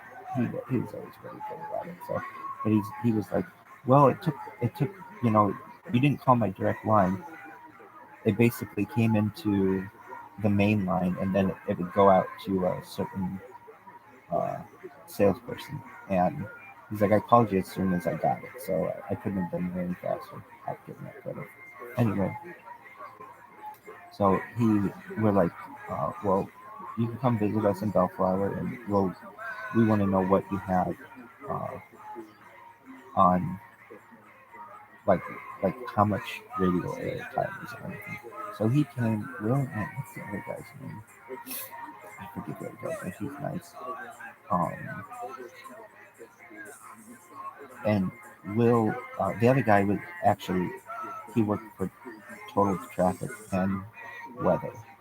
And so what we wanted to do was um, advertise. I think we started with like advertising on around traffic or around weather, because it'd be like, hey, it's a really nice day in Southern California. It's a great time to get your car washed or something like that. And it was something like that. And I forget the other guy's name. Anyway, so they're like, okay, well, do you have a radio ad or anything that you want to play? And we were like, we'll come up with it. We'll send you all the stuff. So then over the course of like a few days, we come up with a radio ad. And I remember one of the people with whom we were working, Victor, the Chris Sandwich brother, I had said this a long time ago. I said, Alfred, we need a jingle. We need something to stick out in somebody's head. There are all these jingles that they play here, and we don't have one. And he's like, no, jingles don't work. I'm like, Alfred, what do you mean jingles don't work? He's like, that's like little kid stuff. I'm like, yeah, of course it's little kid stuff. That's the stuff that works. And he's like, anyway, so Victor was able to. He would come to me. He's like, Alfred, we need a jingle. And Alfred was eventually like, well, maybe we do. whatever you want to come up with. But I wasn't allowed to like do the musical stuff because that Victor was more into that, and I wasn't allowed to do graphic design. Why? Because that's what Luciana was for. So Victor started working on a jingle, and so how did it go? It went bum bum bum bum bum bum bum, and which was good. It was fine, but it wasn't like I'm like, oh, if we get to write a jingle, I'm gonna write the shit out of the jingle. Like, and so Alfred said, okay, well we'll play that one. So we played it in the, and I remember Jennifer Jones Lee was on for the first set of the first day that we were airing on iHeart radio. Um, radio stations. And so I'm listening to KFI and I know what time it's going to come on and I hear it. And I remember she didn't mock it. She didn't. She seemed like a really nice lady. But she sang along with it.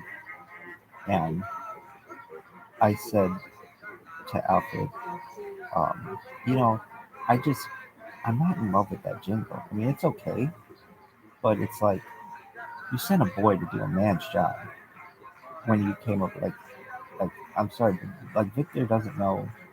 Like, I live and breathe fucking jingles and advertising and things. Um, and he's like, I'm like, we need it. I think we can do it better. Anyway, where was I? It was a Sunday. I used to love to. I think it was a Sunday. I used to love to. Um, was it a Sunday? Perhaps. Anyway, I was driving. I think it was a Sunday, and I was able to leave work. Sometimes we get to leave work early. If it was like raining or something in the afternoon, we would close. I'm not saying that ever happened often. Maybe very rare because it didn't really much of itself happen. Um, no, I will say the first 6 months that we had this that I worked at this company, it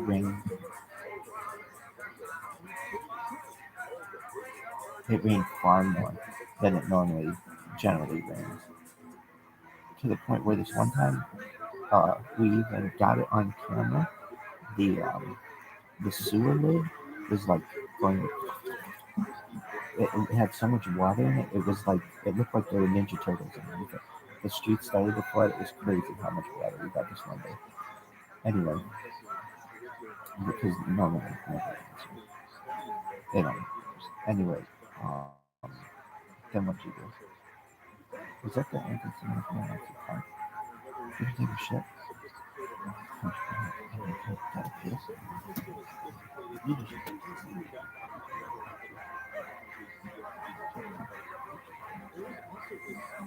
well, I don't know. We get pissed.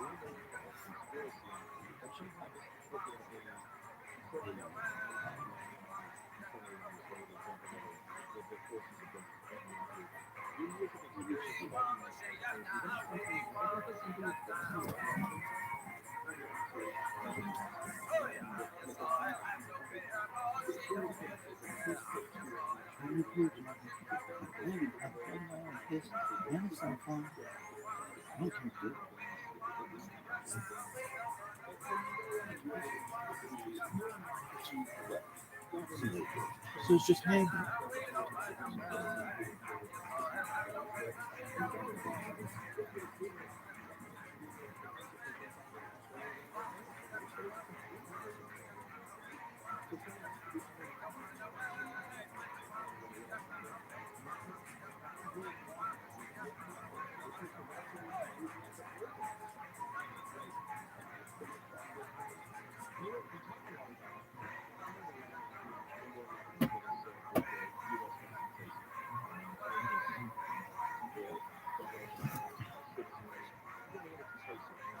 Sounds like English, right? No. So what'd you do? Let's see. What did you do? You think that was